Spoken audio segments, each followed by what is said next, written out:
Chapter 13. The History of Civilization in Native America. Review of the method of culture examination. Limitations on the diffusion principle. Cultural ranking. Cultural abnormalities. Environmental considerations. Culture areas.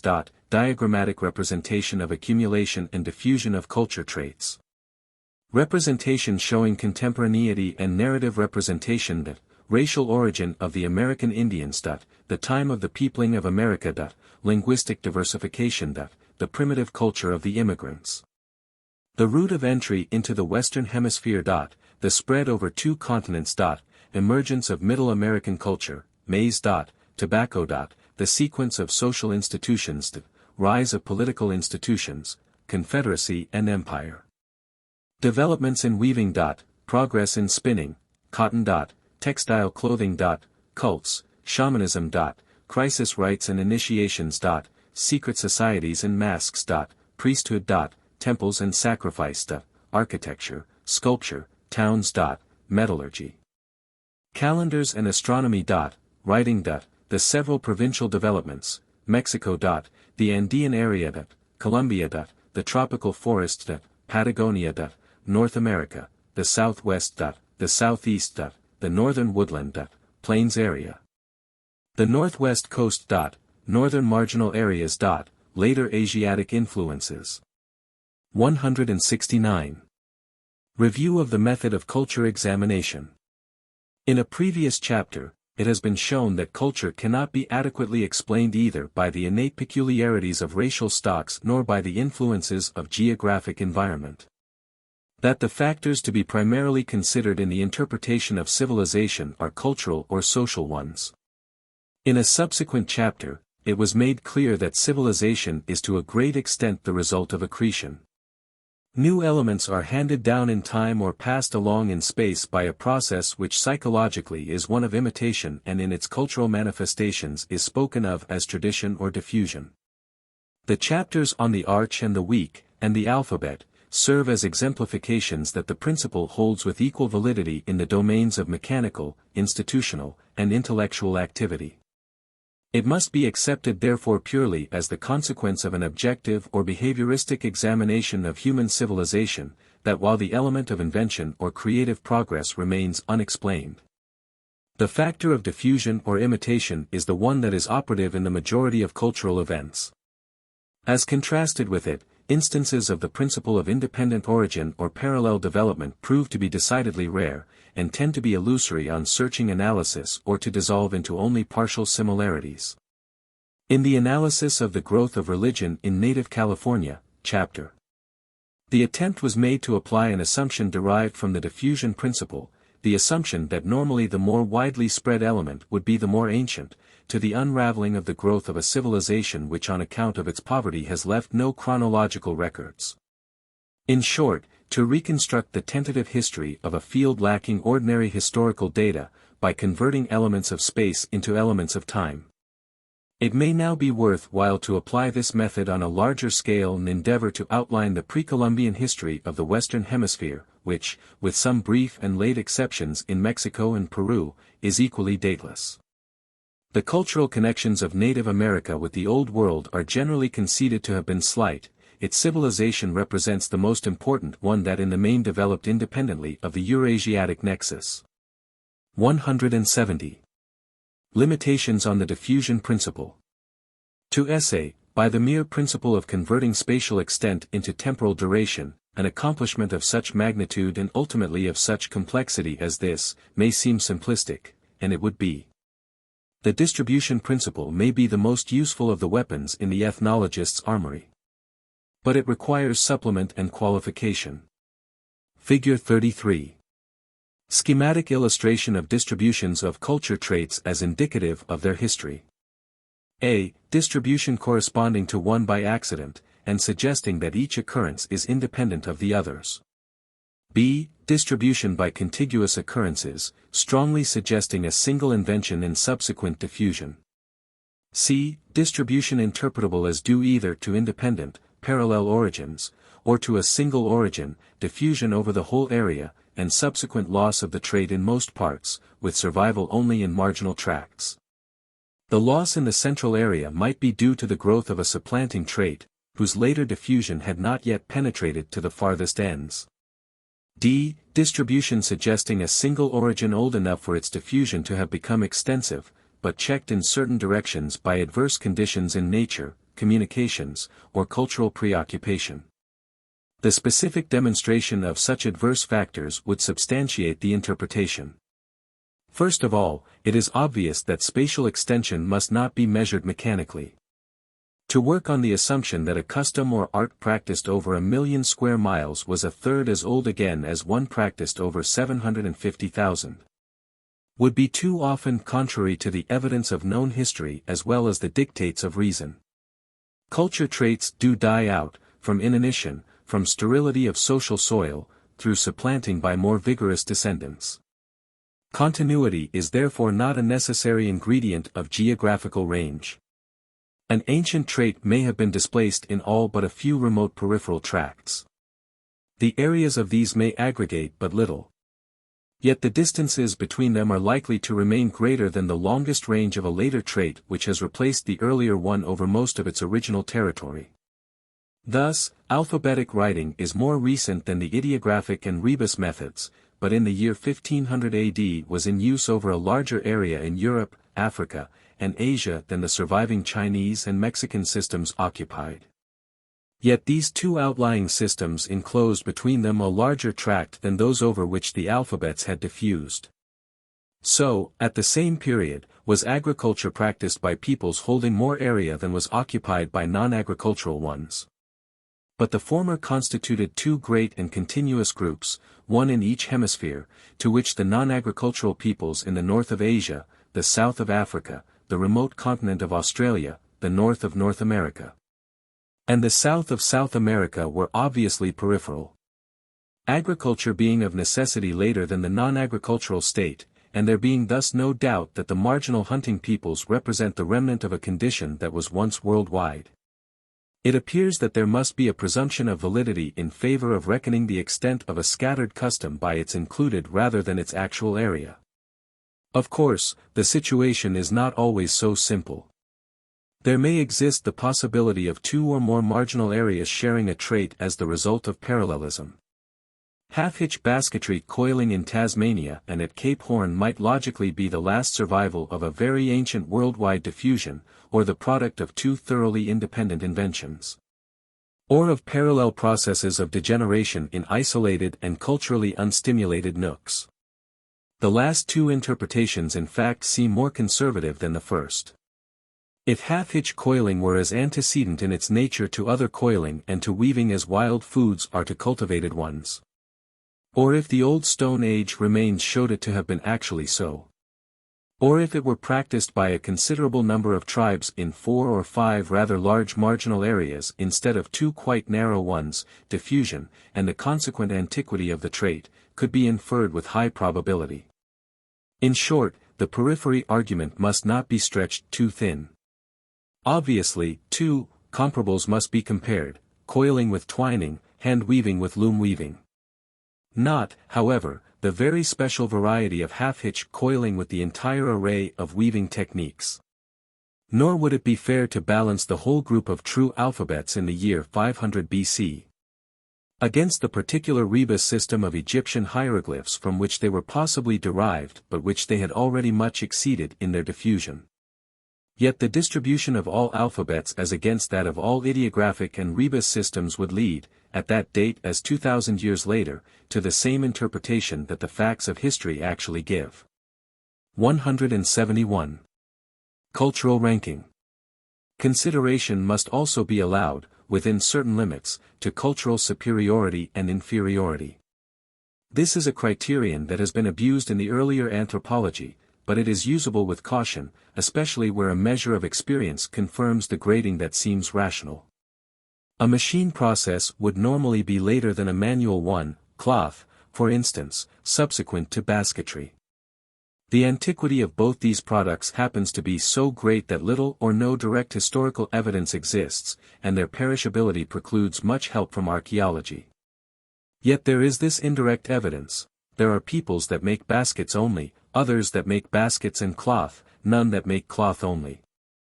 Cloth thus is something superadded, which, not coming into competition of utility with basketry, coexists with it. Where two devices serve the same end and come into full contact, the issue is even simpler, because the better crowds out the worse. There is no record of any people, once able to produce metal axes or knives, reverting to or inventing stone ones. An adequate system of recording events has always maintained itself. Literacy may have become less frequent, now and then, under economic or military stress, and literature poorer, but no recording culture has ever gone back wholly to oral tradition. Specific systems of records have indeed died out, witness Egyptian and cuneiform, but only because they were rendered useless by more efficient systems of pure phonetic writing. These, on the other hand, have never been known to yield to non-phonetic systems. It is very different with culture phenomena whose ranking is based solely on the operation of our imaginations. In such cases judgment should if possible be wholly suspended until evidence is available. For 50 or 60 years it has seemed eminently plausible and natural, even inevitable to most people, that matrilinear institutions preceded patrilinear ones, because a man must know his mother, but in a condition of promiscuity would not know his father. Yet incontrovertible historical evidence of a change is conspicuously deficient, so that the belief in the antecedents of the matrilineate has remained founded solely in hypothesis. As has been indicated above, and will be shown more in detail below, the indirect evidence of distribution indicates rather that definitely matrilinear and patrilinear institutions have tended to be closely associated, and that among exogamous and totemic peoples the matrilineate has usually been the later phase. In fact, one important stimulus to belief in matrilineal priority has been the awareness that the most advanced cultures of the recent period have inclined to count descent from the father.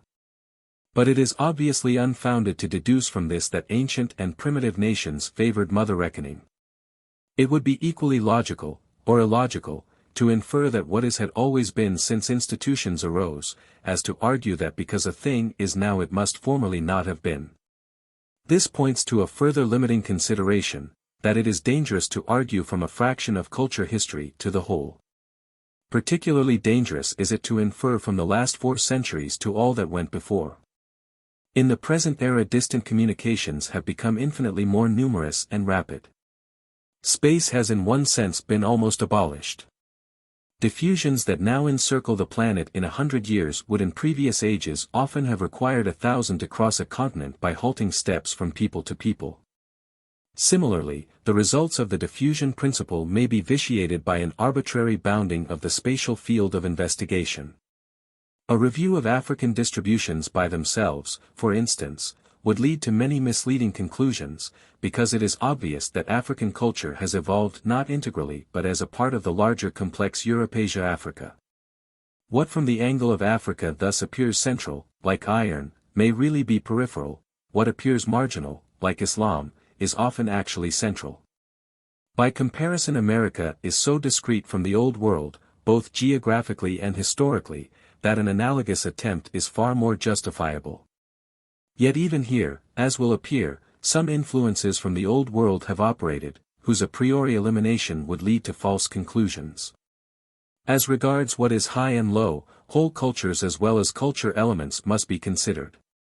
Between two civilizations, it is fair to assume that the more advanced will normally radiate, the retarded one absorb. It is known that the drift of diffusion was from Western Asia to Greece in 800 BC, from Greece to Western Asia in 300 BC. In the case of a still unexplained trait common to the two areas and limited to them, the presumption of origin would thus lie in one or the other tract according to whether its appearance fell in the period of Asiatic or Greek culture domination. So in America, loom weaving is shared by Mexicans and Pueblos.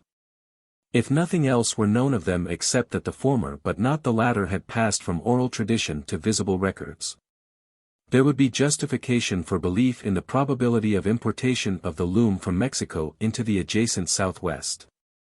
Since this one item of Mexican superiority is reinforced by the facts that the Mexicans cultivated a dozen plants to the Pueblos 3.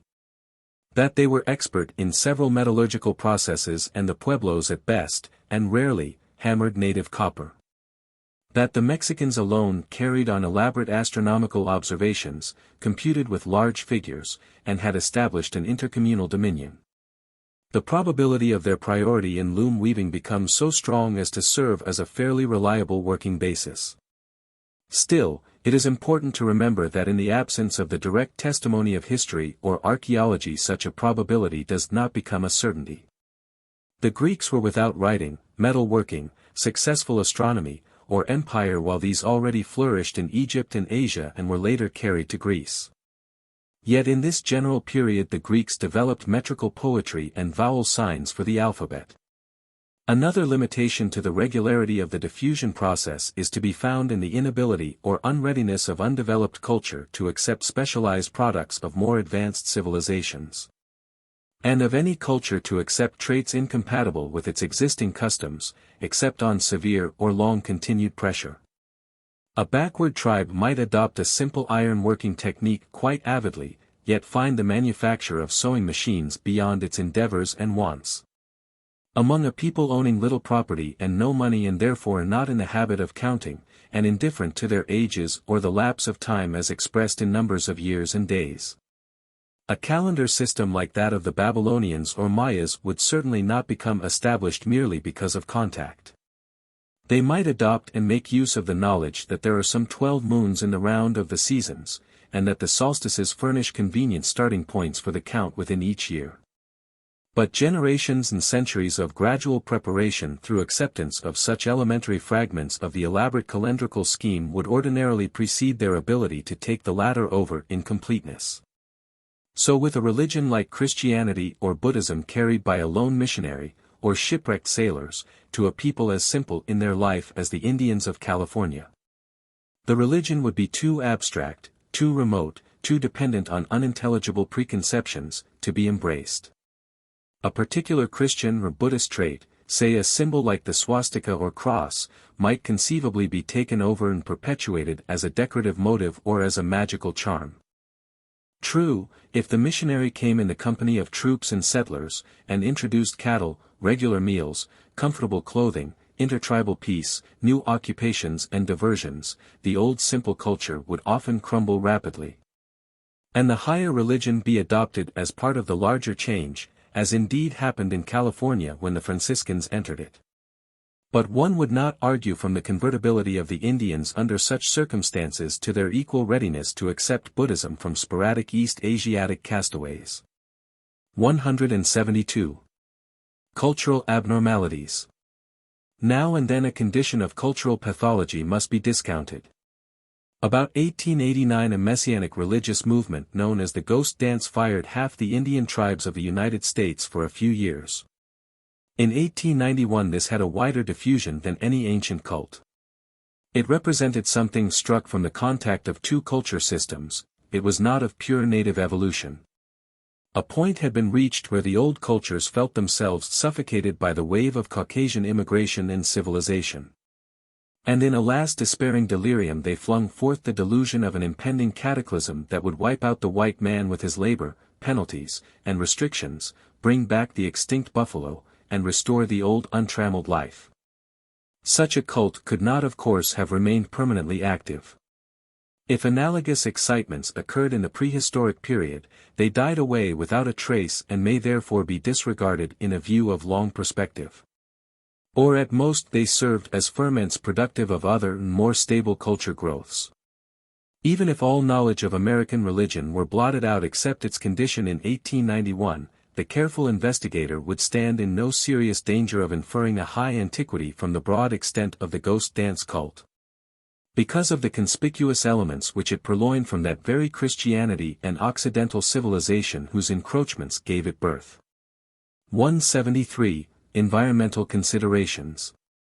Two other qualifications on the distribution method must be observed, although they are sufficiently obvious to carry no great danger of oversight. The first concerns gaps or bounds due to physical environment. Metallurgy will not be practiced on an isolated coral island. Snowshoes cannot be expected in equatorial lowlands. The spread of the cultivation of a tropical plant like manioc is necessarily restricted no matter how great the antiquity of its use. Limitations of diffusion, or breaks in the continuity of distribution, thus do not count as negative evidence if climate or soil suffice to explain them. This is in accord with what has been previously formulated, as to environment being a limiting condition rather than a cause of cultural phenomena. Secondly, a marginal area need not be literally so. It may actually be nuclear. Thus in the Philippines, older elements of culture are best preserved in the interiors of the larger islands. The coasts show many more imported traits. Communication in the archipelago is by sea, internally as well as in foreign relations. Resistance to travel, conquest, intercourse, or innovation is by land.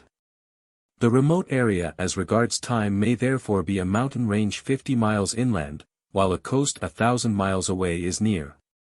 So a rough hill tract in a level territory, a desert encircled by fertile lands, sometimes remain backward because they oppose the same obstacles to diffusion as great distances. It is thus evident that valuable as the distribution principle is, perhaps most important of all non-excavating methods of prehistoric investigation, it can never be used mechanically. It must be applied with common sense, and with open-mindedness toward all other techniques of attack. With these provisos in mind, let us approach the problem of American culture. 174. Culture areas. The native cultures of the New World are signalized by the two outstanding traits already alluded to. First, they have come to us virtually in momentary cross-section, flat and without perspective. In general there are few historic data extant about them.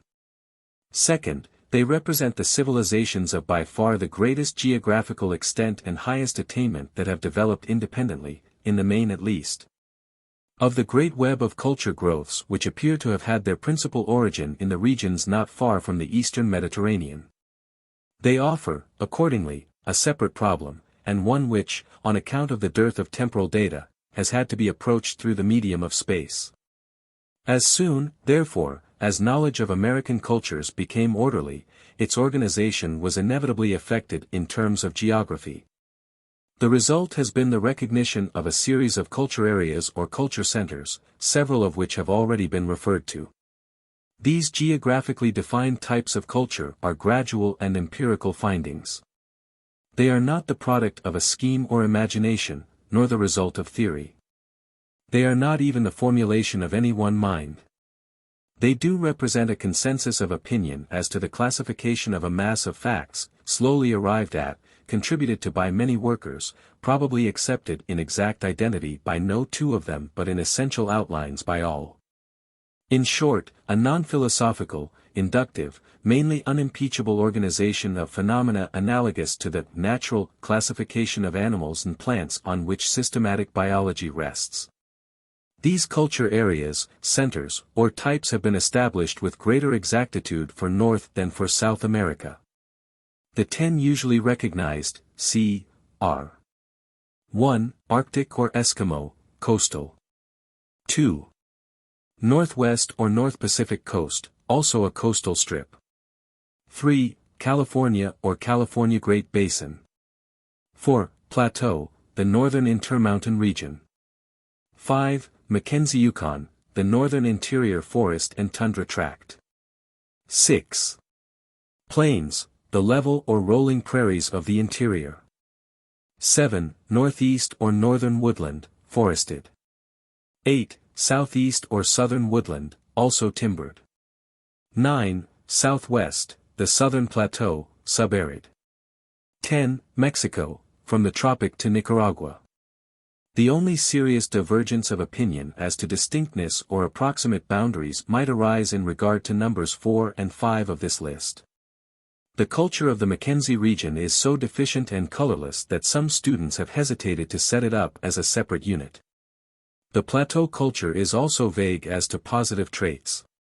A plausible argument could be advanced apportioning it between the adjacent Northwest, Plains, California, and Southwest cultures. In fact, usage has here been departed from in reckoning the Great Basin, that part of the plateau which is without ocean drainage, with California instead of the plateau. Figure 34. Culture areas of America. The numbers refer to the names as listed on pages 336, 338. Modified from Whistler. The Mexican area is less homogeneous than any of the preceding. At least 3 subcenters must apparently be recognized within it, those of the Nahua or Aztec, Zapotec, and Maya. The Nahua were politically and economically dominant at the time of discovery, but the Maya center is likely to be the oldest. To it seems due most of the progress achieved in architecture, sculpture, calendry, and writing. The sources of knowledge in the Mexican area are historic and archaeological rather than contemporaneously ethnological, and are available through the medium of Spanish writings. Also the phenomena are more diverse and intricate, as is only natural with higher cultures. The consequence is that they are scarcely as well ordered as those from north of Mexico and have not yet been brought into as close a comparable relation with the latter as these among themselves. South American cultures seem to arrange themselves on fewer lines of cleavage than those of the northern continent. Only 5 areas are as yet distinctly recognizable. This paucity is perhaps due to a less intensive search for facts and less systematic attempt to classify them, so that future studies may increase the number of areas recognized. Yet a simplicity of plan of culture relationships is evident. The narrow strip between the Andes and the Pacific is a region of rather high culture throughout, the whole remainder of the continent one of much lower and comparatively uniform culture. The areas determined are 11. Colombia or Chibcha, Western Colombia with the nearer parts of Central America and northwestern Ecuador. This is in the main a timbered region. 12. Andean or Peruvian, from southern Ecuador to northern Chile and northwestern Argentina.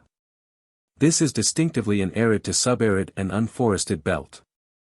13. Patagonia, characteristically an open, semi-arid country. 14. Tropical forest, the vast Orinoco, Amazon, and La Plata drainages, prevailingly lowland, humid, and containing the greatest forest in the world. 3 subregions stand out with a certain ethnic differentiation, although the basis of their culture seems to be that of the woodland.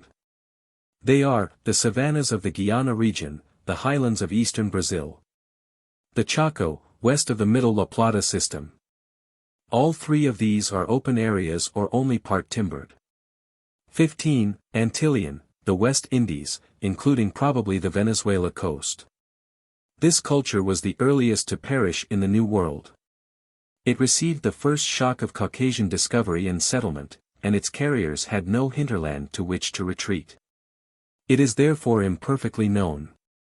Its closest affiliations are with the preceding area. In fact, the Antillean may yet prove only a subdivision of the tropical forest culture.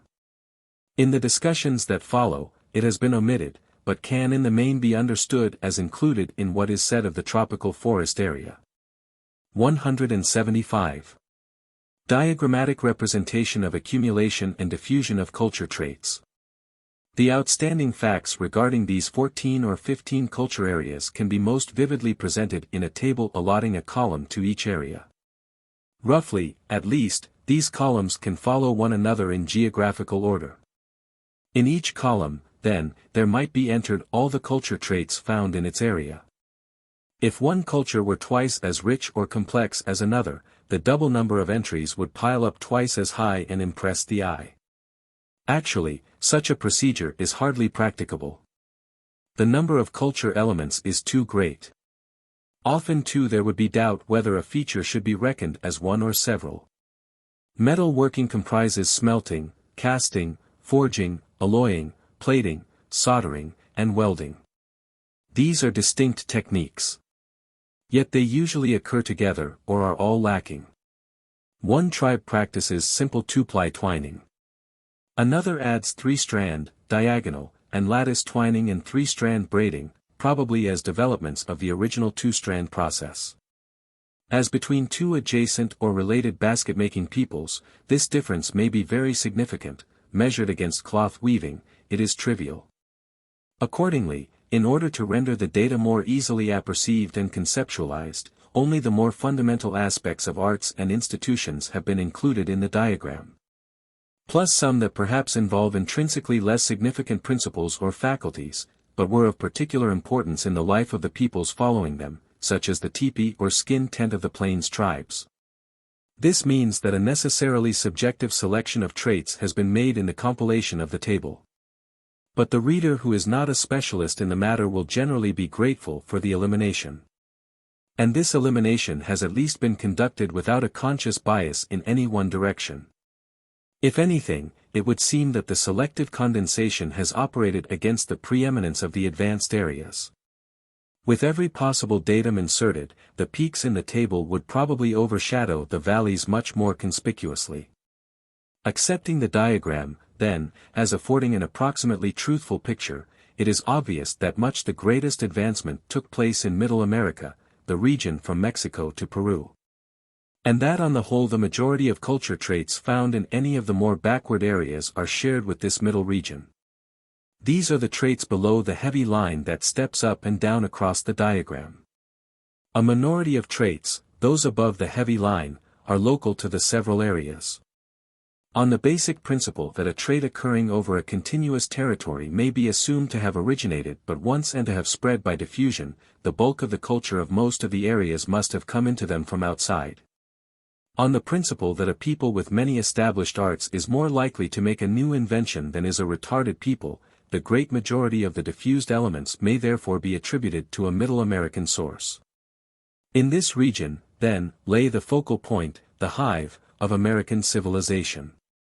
From it, the tribes of the lower Amazon and the upper Mississippi equally derived most of the limited culture which they possessed. Figure 35.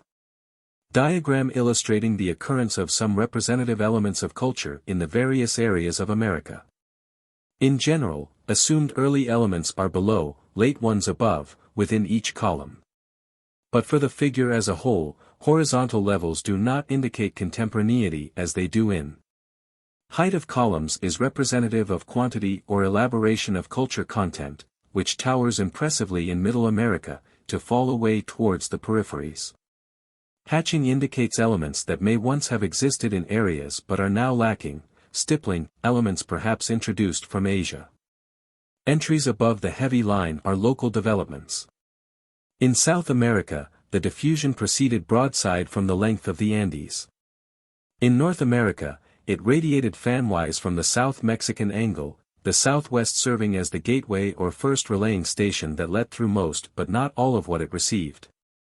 One area alone, the northwest coast, was reached but imperfectly by Middle American influences, yet attained a tolerable development through its own creative force.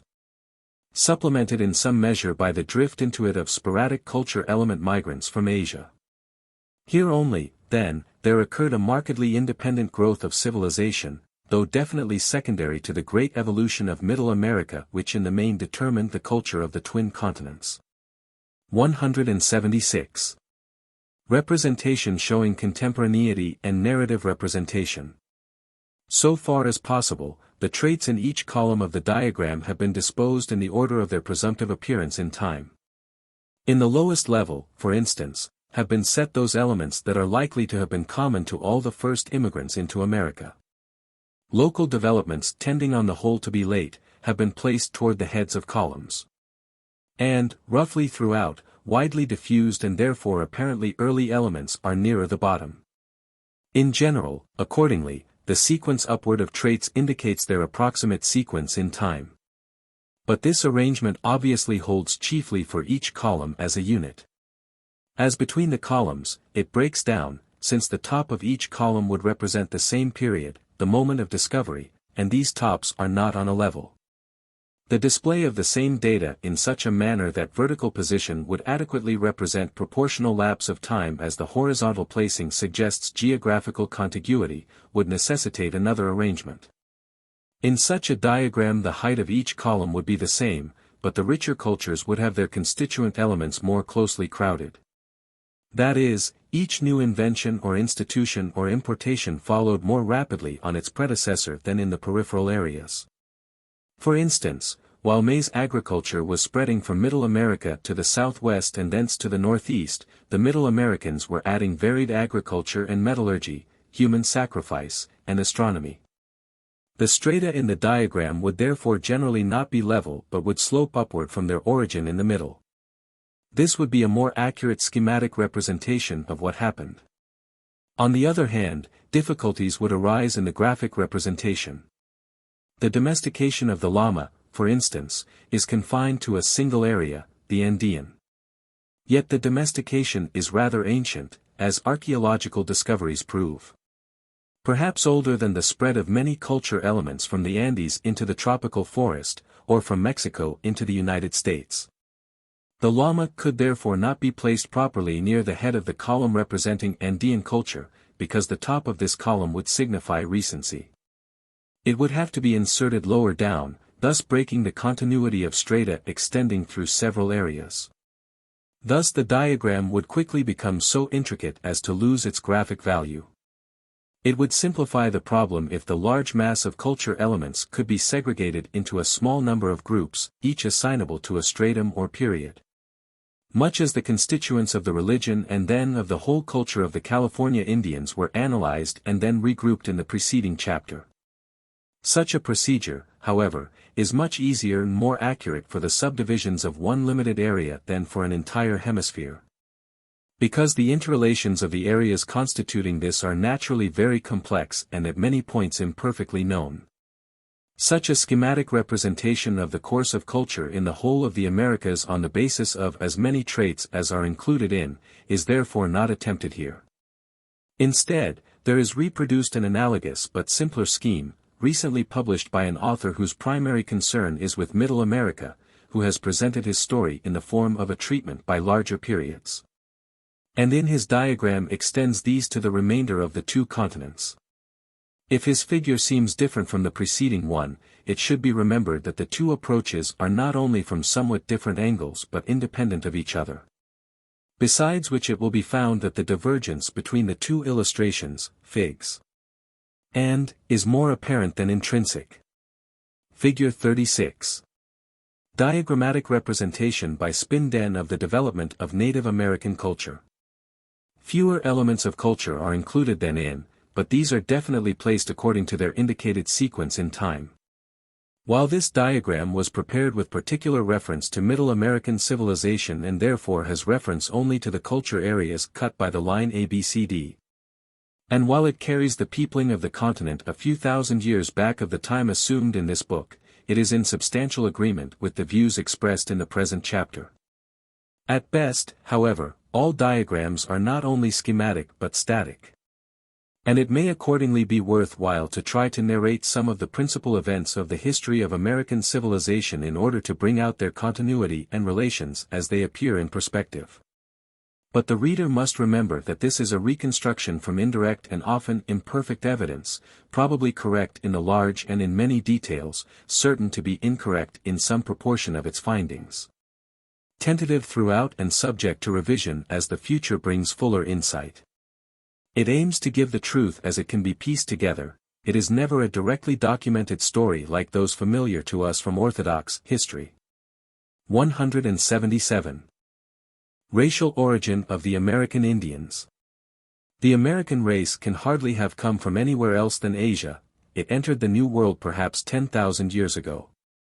Its affiliations, as previously set forth, are generically Mongoloid. This statement does not mean that the American Indians are descended from the Chinese or Japanese, any more than the fact that these are denominated Mongolians implies belief in their descent from the particular modern people known as the Mongols. We call ourselves Caucasians without any intimation that our ancestors lived in the Caucasus Mountains or that the present inhabitants of the Caucasus are a purer and more representative stock than we. So the Mongolians are that group of yellow peoples of Eastern Asia of whom the Mongols form part, and the Mongoloids are the larger group that takes in Mongolians, East Indians, and Americans. From the original Proto-Mongoloid stem, all three divisions and their subdivisions have sprung and differentiated. The American Indians have probably remained closer to it than the Chinese. It would be more correct to say that the Chinese have developed out of an ancient Indian-like stock, acquiring slant eyes rather late. The Proto-Mongoloid stem must be 10,000 years old. It is probably much older. In the Aurignacian period, the third from the last in the Old Stone Age, 25,000 or so years ago, possibly longer, the two other great types of living men were already rather well characterized. The fossil Grimaldi race of this period shows pretty clear Negroid affinities. The contemporary Cro-Magnon race can probably be reckoned as Proto-Caucasian. It is therefore probable, although as yet unproved by discoveries, that the Proto-Mongoloids were also already in existence. 178. The time of the peopling of America. About the end of the Paleolithic or beginning of the Neolithic, some of these Proto-Mongoloids drifted from Asia into North America. These were probably the real discoverers of the New World, which they found inhabited only by brutes. The time of their invasion can be but roughly fixed, yet within its limits it seems fairly reliable.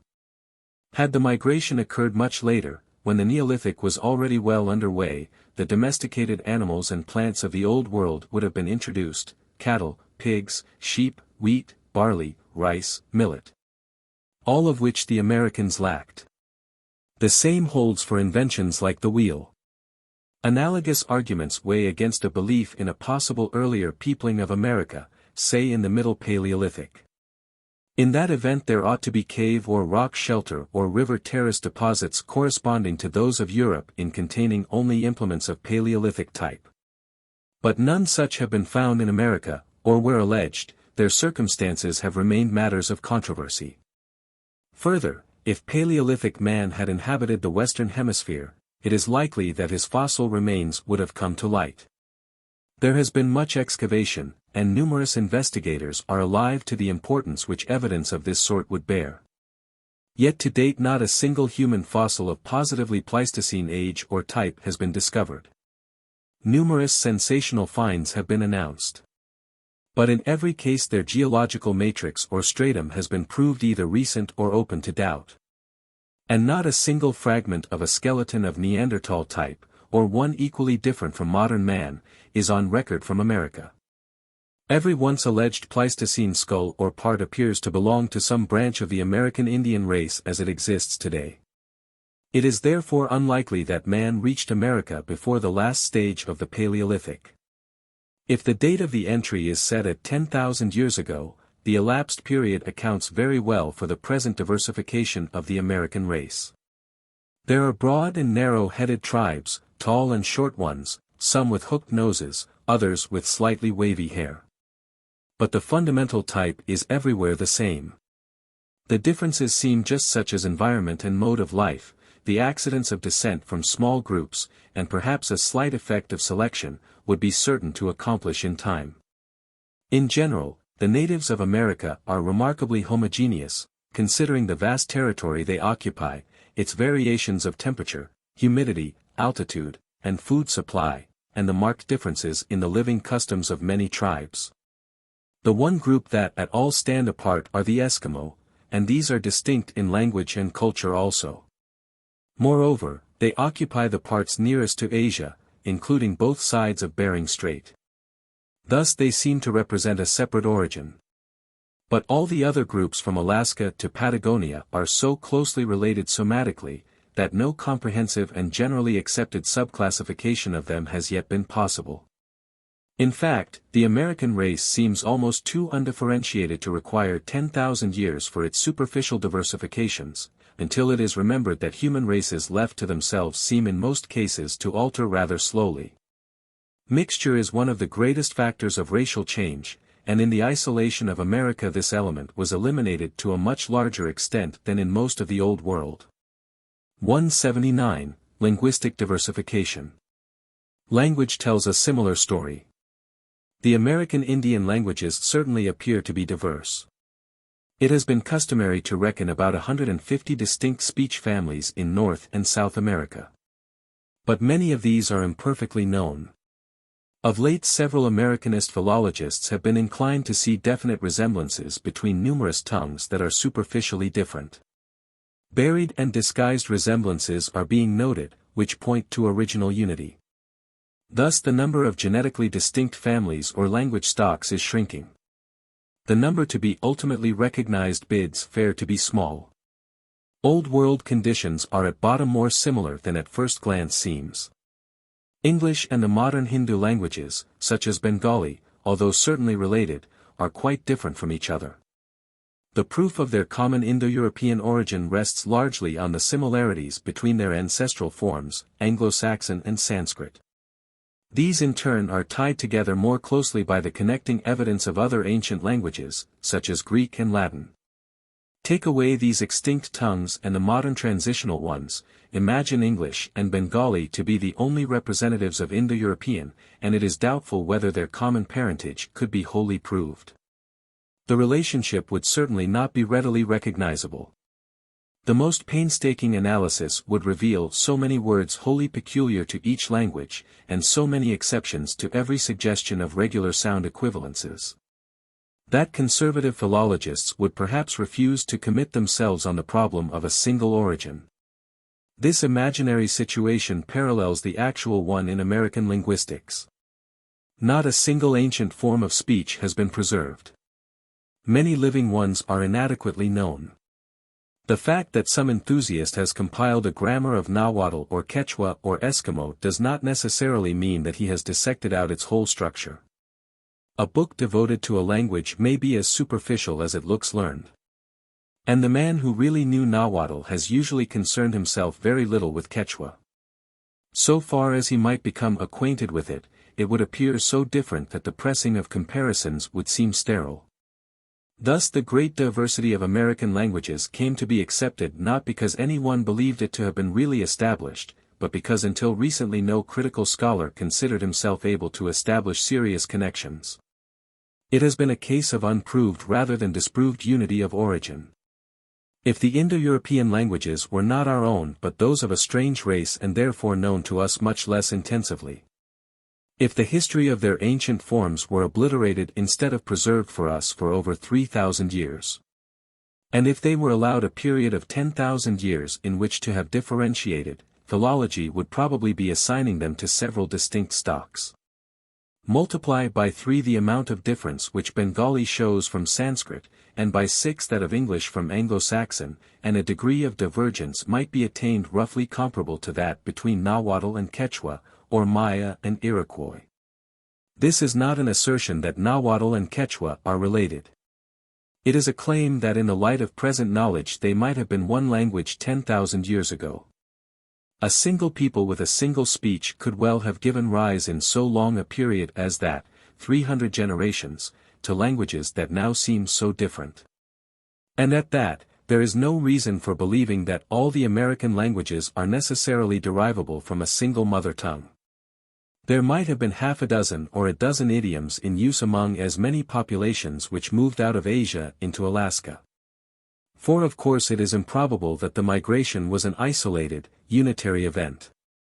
More likely it filled a period of some length, during which a succession of waves of population lapped from one continent into the other. Each of these waves, which only the perspective of ages has merged into the appearance of a single movement, may have brought its own speech. From which in time there branched out languages that ultimately became so differentiated as to appear now like distinct families. Not that it is known that this happened, but it seems inherently plausible that it might have happened, and there is no present evidence to the contrary. In short, philology interposes no obstacle to the acceptance of the date which has been assumed as roughly defining the period of the peopling of America. 180. The primitive culture of the immigrants. As to the culture the immigrants brought with them, direct testimony being lacking, it is necessary to fall back on the working hypothesis that this culture was about the equivalent of the most backward American culture of today. Or, better, of the common denominator of all American cultures, including the lowest. This procedure yields the group of elements entered in the bottommost layer of. These elements were either brought along on the invasions or developed so soon afterwards as to become equally widely diffused. The harpoon, for instance, was used in Europe in the Magdalenian, at the close of the Paleolithic. For the bow and arrow, there is no proof in Europe until the opening of the Neolithic. The dog, the earliest animal attached to man, is known from the same period, whereas cattle, swine, and sheep were kept only at the height of the Neolithic. As the American Indians possessed dogs, it is difficult to attribute the custom otherwise than to a heritage from the same culture stage in the Old World to which the harpoon and bow belong. This connection is made more certain by the fact that the Indian dog is most closely related not to the specifically American coyote but to the circumpolar wolf and perhaps the jackal, and diverged into much the same types of breeds as the Old World dog. There are American races of dogs, some of them ancient, as represented by skeletons from mounds, and mummies from Arizona and Peru, that are respectively droop-eared, curly-tailed, short-legged, long-furred, hairless, or undershot in the jaw. Thus corresponding closely to the breeds evolved with similar traits in the Eastern Hemisphere, and virtually forcing the conclusion that the dog was brought into America by man and not domesticated from a wild species in this continent. Such evidence as this it is that yields the period indicated, the closing stages of the Paleolithic or earliest Neolithic, as the time of man's entry into America. The 10,000 years set as the lapse since this event are admittedly more arbitrary. No one pretends to date the remoter stages of European prehistory exactly. Relative durations are all that it is legitimate to pin much faith on. Dates are avowedly approximations. The estimate here chosen for the end of the Paleolithic is 8,000 BC, 10,000 years ago. This round number, not taken too literally, has the virtue of concreteness and seems somewhere near the truth. It may yet prove to be a few thousand years short or over. But it does allow enough time, and no obtrusive excess of time, for the diversification of the Indians in race, speech, and culture. And this seeming accord of the assumption with the present facts may be taken as a rough corroboration. The other culture elements assigned into the first or immigrant stratum cannot be dated by any concrete remains, since some are institutions and others are arts whose materials are perishable, baskets and fire drills, for instance. They are, however, found among all or most of the lower American tribes, and recur more or less widely in the Eastern Hemisphere. The first settlers may accordingly be pictured as a people living off nature. Hunting, fishing, gathering roots and fruits and seeds, digging or picking shellfish. Their best weapons were the bow and the harpoon with detachable head. The latter may already have been propelled by the otlotl or spear thrower, an artificial extension of the arm. Simpler weapons were also used, clubs, stones, probably darts and spears, perhaps daggers of bone or stone. Flint was chipped and flaked, other stones were beginning to be ground or rubbed into form. Bone awls served for piercing, less certainly, eyed needles for sewing. Cordage of bast was twisted, and in all likelihood baskets, bins, weirs, traps were woven or twined, perhaps also nets made. Dogs were alternately played with and kicked about, they were half kept, half tolerated, probably eaten in time of need. There was no organization of society but on a basis of blood and contiguity. Related groups would act together until they fell apart. Labor was sex-allotted. The men of each community possibly maintained a house or place of meeting at which they gathered in their leisure, perhaps nightly, and which women feared to enter. Beliefs in souls and spirits were already immemorially old. The people had risen to the point of being no longer passive toward the immaterial, the most intense-minded among them aspired to communication with the spirits. They demonstrated to their fellows their control and utilization of supernatural beings, and were what we call shamans. Custom in fact conceded the influence of the spiritual world on every human being, and felt it to be strongest at times of passage or crisis, birth, maturity, death. Puberty in particular seemed important, as portentous of the whole of adult life. The welfare of the individual and his proper relation to the community were therefore sought to be ensured by spiritual safeguarding. Girls were secluded, treated or doctored, trained, boys subjected to whipping or other ordeals of fortitude. The passing of such initiation admitted them to the men's house. 181, the route of entry into the Western Hemisphere. With such background man entered America at Bering Strait. He may have navigated. More likely, or more often, he crossed on the ice. The water distance is only about 60 miles, the Diomede Islands lie near the middle of the gap. And the ice may have extended across pretty continuously, 10,000 years nearer the peak of the last glaciation. Long before, there had been a land bridge from Siberia to Alaska, by which horses, camels, cattle, elephants, deer and many other species extended their range from one continent to another. But this was in geological antiquity, man's entry in geological recency, immediacy, rather, and the divided configuration of the continents was probably already established. Horses had become extinct in the New World when man arrived, the elephant tribe probably also. Llamas, pumas, jaguars took the place of Old World camels, lions, tigers. The fauna of the Americas, their vegetation, their climate, were nearly as they are today. The Aleutian Islands have also been suggested as a migration route. But their chain is long, the gap at the western end one of hundreds of miles of open water, scarcely negotiable except to rather expert navigators. Still weaker would be any supposition of arrival from Polynesia. Here the distances between the nearest islands and the mainland run to thousands of miles. Only well-equipped voyagers could survive, and there is nothing to prove positively that even late Paleolithic man had boats. Further, all the Polynesian evidence points to a late settling of the eastern islands of the Pacific, a few thousand years ago at most. Exclusion therefore indicates the Bering route as the only one to be seriously considered. The migration was scarcely a sudden or single one. It went on for generations, perhaps for thousands of years in driblets. 2 or 3 explorers would set across and return, to be followed by a few families. Others succeeded them. There would be no crowding, for a long time no resistance at the strait on the part of jealous established settlers. The open south, always milder, generally more fruitful the farther one went, lay ahead. It must long have drawn immigrants away from the strait faster than they crossed it. Some of the invading bands almost certainly differed from one another in customs, perhaps perceptibly in appearance, though of one general level of culture. 182. The spread over 2 continents.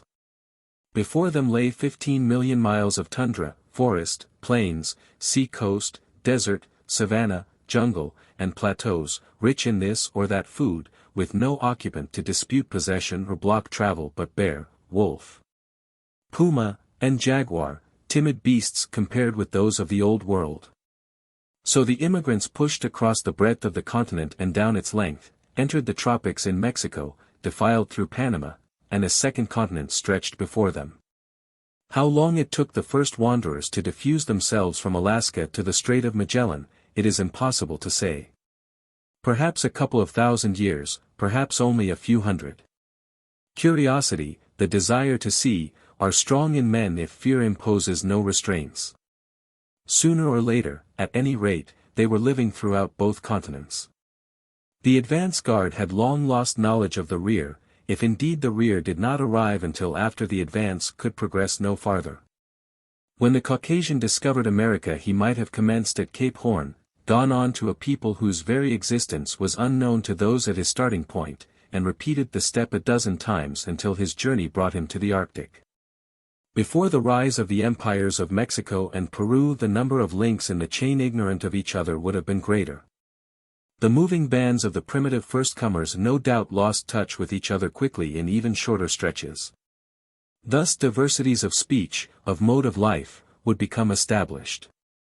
A family of brothers might become dominant in a band through the number of their descendants and so color the somatic type of the group, which in turn, favored by fortune and expanding, might lay the hereditary foundation for a subracial variety. Movements of population continued to occur until the present. The maps of speech stocks previously presented, Figs. prove that distant migrations took place after great groups like Athabascan, Algonquin, Uto-Aztecan, Arawak, Tupi, had each lived in compact coherence long enough to establish a well-defined language. But so far as these more recent migrations can be traced from speech, they no longer trended prevailingly from north to south and west to east as the first general diffusion must have moved, but shifted in the greatest variety of direction. They are a sort of boiling of the kettle, not a downhill flow. They relieved internal strains and vacillated back and forth with circumstances, they represented no drift like the first occupation. Much of their story may ultimately be worked out and provide a national history of pre-Columbian America. But the effect of these later pressures and expansions and wanderings on the culture development of the New World as a whole is likely to have been relatively slight. 183. Emergence of Middle American Culture, Maize. For perhaps 5,000 years little of wide significance happened in America. There may have been progress, but it was slow, and in the long perspective of time its slender evidences are not yet determinable. One can affirm little of this early period except that differences in culture must have begun to develop in conformity with the localized opportunities of environment. But by the end of the first half of the duration of American antiquity, let us guess somewhere about 3000 BC. A perceptible differentiation appears to have taken place between the culture of the Middle American highland and the remainder of the Americas. The highland had forged ahead. Especially, perhaps, was this true of the region of southern Mexico and Guatemala. Why it was here that civilization first gathered a notable momentum, it is difficult to say. We are dealing with obscure beginnings at a remote period. An unusual concentration of population is likely to have been an important factor. This in turn may have rested on the ease of existence in a subtropical area. Advanced civilizations in general find their greatest opportunities in fairly temperate environment, incipient ones in semi-tropical climates or unforested regions in the tropics. At least there are the parallels of Egypt, Babylonia, India. Possibly the environmental feature of greatest value to cultural progress in Middle America was its diversity. Mountain and coast, temperate highland and hot lowland, humid and arid tracts, tropical jungle and open country, were only a few hours apart. In each locality the population worked out its necessary adaptations, and yet it was near enough others of a different adaptation for them to trade, to depend on one another, to learn. Custom therefore came in contact with custom, invention with invention. The discrepancies, the very competitions, would lead to reconciliations, readaptations, new combinations. Cultural movement and stimulus would normally be greater than in a culturally uniform area. Be that as it may, Middle America took the lead. It is in the region of southern Mexico that a wild maize grows, teocentli, divine maize, the Aztecs called it. From this, in a remote archaic period, the cultivated plant was derived. At least, such seems to be the probability in a somewhat tangled mass of botanical evidence. Here then the dominant plant of American agriculture was evolved, with it, very likely, the cultivated beans and squashes that are generally associated in native farming even in parts remote from Mexico. Pottery has so nearly the same distribution as maize agriculture, as to suggest a substantially contemporaneous origin, probably at the same center. This is the more likely because the art is of chief value to a sessile people, and farming operates more strongly than any other mode of life to bring about a sedentary condition. Agriculture almost certainly increased the population. The food supply was greater and more regular, people got used to living near each other where before they had unconsciously drifted apart through distrust. And the proximity in turn, as well as the new stability, would lessen many of the local famines, hostilities, and other hardships to which the smaller and less settled communities had been exposed. As the death rate went down and numbers mounted, specialization of labor would be first made possible, and then almost forced. A self-contained community of 100 cannot permit much specialization of accomplishment and none of occupation. Every man must be first of all an immediate food-getter. On the other hand, a community of 1 million inevitably segregates somewhat into classes, trades, guilds, or castes. The individual with decided tastes and gifts in a particular direction finds his products in enough demand to devote himself largely or wholly to their manufacture. The very size of the community as it were forces him to specialization, and thus diversity, with its train of effects leading to further stimulation, is attained independently of environment. 184. Tobacco. For some culture elements, the evidence of early origin in Middle America is less direct. The use of tobacco, for instance, is as widely spread as agriculture, but is not necessarily as ancient. Its diffusion in the Eastern Hemisphere has been so rapid, as to make necessary the admission that it might have spread rapidly in the New World also, faster, at any rate, than maize. Moreover, a distinction must be made between the smoking or chewing or snuffing of tobacco and its cultivation. There are some modern tribes, mostly near the margins of the tobacco area, that gather the plant as it grows wild. It is extremely probable that wild tobacco was used for some time before cultivation was attempted. Nevertheless, tobacco growing, whenever it may have originated, evidently had its beginning in the northern part of Middle America, either in Mexico or the adjacent Antillean province. It is here that Nicotiana tabacum was raised. The tribes to the north contented themselves with allied species, mostly so inferior from the consumer's point of view that they have not been taken up by Western civilization. These varieties look like peripheral substitutes for the central and original Nicotiana tabacum. The Colombian and Andean culture areas used little or no tobacco, but chewed the stimulating coca leaf. This is a case of one of two competing culture traits preventing or perhaps superseding the other, not of tobacco never having reached the Andes. Most of the remainder of South America use tobacco. 185. The sequence of social institutions. The most peripheral and backward peoples of both North and South America even today remain without clans, moieties, hereditary totems, or exogamic groupings. Some of these, like the Eskimo and Fuegians, live at the extreme ends of the continents. Under conditions of hardships which might be imagined to have directed all their energies toward the material sides of life and thus left over little interest for the development of institutions. But this argument will not apply to the many clanless tribes of the California, plains, and tropical forest areas. It must accordingly be concluded that those American nations that show no formal organization of society on a hereditary basis, or at least the more primitive ones who possess no equivalent or substitute, do without this organization because they never acquired it. This negative condition may then be inferred as the original one of the whole American race. Somewhat more advanced culturally, on the whole, and less definitely marginal, at any rate in North America, are several series of tribes that do possess exogamic groups, either sibs or moieties, in which descent goes in the male line and is generally associated with totemic beliefs or practices. These comprise the tribes of one segment of the northwest coast area, those of one end of the southwest with some extension into California, and those of most of the northern woodland, with some extension into the plains. Another series of tribes live under the same sort of organization but with descent reckoned in the female instead of the male line. These comprise the peoples of one end of the northwest coast, those of one portion of the southwest, and those of the southeast, with some extensions into the northeast and plains. These exogamic totemic series of tribes average higher in their general culture than the clanless and totemless ones. On the whole, too, they are situated nearer the focus of civilization in Middle America. As between the two exogamic totemic series, the matrilinear tribes must be accredited with a more complex and better organized culture than the patrilinear ones.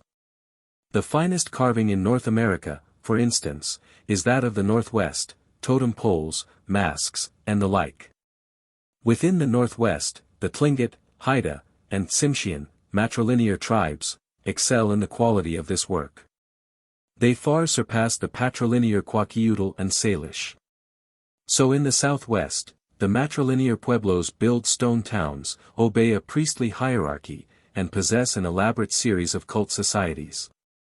The patrilinear Pimas and Southern Californians live in villages of brush or earth-covered houses, are priestless, and know at most a single religious society. Again, the matrilineal Southern woodlanders had made some approach to a system of town life and political institutions. The patrilineal Northern woodlanders did without any serious institutions in these directions. The one northeastern group that established a successful political organization, the Iroquois with their League of the Five Nations, were matrilinear among patrilinear neighbors and possessed positive affiliations with the southeast. It would be extravagant to maintain that throughout the North American continent every matrilineal tribe was culturally more advanced than every patrilineal one. But it is clear that within each area or type of culture the matrilineal tribes manifest superiority over the patrilineal tribes in a preponderance of cultural aspects.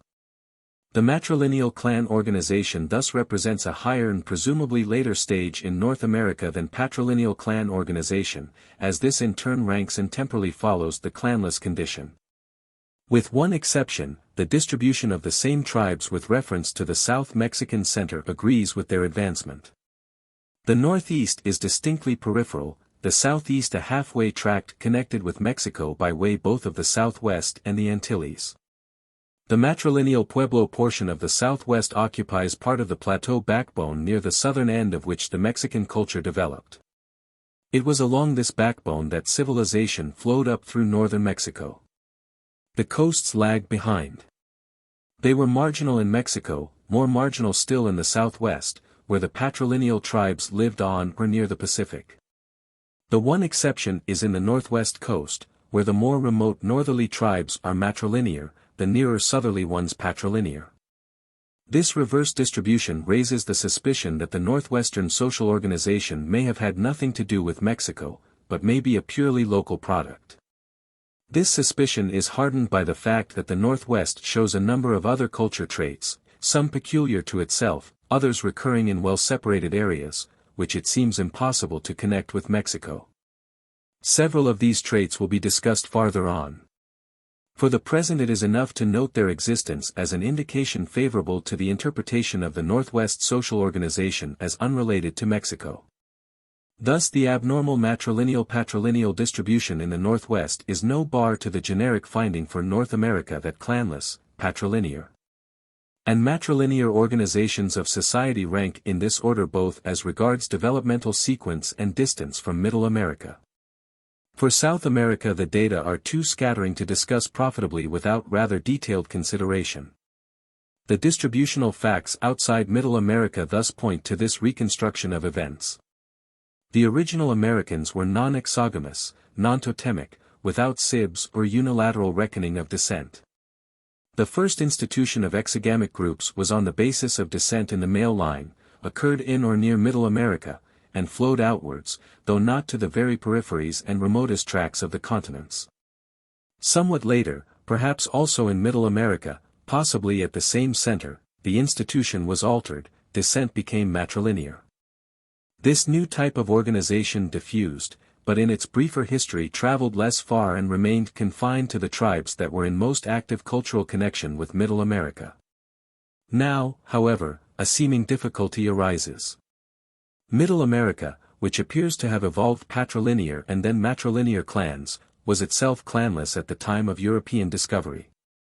The solution is that Middle America indeed evolved these institutions and then went a step beyond by abandoning or transforming them. Obviously this explanation will be validated in the degree that it can be shown that probable causes or products of the transformation existed. 186. Rise of political institutions, confederacy and empire. In general, the transformation would seem to have been along the line of a substitution of political for social organization. Struggling villages confederated, with a fixed meeting place and established council, the authority of elected or hereditary chiefs grew, until these gave the larger part of their time to communal affairs, towns consolidated. Public works could thus be undertaken. Not only irrigating ditches and defenses, but pyramid temples were constructed. In Middle America this condition must have been attained several thousand years ago. The Mayas had passed beyond it early in the Christian era. They were then ruled by a governing class and priesthood, and were erecting dated monuments that testify to a settled existence of the more successful of their communities. In the area of the United States, which may be reckoned as perhaps 2,000 years more belated than southern Mexico, political organization was still in the incipient stage at the time of discovery. The pueblos of the Southwest had achieved town life and considerable priestly control. They had not taken the further step of welding groups of towns into larger coherent units. In the Southeast, however, while the towns were less compact physically, and probably less populous, political integration on a democratic basis had made some headway. The institution evolved was essentially a confederacy of the members of a language group, with civil and military chiefs, council houses, and representation by tribes or towns and clans. From the southeast the idea of the Confederacy was carried into the northeast by the Iroquois, whose famous league, founded perhaps before Columbus reached America, attained its culmination after the French and English settlement and the introduction of firearms. The Iroquois League was an astounding accomplishment for a culturally backward people. Its success was due to the high degree of political integration achieved. Yet it did not destroy the older clan system, in fact made skillful use of it for its own purposes of political, almost imperialistic, organization. Some stage of this sort the Mexican peoples may have passed through. The Maya form of political organization was evidently similar to that of the Pueblos, the Aztec development more like that of the Muscogenes and Iroquois. 1,000 years before Columbus the Maya cities were contending for hegemony like the Greek city-states a millennium earlier. Then the Nahua peoples forged to the front. And about 2 centuries before the invasion of Cortés, Tenochtitlan, today the city of Mexico, began a series of conquests that ended in some sort of empire. It was a straggling domain of subjected and reconquered towns and tribes, interspersed with others that maintained their independence, extending from Middle Mexico to Central America. Containing probably several million inhabitants paying regular tribute, held together by well-directed military force, and governed by a hereditary line of half-elected or confirmed rulers of great state and considerable power. The exogamic clan organization as such had disappeared. Groups called calpuli were important in Aztec society, but they were local, or based on true kinship, and non-totemic. They may have been the made-over survivals of clans. They were not clans like those of the Southwest, Southeast, or Northwest. 5 successive stages, then, were probably gone through in the evolution of South Mexican society. First there was the pre-clan condition, without notable organization either social or political. Next, a patrilinear clan system. Third, a matrilinear clan system, with more important functions attaching to the clans, especially on the side of ceremonial. Fourth, the beginnings of the state, as embodied in the Confederacy, the clans continuing but being made use of chiefly as instruments of political machinery. Fifth, the empire, loose and simple indeed, judged by Old World standards, but nevertheless an organized political achievement, in which the clans had disappeared or had been transformed into units of a different nature. 187. Developments in weaving. In the textile arts, since the successive stages rank one another rather obviously, and the distributions coincide well with them, the course of development is indicated plainly.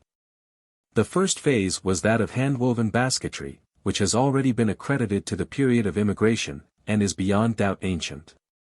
All Americans made baskets at one time or another.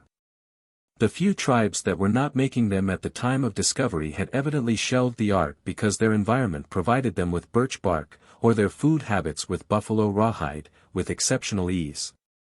And because their wants of receptacles and cooking utensils were of the simplest. That basket making goes back to a rudimentary as well as early stage of civilization is further suggested by the fact that perhaps the finest ware is made in the distinctly backward areas, such as the Plateau and California. A second and a third phase, which are sometimes difficult to distinguish, are those of loose suspended warps and of a simple frame or incomplete loom. Pliable cords of some sort, or coarse bast threads, are employed.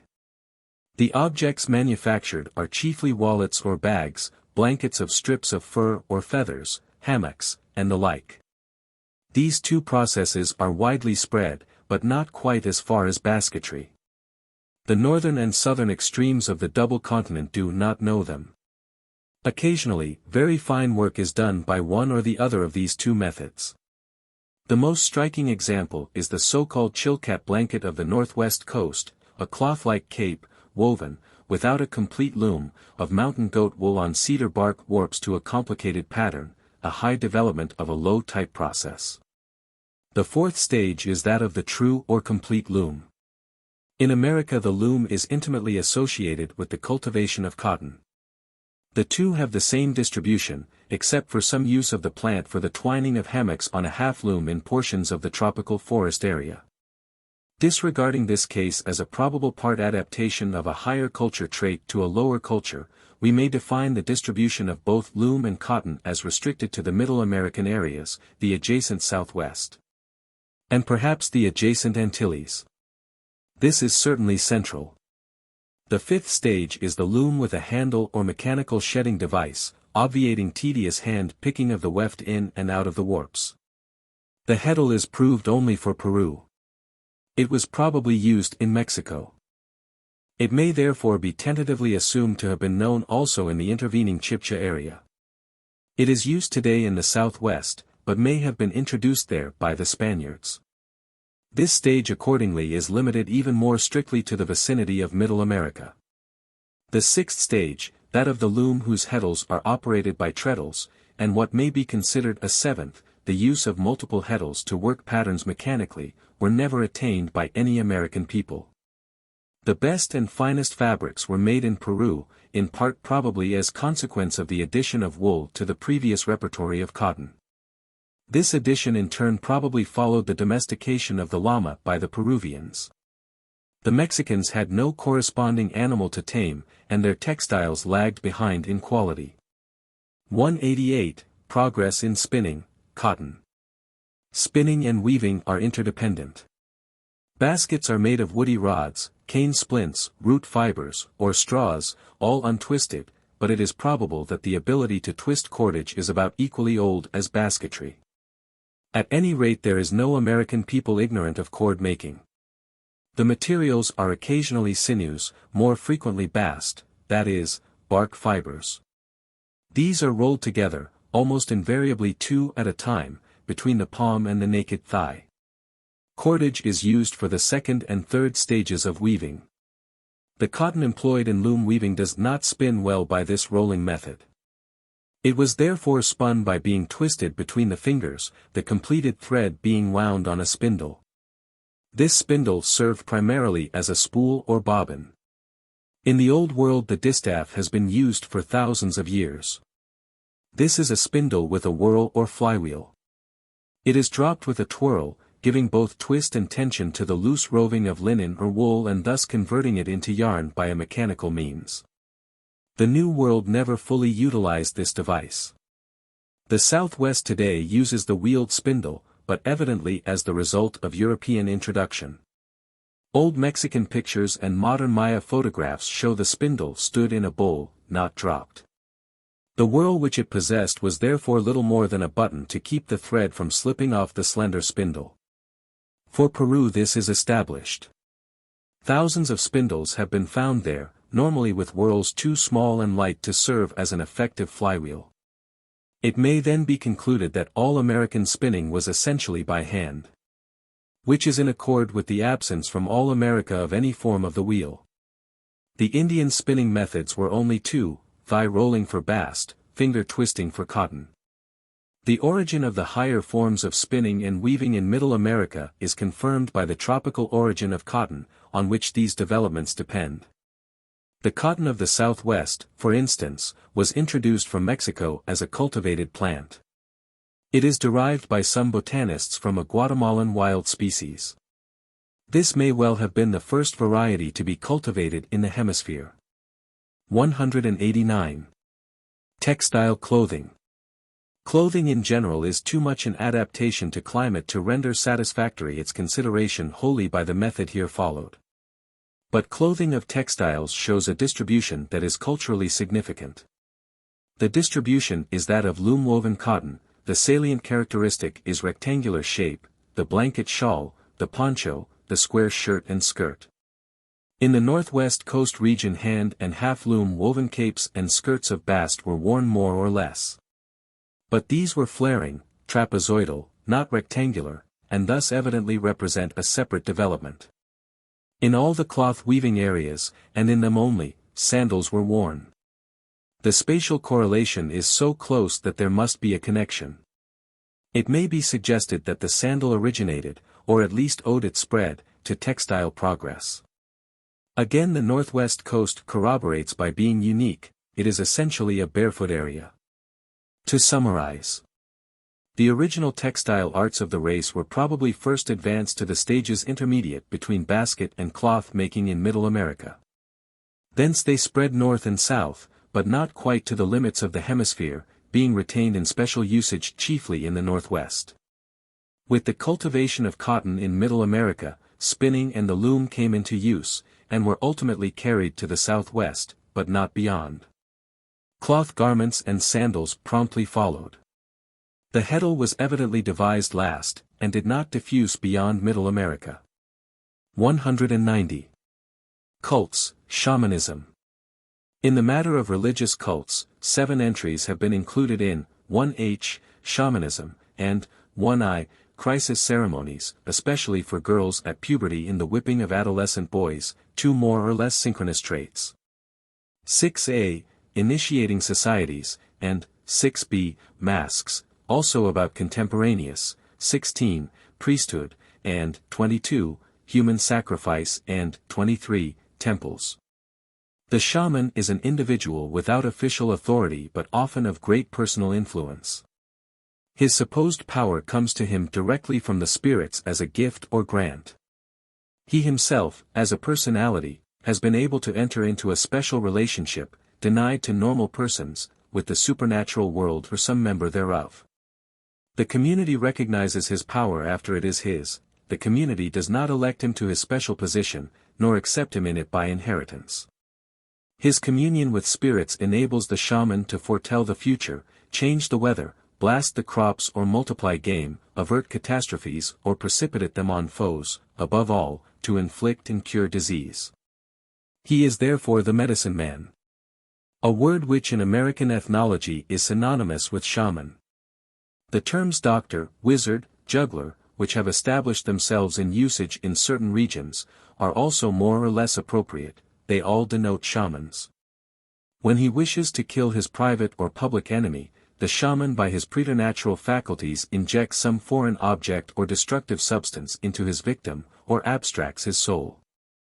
To cure his friends or clients, he extracts the disease object, sometimes by singing, dancing, blowing, stroking, or kneading, most often by sucking, or he finds, recaptures, and restores the soul.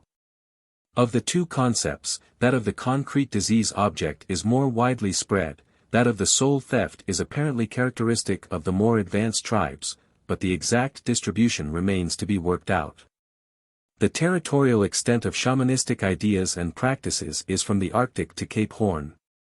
The method of acquiring power from spirits, the nature of the disease object and its process of extraction, the conviction that sickness must be caused by malevolent shamanistic power, there being no such thing as natural death. These and other specific features of the institution are sometimes surprisingly similar in North and South America. In fact, they recur in peripheral parts of the Eastern Hemisphere, Siberia, Australia, Africa, with such close resemblance as strongly to suggest there being the remnants of a once worldwide rudimentary form of religion or religious magic. 191.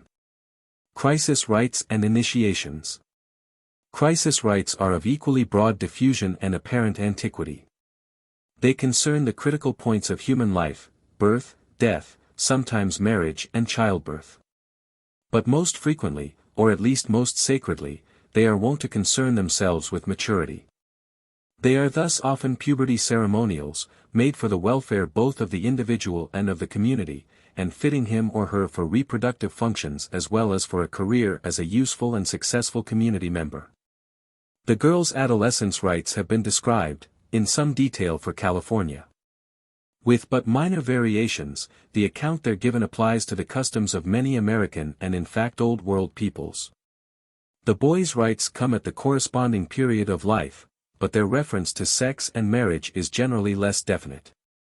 Fortitude, manliness, understanding are the qualities they are chiefly intended to test and fix. Privations like fasting, ordeals of pain, admonitions by the elders, are therefore characteristic elements of these rites. It is thus not as surprising as it might seem at first acquaintance that identical practices, such as having the boys stung by vicious ants, are occasionally found in regions as remote as California and Brazil. Even the particular method may be a local survival of a wide ancient diffusion. Perhaps most common of all specific ingredients of the rite in America is a whipping of the boys. Possibly this commended itself as combining a test of fortitude and an emotional memento of the counsel imparted. At any rate, it evidently became an established part of the puberty rites thousands of years ago, and thus acquired the added social momentum of an immemorial custom in many parts of both North and South America. 192. Secret societies and masks.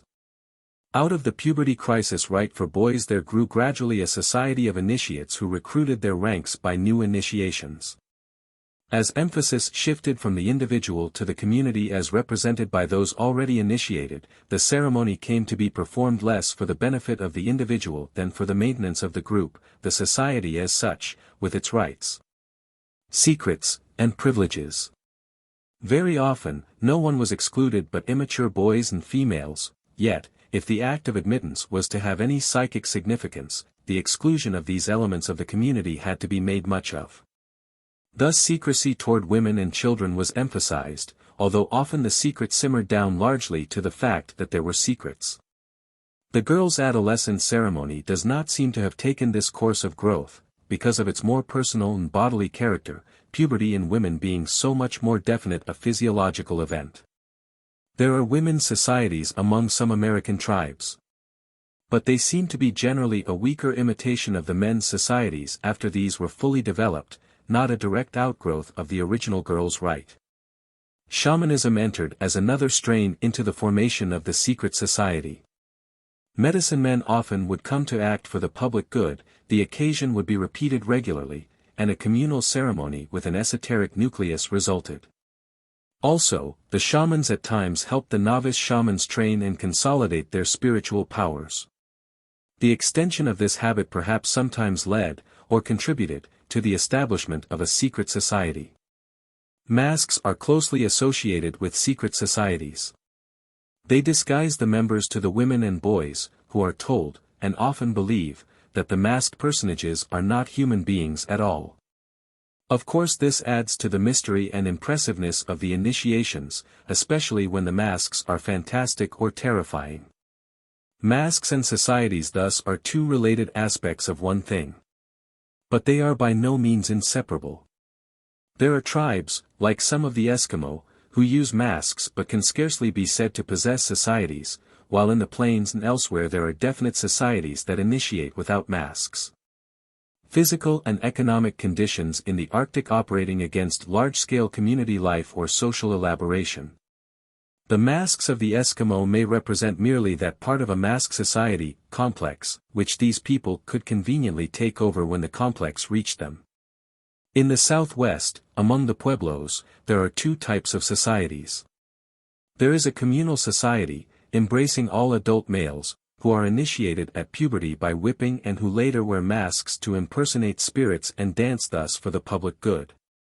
There are several smaller societies, also with secret rites, which cure sickness, recruit their membership from the cured, and use masks little or not at all.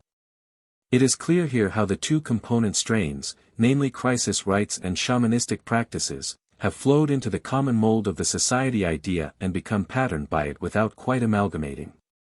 193. Priesthood. This, then, was the second general stage of American religion. The third is marked by the development of the priesthood. The priest is an official recognized by the community. He has duties and powers. He may inherit, be elected, or succeed by virtue of lineage subject to confirmation. But he steps into a specific office which existed before him and continues after his death. His power is the result of his induction into the office and the knowledge and authority that go with it. He thus contrasts sharply with the shaman, logically at least. The shaman makes his position. Any person possessed of the necessary mediumistic faculty, or able to convince a part of the community of his ability to operate supernaturally, is thereby a shaman. His influence is essentially personal. In actuality, the demarcation cannot always be made so sharply. There are peoples whose religious leaders are borderline shaman priests. Yet there are other tribes that align clearly. The Eskimo have pure shamans and nothing like priests. The pueblos have true priests but no real shamans. Even the heads of their curing societies, the men who do the doctoring for the community, are officials, and do not go into trances or converse with spirits. Obviously a priesthood is possible only in a well-constructed society. Specialization of function is presupposed. People so unorganized as to remain in a pre-clan condition could hardly be expected to have developed permanent officials for religion.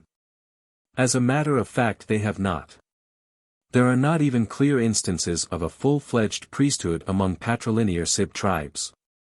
The first indubitable priests are found among the matrilinear Southwesterners and a few of their neighbors.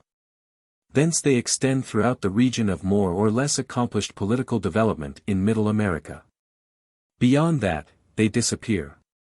Here once more, then, we encounter a trait substantially confined to the area of intensive culture and evidently superimposed upon the preceding stages. This makes it likely that the second stage, that of societies and masks, originated in the same center, but so long ago as to have been mostly obliterated by later developments, while continuing to flourish halfway to the peripheries. Even the priesthood is old in Middle America. This seems reasonably demonstrable. We do not know its actual beginnings there. But its surviving conditions at the edge of its area of occurrence may be taken as roughly indicative of its origin. Among the pueblos, each priest, with his assistants, is the curator of a sacred object or fetish, carefully bundled and preserved. The fetish serves the public good, but he is its keeper. In fact he might well be said to be priest in virtue of his custodianship thereof. Associated is the concept of an altar, a painting which he makes of colored earth or meal. In the plains area, some tribes may be somewhat hesitatingly described as having a priest or group of old men as priests. Wherever such is the case, these half-priests are the keepers of fetish bundles. Usually they make something like an altar of a space of painted earth. Areas as advanced as the northwest coast, where distinctive priests are wanting, lack also the bundles and altars. It looks, therefore, as if the American priesthood had originated in association with these two ceremonial traits of the fetish bundle and painted altar, both of which are conspicuously unknown in the Eastern Hemisphere. 194. Temples and sacrifice. In Middle America the fetish bundle and picture altar do not appear, apparently through supersedence by elements characteristic of the next or fourth cult stage. Characterized by the temple and the stone altar used in sacrifice. Temples, however, were already in luxuriant bloom among the Maya in their great period of 400 to 600 AD. The beginnings of their remarkable architecture and sculpture must of course lie much farther back. Certainly toward the opening of the Christian era, very likely earlier. Before this came the presumptive initial stage of priesthood, with bundles and altar paintings or some local equivalent. If 1,000 years be allowed for this phase, the commencement of the priesthood would fall in southern Mexico or Guatemala at least 3,000 years ago, possibly much longer. Peru, perhaps, did not lag far behind. Temples marked the last phase of Native American religion, but the most purely religious characteristic of the period, independent of mechanical or aesthetic developments, is human sacrifice.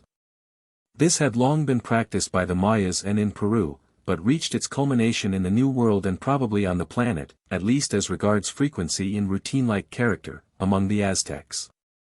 These were a late people, by their own traditions, to rise to culture and power, attaining to little consequence before the 14th century. It looks therefore as if human sacrifice had been a comparatively recent practice, perhaps only 1,000 or 2,000 years old when America was discovered, and still moving toward its peak. Outside Middle America, human sacrifice was virtually non-existent. There was considerable cannibalism in the tropical forest and Antilles, but no taking of life as a purely ceremonial act. For the pueblos of the Southwest, there are some slight and doubtful suggestions, but it appears that such deaths as were inflicted were rather punishments than offerings. The one North American people admittedly sacrificing human life were the Pawnee, a plains tribe, who once a year shot to death a girl captive amid a ritual reminiscent of that of Mexico. This has always been interpreted as suggestive of a historical connection with Mexico. In fact, The Pawnee appear to have moved northward rather recently, and most of their Cadón relatives had remained not far from the Gulf of Mexico when discovered. The precise origin of sacrifice is obscure, although it is significant that it was restricted to the area of concentrated population in towns. In Mexico at least there were no domesticated mammals available. The ultimate foundation of human sacrifice is no doubt the widespread and very ancient custom of offerings. It is, however, a long leap from the offering of a pinch of tobacco, a strew of meal, an arrow point or some feathers, or even a few bits of turquoise, to the deliberate taking of a life. Possibly the idea of self-inflicted torture served as a connection. The Plains tribes sometimes hacked off finger joints as offerings, and in their sun dance tore skewers out of their skins. In the northern part of the tropical forest knotted cords were drawn through the nose and out of the mouth, a sufficiently painful process, in magico-religious preparation. In Mexico it was common for worshippers to pierce their own ears or tongues, the idea of a blood offering combining with that of penance and mortification. It may seem strange that so shocking a custom as human sacrifice represented the climax of American religious development. Yet in a few thousand years more of undisturbed growth, it would probably have been superseded. This is precisely what happened in the Old World, which may be reckoned as about 4,000 to 5,000 years ahead of the New. In the Old World also the really lowly and backward peoples did not sacrifice men. The practice is a symptom of incipient civilization. 195. Architecture, Sculpture, Towns. To construct stone-walled buildings seems a simple accomplishment, especially in an environment of stratified rocks that break into natural slabs.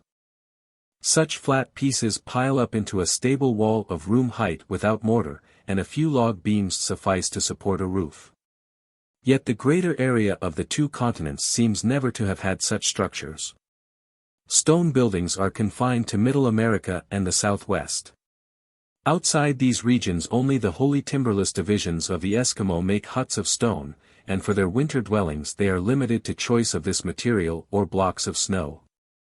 The Eskimo hut is tiny, not more than 8 or 10 feet across, and the weather is kept out not by any skill in masonry or plastering, but by the rude device of stuffing all crevices with sod.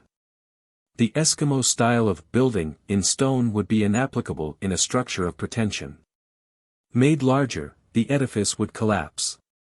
The art of masonry, like agriculture, pottery, and loom weaving, may therefore be set down as having had its origin in Mexico or Peru, or possibly in both. It shows, however, this peculiarity of distribution, at both ends of the area, among the pueblos of the Southwest in North America and among the Calchaquí of Northwest Argentina in South America, living houses were stone-walled.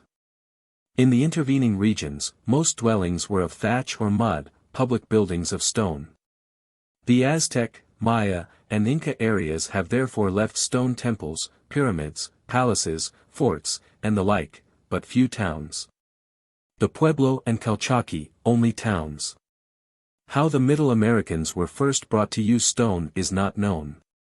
But a temple built as such being a more specialized, decorative, organized edifice than a dwelling, as well as involving some degree of communal cooperation, it can safely be regarded as a later type than private dwellings. The occurrence of the stone living houses at the peripheries confirms their priority. Evidently masonry was first employed in Middle America for simple public structures, chiefs' tombs, waterworks, platforms for worship. In its diffusion the art reached peoples like the Pueblos, who lived in small communities, interred their leaders without great rites, and offered no sacrifices in sight of multitudes. These marginal nations therefore took over the new accomplishment but applied it only to their homes. Meanwhile, however, the central inventors of masonry had grown more ambitious and were rearing ever finer and larger structures, until the superb architecture of the Mayas and the consummate stone fitting of the Incas reached their climax. Stone sculpture grew as an accompaniment. It remained rude in Peru, and chiefly limited to idols, in keeping with the simple, massive style of architecture. But the Mayas covered their structurally bolder and more diversified religious buildings with sculpture in relief and frescoed stucco, and between them set up great carvings of animal and mythical divinities. as well as luxuriantly inscribed obelisks. Their sculpture is aesthetically the finest in America and compares in quality with that of Egypt, India, and China. Recent excavations in the southwest have revealed a succession of stages as regards buildings. The first houses in this region may have been thatched or earth-roofed. The earliest in which stone was used were small, dug out a few feet, the sides of the excavation lined with upright rock slabs, and a superstructure of poles or mud-filled watling added. Then followed a period of detached one-room houses, with rectangular walls of masonry, and finally the stage of drawing these together in clusters and raising them in terrace stories. This whole development can be traced within the area. Yet it by no means follows that it originated wholly within the area. The knowledge of laying stone in courses, the impulse or habit of doing so, might, theoretically, just as well have come from without. And evidently did actually come into the southwest from Mexico. This is a type of situation frequently encountered in culture history problems. A group of data seem to point to a spontaneous origin on the spot so long as they are viewed only locally, whereas a broader perspective at once reveals them as merely part of a development whose ultimate source usually lies far away.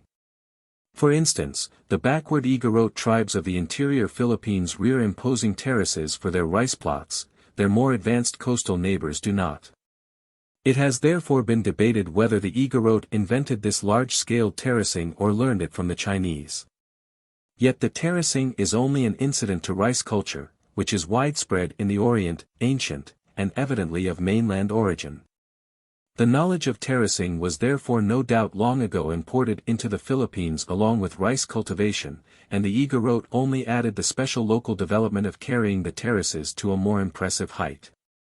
There is no question that the increase and better concatenation of knowledge is gradually leading to more and more certain instances of wide diffusions and fewer cases of independent origin.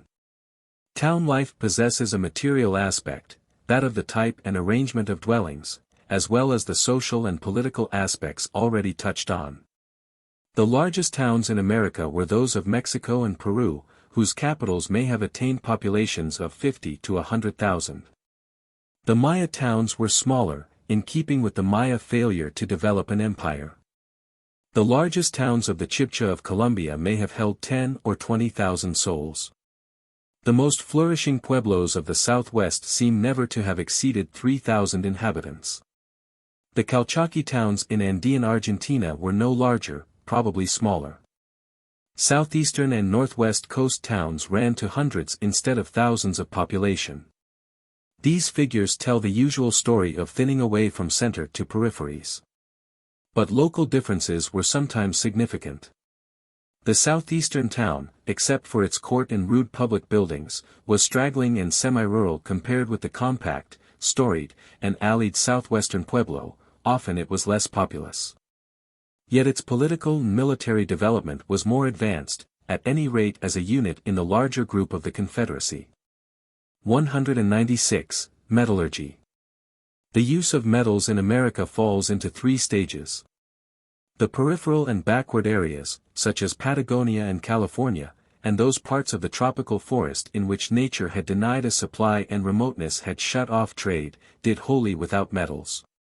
In the areas of medium advancement, like the Northwest, Southwest, and the ancient mound builder region of the Ohio Valley, native copper was beaten out into sheets, trimmed, bent, gouged, and engraved. It was not smelted from ore nor cast. Its treatment was thus essentially by Stone Age processes. Gold, silver, and other metals were not used, iron only sporadically when it could be obtained in the native metallic state from a fallen meteorite. The supply even of copper was rarely large.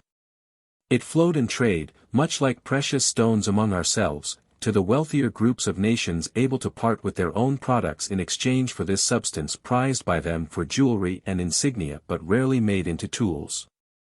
The third stage is that of true metallurgical processes, and is confined to the three Middle American areas. Here, copper, gold, silver, and so far as they were available tin and platinum, were sought after and worked. Copper at any rate was extracted from its ores by smelting, all the known metals were fused and cast, both in permanent molds and by the method of melting wax out of a single-time mold. Wire was beaten or drawn out. Gold leaf and acid plating practiced, and welding, hardening by hammering, and self-soldering were known. Alloys were made, copper tin bronze in Bolivia and the South Peruvian highland, whence its use later spread north, perhaps being carried as far as Mexico, copper arsenic bronze and copper silver alloy on the Peruvian coast. Copper gold in Colombia and Mexico, copper lead bronze in Mexico. Nowhere, however, was metal the standard material for tools, which continued to be mostly of stone or wood. Metallic tools and utensils, especially knives and axes, were not altogether rare in the bronze region of South America. The superior hardness of bronze as compared with copper no doubt proved a stimulus in this direction. But Maya temple cities were built with stone tools, and the Aztecs cut and fought with obsidian. In general, metal remained treasure or ornament. There were not even the beginnings of an iron culture anywhere in the hemisphere.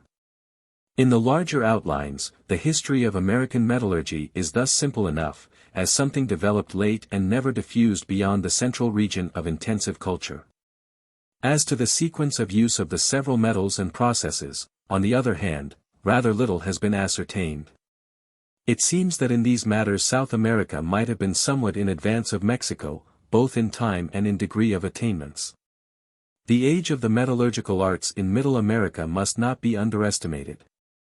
In spite of their relative recency, they can hardly have been less than several thousand years old. 197. Calendars and Astronomy. The earliest stage of anything like time reckoning in America was what might be called the descriptive moon series. The return of the seasons marked the year. Within the year, rude track was kept of the passage of time by following a series of natural months or lunations named after events, such as heavy cold, flying geese, deer rutting, or falling leaves. No one cared and perhaps no one knew how many days there were in a moon, let alone in a year. No one knew his age, nor, as a rule, how many years ago any event had taken place. It is a mark of pretty high civilization when people know how old they are. From the point of view of accuracy, the moon series calendar left much to be desired, since there are something over 12 and considerably under 13 visible lunations in a solar or seasonal year. Some tribes allowed 12 moons, others 13, in some different individuals disagreed. Whenever the geese actually flew, debates were settled, it was flying geese month, and every one went on with the series from there. If he had happened to get a moon ahead or behind, he accepted the event as a correction. The moon series calendar was used by the majority of tribes in the United States and Canada. Somewhat more advanced is the solstitial moon series. This takes one of the solstices, usually the one just before our Christmas, as the fixed beginning and end of the year. The days are noticeably shortest then. Some tribes went farther and employed landmarks to observe the place on the horizon of the sun's rising. Until the solstice this place shifts daily southward, after it northward. Also, the noonday shadows fall longest at the winter solstice. Here then was a point in the year which was always the same, whereas the geese might fly or the leaves fall early one year and late the next. The definiteness thus obtained was followed up by numbering the moons instead of describing them, or by recognizing both solstices as a frame within which there fell two parallel groups of 6 moons. Or of 5 moons and a slightly longer solstitial period. This method also did not solve the really difficult problem of making 12 lunations and an irregular fraction fit automatically and permanently into the solar year, and provision for counting days and years was still wholly lacking. Yet the first beginnings of exact astronomical observations had been made and were utilized to give the year and its subdivisions a certain fixity. The occurrence of the simple solstitial calendar in North America is significant. It occurs in the southwest and northwest, that is, in the area most directly influenced by the higher Mexican center, and the area which made most progress independently of Mexico. These two stages of the descriptive and the solstitial moon series were long ago passed through in southern Mexico and a need felt for a more precise time reckoning. No calendar can either serve accuracy or cover long periods which fails to concern itself with the exact arithmetical relation of its smaller units to its larger ones, the number of days in the month and year, for instance. This concern would not be difficult if the relations were simple, but nature has put something over 29.5 days into a lunation, something under 365.25 days and a little over 12 lunations into the year. The first step ahead was undoubtedly a day count, as previously the numbering of the moons had marked an advance over their descriptive naming. The day count must have revealed the discrepancy between the actual numbers and those assumed for the larger units, such as 30 and 360. A great advance was therefore made when the natural lunation was wholly abandoned and artificial units substituted.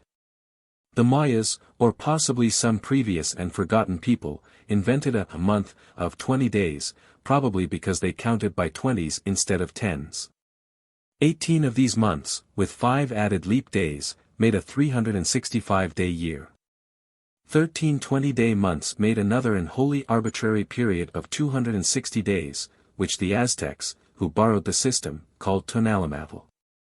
The tonalamatl had no basis in nature or astronomy and was a pure invention, a reckoning device. It ran its course concurrently with the year as two wheels of 260 and 365 cogs might engage. The same cogs would meet again at the end of 73 and 52 revolutions respectively, that is, 365 and 260 divided by 5, their highest common factor. At the end of each 52 years, therefore, the beginning of the year and of the tonalamatl again coincided, giving a calendar round of that duration. This 52-year period is the one by which the Aztecs dated. The Mayas, however, did not content themselves with the 52-year period, but reckoned time by katuns of 20 and cycles of 400 years. The dates on Maya inscriptions are mostly from their 9th cycle, with some from the end of the 8th and beginning of the 10th. This period corresponds approximately to the first 6 centuries of the Christian era. The beginning of the first cycle would fall more than 3,000 years before Christ. There is no reason to believe that this time reckoning began then. It is more likely that a little before the time of Christ the Mayas perfected this system of chronology and gave it dignity by imagining some 7 or 8 cycles to have passed between the beginning of the world, or some other mythological event, and the actual commencement of their record. From the close of their 8th cycle, however, the dates are apparently contemporary with the events to which they refer. This system is so elaborate that it could scarcely have been devised and adopted all at once. There must have been a time lasting some centuries, perhaps over 1,000 years, previous to the Christian era, during which the first day count was being elaborated and perfected into the classical calendar of the early post-Christian Maya monuments. This calendar did not exhaust the astronomical and mathematical accomplishments of the Mayas. They ascertained that 8 solar years correspond almost exactly with 5 years, or apparent revolutions, 584 days, of the planet Venus, and that 65 Venus years of a total of 37,960 days coincide with 2 calendar rounds of 52 solar years. They knew that their 365-day year was a fraction of a day short of the true year, determined the error rather exactly, and, while they did not interpolate any leap days, they computed the necessary correction at 25 days in 104 years or 2 calendar rounds. This is greater accuracy than has been attained by any calendar other than our modern Gregorian one. As regards the moon, they brought its revolutions into accord with their day count with an error of only 1 day in 300 years. These are high attainments, and for a people without astronomical instruments involved accurate and protracted observations as well as calculatory ability. Much less is known of South American calendars. But, like the dwindling away from Maya to Aztec to Pueblo and finally to the rudiments of the descriptive moon series of the backward tribes in the northern continent, so there is discernible a retardation of progress as the Maya focus is left behind toward the south. The most developed calendar in South America was that of the Chibchan peoples of Colombia. Beyond them, the Inca, in their greater empire, got along with a system intermediate in its degree of development between the Aztec and the Pueblo ones. In the tropical forest and Patagonian areas there do not seem to have been more than moon name series comparable to those of peripheral North America. 198. Writing. Related to calendar and mathematics in its origin was writing, which passed out of the stage of pictographs and simple ideograms only in the Mexican area. The Aztecs used the rebus method, but chiefly for proper names, as in tribute lists and the like. The Mayas had gone farther. Their glyphs are highly worn down or conventionalized pictures, true symbols, often indeed combinations of symbols. They mostly remain illegible to us, and while they appear to contain phonetic elements, these do not seem to be the dominant constituents. The Maya writing thus also did not go beyond the mixed or transitional stage. The Chibcha may have had a less advanced system of similar type, though the fact that no remains of it have survived argues against its having been of any considerable development. The Peruvians did not write at all. They scarcely even used simple pictography. Their records were wholly oral, fortified by mnemonic devices known as quipus, series of knotted strings. These were useful in keeping account of numbers, but could of course not be read by any one but the knotter of the strings. A given knot might stand equally for 10 llamas, 10 men, 10 war clubs, or 10 jars of maize. The remainder of South America used no quipus, and while occasional pictographs have been found on rocks, they seem to have been less developed, as something customary, than among the North American tribes. All such primitive carvings or paintings were rather expressions of emotion over some event, concrete or spiritual, intelligible to the maker of the carving and perhaps to his friends. Than records intended to be understood by strangers or future generations. Connected with the fact that the highest development of American writing took place in southern Mexico, is another: it was only there that books were produced. These were mostly ritualistic or astrological, and were painted on long folded strips of maguey fiber paper or deerskin. They were probably never numerous, and intelligible chiefly to certain priests or officials. 199. The several provincial developments, Mexico. Since the calendrical and graphic achievements enumerated, together with temple sculpture, lie in the fields of science, knowledge and art, and since they show a definite localization in southern Mexico.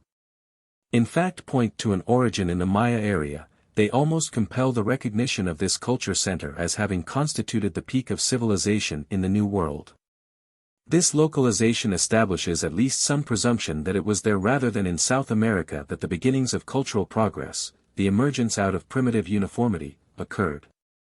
To be sure, it is conceivable that agriculture and other inventions grew up in Andean South America, were transported to Mexico, for some reason gained a more rapid development there, until, under the stimulus of this forward movement, further discoveries were made which the more steadily and slowly progressing Peruvian motherland of culture failed to equal. Conjectures of this sort cannot yet be confirmed or disproved. Civilization was sufficiently advanced in both Mexico and Peru to render it certain that these first beginnings now referred to, lay some thousands of years back. In the main, Mexican and Peruvian cultures were nearly on an equality, and in their fundamentals they were sufficiently alike, and sufficiently different from all Old World cultures, to necessitate the belief that they are, broadly, a common product. Still, the superiority of the Mexicans in the sciences and arts carries a certain weight. If to this superiority are added the indications that maize and cotton were first cultivated in the South Mexican area, in other words, that the fundamentals of American agriculture and loom weaving seem more likely to have been developed there than elsewhere. And if further the close association of pottery with agriculture throughout the Western Hemisphere is borne in mind, it seems likely that the seat of the first forward impetus out of the wholly primitive status of American culture is to be sought in the vicinity of southern Mexico. 200. The Andean area. The triumphs of Mexican civilization were in the spiritual or intellectual field, those of Peru lay rather in practical and material matters. The empire of the Incas was larger and much more rigorously organized and controlled, their roads longer and more ambitious as engineering undertakings, their masonry more massive, their mining operations and metal working more extensive. The domestication of the llama and the cultivation of certain food plants such as the potato gave their culture an added stability on the economic side. The extent of the Inca Empire, and of the smaller states that no doubt preceded it, was of influence in shaping Andean culture. Organized and directed efforts of large numbers of men were made available to a greater degree than ever before in the New World. The empire also operated in the direction of more steady industry, but its close organization and routine probably helped dwarf the higher flights of the mind. In the quality of their fabrics, jewelry, stone fitting, and road building, as well as in exactness of governmental administration, the Peruvians excelled. It is remarkable how little, with all their progress in these directions, they seem to have felt the need of advance in knowledge or art for its own sake. They thought with their hands rather than their heads. They practiced skill and inhibited imagination. The Incas, like the Aztecs in Mexico, represent merely the controlling nation during the last stage of development. Their specific culture was the local one of the highlands about Cuzco. Prehistoric remains from the coast both north and south, and in the Andean highland southward of Cuzco in the vicinity of Lake Titicaca and the adjacent parts of Bolivia, demonstrate that this Inca or Cuzco culture was only the latest of several forms of Andean culture. At the time of Inca dominion, the great temple of Tiwanaku near Lake Titicaca was already a ruin. Pottery of a type characteristic of the Tiwanaku district, and similar in style to its stone carvings, has been found in remote parts of the Andean area, thus indicating the district as an early center of diffusion. Other centers, more or less contemporaneous, some of them perhaps still earlier, can be distinguished along the coast. In short, the inner history of the Andean region is by no means summed up in that picture of it which the Inca domination at the time of discovery presented. New scientifically conducted excavations throughout the area will no doubt unravel further the succession of local cultural developments. 201. Colombia. The Chibchas of Colombia, the intermediate member of the three-linked Middle American chain, fell somewhat, but not very far, below the Mexicans and Peruvians in their cultural accomplishments. Their deficiency lay in their lack of specific developments. They do not show a single cultural element of importance peculiar to themselves. They chewed coca, slept in hammocks, sat on low chairs or stools. But these are traits common to a large part of South America. Consequently, the absence or weak development of these traits in Mexico is no indication of any superiority of the Chibchas as such. The great bulk of Colombian culture was a substratum which underlay the higher local developments of Mexico and Peru, and this substratum, varied agriculture, temples, priesthood, political organization, the Chibchas possessed without notable gaps. Whatever elements flowed from Mexico to Peru or from Peru to Mexico at either an early or a late period, therefore probably passed through them. In isolated matters they may have added their contribution. On the whole, though, their role must have been that of sharers, recipients, and transmitters in the general Middle American civilization. 202. The tropical forest. The line of demarcation between the narrow Pacific slope of South America and the broad Atlantic drainage is sharp, especially in the region of Peru. The Cordilleran stretch is arid along the coast, subarid in the mountains, unforested in all its most characteristic portions. East of the crest of the Andes, on the other hand, the rainfall is heavy, often excessive, the jungle thick, communication difficult and largely dependent on the waterways. Even the Caucasian has made but the slightest impression on the virgin Amazonian forest at its densest. The Inca stretched his empire 1,000 miles north and 1,000 to the south with comparative ease, establishing uniformity and maintaining order. He did not penetrate the tropical forest 100 miles. At his borders, where the forest began, lived tribes as wild and shy as any on earth. The Andean civilization would have had to be profoundly modified to flourish in the jungle, and the jungle had too little that was attractive to incite to the endeavor. Some thousands of years more, perhaps, might have witnessed an attempt to open up the forest and make it accessible. Yet when one recalls how little has been done in this direction by Caucasian civilization in 4 centuries, and how superficial its exploitation for rubber and like products has been, It is clear that such a task would have been accomplished by the Peruvians only with the utmost slowness. Yet various culture elements filtered over the Andes into the hidden lowlands. The Pan's pipe, for instance, an element common to the Andes and the forest, is likely to have originated in the higher center. Elements like the blowgun, the hammock, the chair or stool, are typical of the northern forest and Antilles, and may have infiltrated these areas from Colombia or even been locally developed. The same is true of the cultivation of the cassava or manioc plant, from which we draw our tapioca.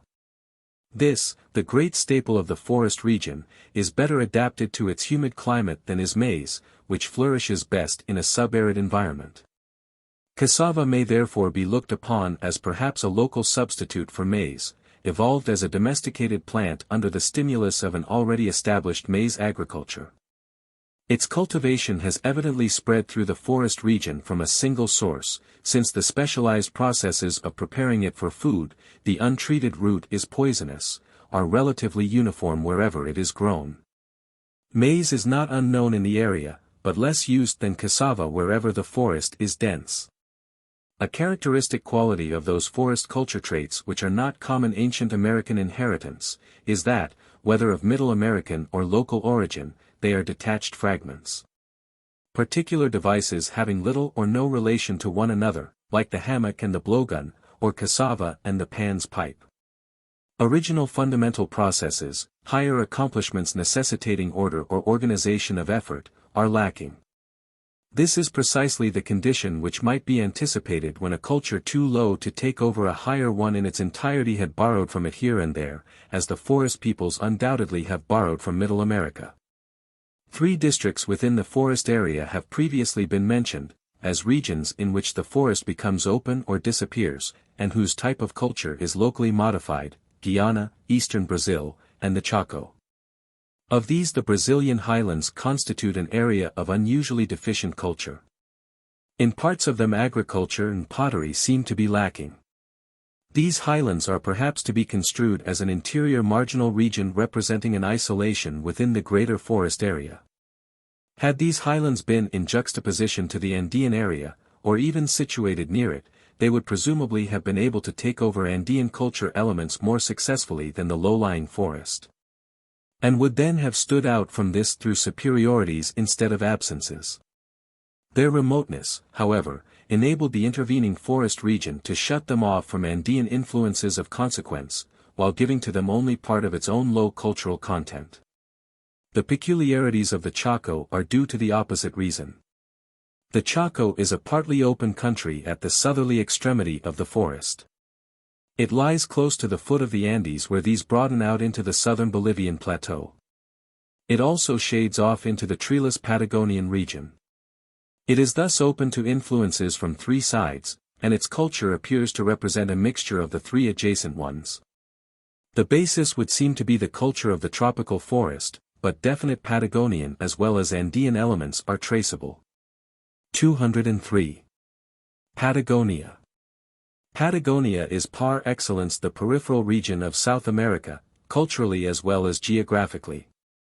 As regards civilization, this is true in the highest degree at the extreme tip of the continent about Tierra del Fuego.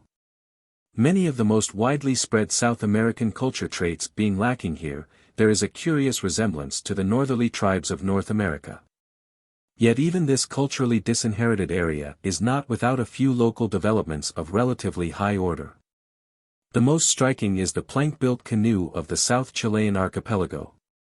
The skill to carpenter such boats was exercised in only one other region in the hemisphere, the Santa Barbara Islands of California. Curiously enough, the latter is also a district of comparatively backward culture. In any event, this built-up canoe of the rude people of the extreme south contrasts strikingly with the lack of any real boats among the advanced nations in the Andean area. The moral would seem to be that it is speculative to base much theory or explanation on any single culture trait. Of other elements specific to the Patagonian region, there might be mentioned coiled basketry, and the bolas. This is a hunting weapon of 3 stones attached to ropes swung so as to wind around the neck or legs of game. Except at the extreme south, Patagonian culture was profoundly modified by the introduction of the horse, which soon after the arrival of the Spaniards multiplied on the open plains. The horse enlarged the ability of the Patagonian tribes to take game, especially in the Pampas in the north, increased their wealth, and strengthened their warlike interests. The same change occurred in the Chaco. 204. North America, the Southwest. In North America the southwest area lies at the point where the continent spreads out fanwise. It is therefore the gate or transforming station through which Mexican influences flowed on their way to the various areas beyond. Whatever of Mexican culture the Pueblos received and accepted, they worked over before they passed it on. This reconstitution gave the culture a new color. Nearly everyone on first coming in contact with southwestern culture has been struck with its distinctive cast. Analysis, however, shows few intrinsic elements peculiar to it. The novelty as compared with Mexico lies in a different emphasis or a new arrangement of the elements. Masonry, for instance, is used for dwellings instead of temples. Town life is well developed, but the political organization which accompanies it in Mexico is much weaker in the Southwest. 205. The Southeast. Superficially, Southeastern culture appears different from Southwestern. Much of the seeming difference is due to the wooded and rather humid environment, another portion is accounted for by the failure of the Southeastern tribes to build in stone. But there are differences that go deeper, such as the poverty of Southeastern ritual and the comparative strength of political organization. The religious dwarfing may be attributed to greater distance from Mexico. The precise routes of diffusion into the southeast are not wholly clear. The culture center of the area lay on or near the lower Mississippi, sufficiently close to the southwest. Yet the district which is now Texas intervened, and this was one of distinctly lower culture, largely occupied by tribes with plains affiliation. Theoretically it would have been possible for cultural elements to travel from Mexico along the Texas coast to the southeast. Yet what little is known about the tribes of this coast indicates that they were backward. A third possibility for the transmission of culture was from the Antilles, especially by the short voyage from Cuba or the Bahamas to the point of Florida. Some connections by this route almost certainly took place. But they seem to have affected chiefly the peninsula of Florida, and to have brought less into the southeast as a whole than reached it overland. 206. The Northern Woodland. The Northeast was historically dependent on the Southeast as this was on the Southwest and the Southwest on Mexico. It was thus the third stage removed from the origins in Middle America. It was inferior to the Southeast in several points. Pottery was cruder, clans mostly patrilinear instead of matrilinear, town and tribal life less organized.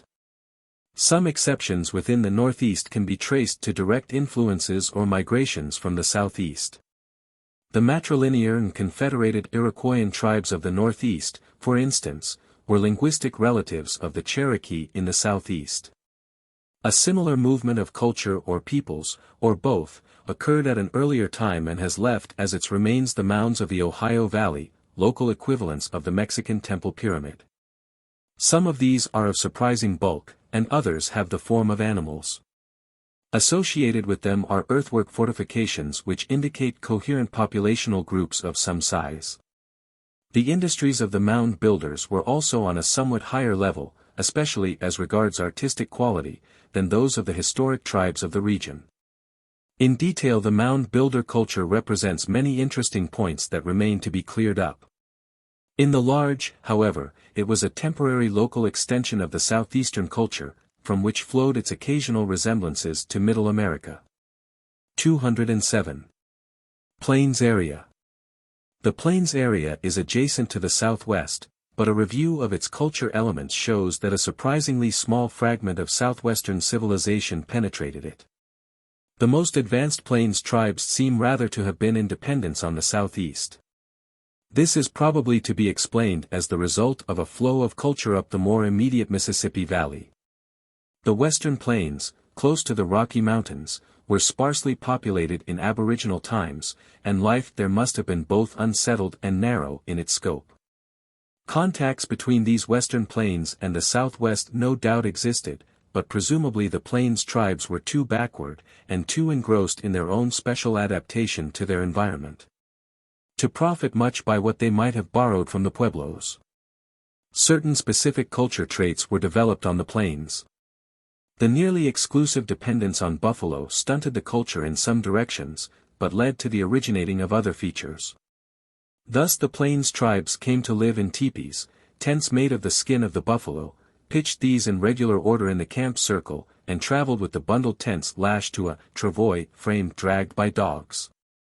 While they never accomplished anything notable in the way of confederating themselves into larger stable groups, nor even in effective warfare, they did develop a system of coup counting or military honors which loomed large in their life. During the 17th century the horse was introduced or became abundant on the plains. It reached the Indians from Spanish sources, as is shown by their adopting modifications of Spanish riding gear and methods of mounting. The horse gave them an extension of range and a greater sureness of food supply. More leisure also resulted. The consequence was a general upward swing of the culture, which put it, as regards outward appearances, on a par with the cultures of other areas that in purely aboriginal times had outranked the plains. This development due to the horse is in many ways comparable to that which occurred in the Patagonian area, but with one difference. The Patagonians possessed a meager culture. The introduction of the horse resulted in their hybridizing two elements so dissimilar as their own low civilization and the Caucasian one. The Plains culture had a somewhat fuller content. The Plains tribes were also protected from intimate Caucasian contacts for nearly 2 centuries, during which they were able to use the new and valuable acquisition of the horse to enrich and deepen their culture without essentially remodeling it. Horse transport was substituted for dog transport. Teepees became more commodious and comfortable, the camp circle spread out larger, more property could be accumulated. Warfare continued to be carried on as a species of game with military honors as prizes, but now provided the added incentive of substantial booty of herds easily driven off. 208. The Northwest Coast. The North Pacific Coast is the most anomalous of the North American areas, and its history is in many ways unique. It is nearer in miles to the southwest and Mexico than is the northeast, yet agriculture and pottery never reached it. At the same time the northwest culture is obviously more than a marginal one. People with so elaborate a social organization as these coast tribes, and with so outstanding an art, were certainly not peripheral dependents. The explanation is that much of the development of culture in the Middle American region never became established in the Northwest. But that this area manifested a vitality and initiative of its own which led to the independent development of a number of important culture constituents. The art is in the main of such local origin, since it does not affiliate closely with the art of other areas. Very important too was the stress increasingly laid on wealth in the Northwest. Society was stratified in terms of it. The potlatch, a combination of feast, religious ceremony, and distribution of property, is another peculiar outcome of the same tendency. The use of dentalium shells as a sort of standard currency is a further manifestation. The working of wood was carried farther than anywhere else. Several traits, such as the solstitial calendar and matrilinear clans, which the Northwest Coast shares with other areas, have already been cited as probable instances of independent evolution on the spot. All in all, then, it is necessary to look upon the Northwest Coast culture as one that fell far short of the high civilizations of Middle America, in fact barely equaled that of the Southwest. Yet as the only one in the New World that grew to any notability with but slight dependence on Middle America. It is an isolated secondary peak standing aloof from the greater one that culminated in Mexico and Peru and to which all the remainder of the hemisphere was subordinate. Visualizes this historic relation. 209. Northern marginal areas. The Arctic, Mackenzie, Plateau, and California areas were also but little influenced by Middle American civilization. In fact, most of the elements which they share with it may be considered direct survivals of the general Proto-American culture out of which the early Middle American civilization emerged. Yet why these areas on the Pacific side of North America should have profited so much less by the diffusion of Mexican advancement than the areas on the Atlantic, is not clear. In the mostly frozen Arctic and Mackenzie tracts, the hostile environment may have forbidden. But this explanation certainly does not apply to the California area, which lies at the very doors of the Southwest and yet refrained from taking over such fundamentals as agriculture and pottery. Sparseness of population cannot be invoked as a cause, since at least along the coast the density of population was greater than in almost all the eastern half of the continent. Of the people of these four areas, the Eskimo are the only ones that evinced notable originality. It is easy to attribute this quality of theirs to the stern rigor of environment. In fact, it has been customary to appeal to the Eskimo as an example of the popular maxim that necessity is the mother of invention. Yet it is clear that no great weight can be attached to this simple philosophy. It is true that without his delicately adjusted harpoon, his skin boat, his snow hut, his dog sled, and his seal oil lamp, the Eskimo could not have maintained an existence on the terrifically inhospitable shores of the Arctic. But there is nothing to show that he was forced to live in this environment. Stretches of mountains, desert, and tundra in other parts of the world were often left uninhabited by uncivilized peoples. Why did not the Eskimo abandon his Arctic shore or refuse to settle it in the first place, crowding his way instead into some more favorable habitat? His was a sturdy stock that should have had at least an equal chance in a competition with other peoples. Furthermore, it is evident that rigorous environment does not always force development or special cultural adaptations. The tribes of the Mackenzie Yukon and the most northerly part of the northeast area lived under a climate about as harsh as that of the Eskimo. In fact, they were immediate neighbors, yet their culture is definitely more meager. A series of the most skilled devices of the Eskimo were wanting among them. If necessity were truly as productive a cause of cultural progress as is commonly thought, these Athabascan and Algonquin Indians should have been stimulated into a mechanical ingenuity comparable to that of the Eskimo, instead of continuing to rank below them. These considerations compel the conclusion that the Eskimo did not develop the achievements of his culture because he lived in his difficult environment, but that he lived in the environment because he possessed a culture capable of coping with it. This does not mean that he had his culture worked out to the last detail before he settled on the American shores of the Arctic Ocean. It does mean that he possessed the fundamentals of the culture, and the habits of ingenuity, the mechanical and practical turn of mind, which enabled him to carry it farther and meet new requirements as they came up. Where and how he acquired the fundamentals is obscure. It is well to remember in this connection that the physical type of the Eskimo is the most distinctive in the New World, and that his speech has as yet shown no inclination to connect with any other American language. It is conceivable that the origin of the Eskimo is to be set at a time later than that of the American race and somewhere in Asia. The fact that at present there are Eskimo villages on the Siberian side of Bering Strait is too recent and local a phenomenon to afford strong confirmation of such a view, but certainly does not operate against it. Somewhere in the Siberian region, then, within occasional reach of influences emanating from higher centers of civilization in Asia or Europe, the Eskimo may have laid the foundations of their culture. Specialized it further as they encountered new conditions in new Asiatic habitats, and evolved only the finishing touches of their remarkable adaptation after they spread along the northernmost shores of America. Some of the Old World culture influences which had reached them before they entered America may go back to the Magdalenian culture of the Paleolithic.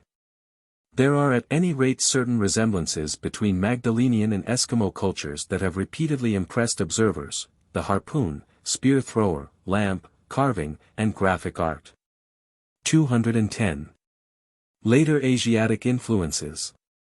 One set of influences the Eskimo, and to a lesser degree the peoples of adjacent areas, were unquestionably subject to and profited by sporadic culture radiations of fairly late date from Asia.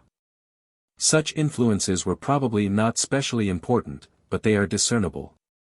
They came probably as disjected bits independent of one another. There may have been as many that reached America and failed of acceptance as were actually taken up. In another connection, it has been pointed out how the tale known as the magic flight has spread from its Old World center of origin well into northwestern America.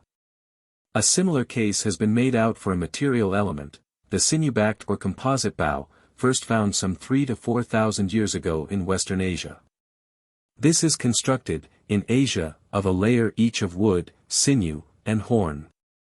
In its simpler American form, which barely extends as far south as the Mexican frontier, of either wood or horn reinforced with sinew. Body armor of slats, sewn or wound into a garment, seems to have spread from Asia to the northwest coast. The skin boat, represented in its most perfect type by the Eskimo kayak, the teepee or conical tent of skins, birch bark vessels, sleds or toboggans with dog traction, bark canoes with underhung ends, and garments of skin tailored, cut and sewn, to follow the contours of the body, may all prove to represent culture importations from Asia. At any rate, they are all restricted in America to the part north and west of a line connecting the St. Lawrence and Colorado rivers, the part of the continent that is nearest to Asia. South and east of this line, apparently, Middle American influences were strong enough to provide the local groups with an adequate culture of American source. And, the Asiatic influences being feeble on account of remoteness, Asiatic culture traits failed of acceptance. It is also noteworthy that all of the traits last mentioned are absent on the northwest coast, in spite of its proximity to Asia. The presumable reason is that the northwest coast, having worked out a relatively advanced and satisfactory culture adaptation of its own, had nothing to gain by taking over these elementary devices. Whereas to the culturally poorer peoples of the Arctic, Mackenzie, Plateau, and in part of the California, Plains, and northeastern areas, they proved a valuable acquisition. A careful analysis of Eskimo culture in comparison with North and East Asiatic culture may reveal further instances of elements that have spread from one hemisphere to the other. Yet the sum total of such relatively late contributions from the civilization of the Old World to that of the New, during the last 1 or 2 or 3 or 4,000 years, is not likely to aggregate any great bulk. Since the early culture importation of the period of the settlement of America 8 or 10,000 years ago, the influences of the Old World have always been slight as compared with the independent developments within the New World. Even within the northwestern segment of North America, the bulk of culture would seem to have been evolved on the spot. But mingled with this local growth, more or less modifying it in the nearer regions, and reaching its greatest strength among the Eskimo, has been a trickling series of later Asiatic influences which it would be mistaken wholly to overlook. Chapter 14. The Growth of Civilization, Old World Prehistory and Archaeology. Sources of Knowledge.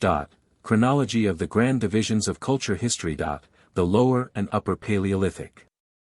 Race influence and regional differentiation in the Lower Paleolithic. Upper Paleolithic culture growths and races. The Paleolithic aftermath, Basilian. The Neolithic, its early phase. Pottery and the bow. Bone tools. The dog. The hewn axe. The Full Neolithic. Origin of domesticated animals and plants. Other traits of the Full Neolithic. The Bronze Age, copper and bronze phases. Traits associated with bronze. Iron. First use and spread of iron. The Hallstatt and Latine periods. Summary of development, regional differentiation. The Scandinavian area as an example. The late Paleolithic Ancylus or Maglemose period. The early Neolithic Litorina or Kitchen Midden period. The Full Neolithic and its subdivisions in Scandinavia. The Bronze Age and its periods in Scandinavia. Problems of chronology. Principles of the prehistoric spread of culture. 211. Sources of knowledge.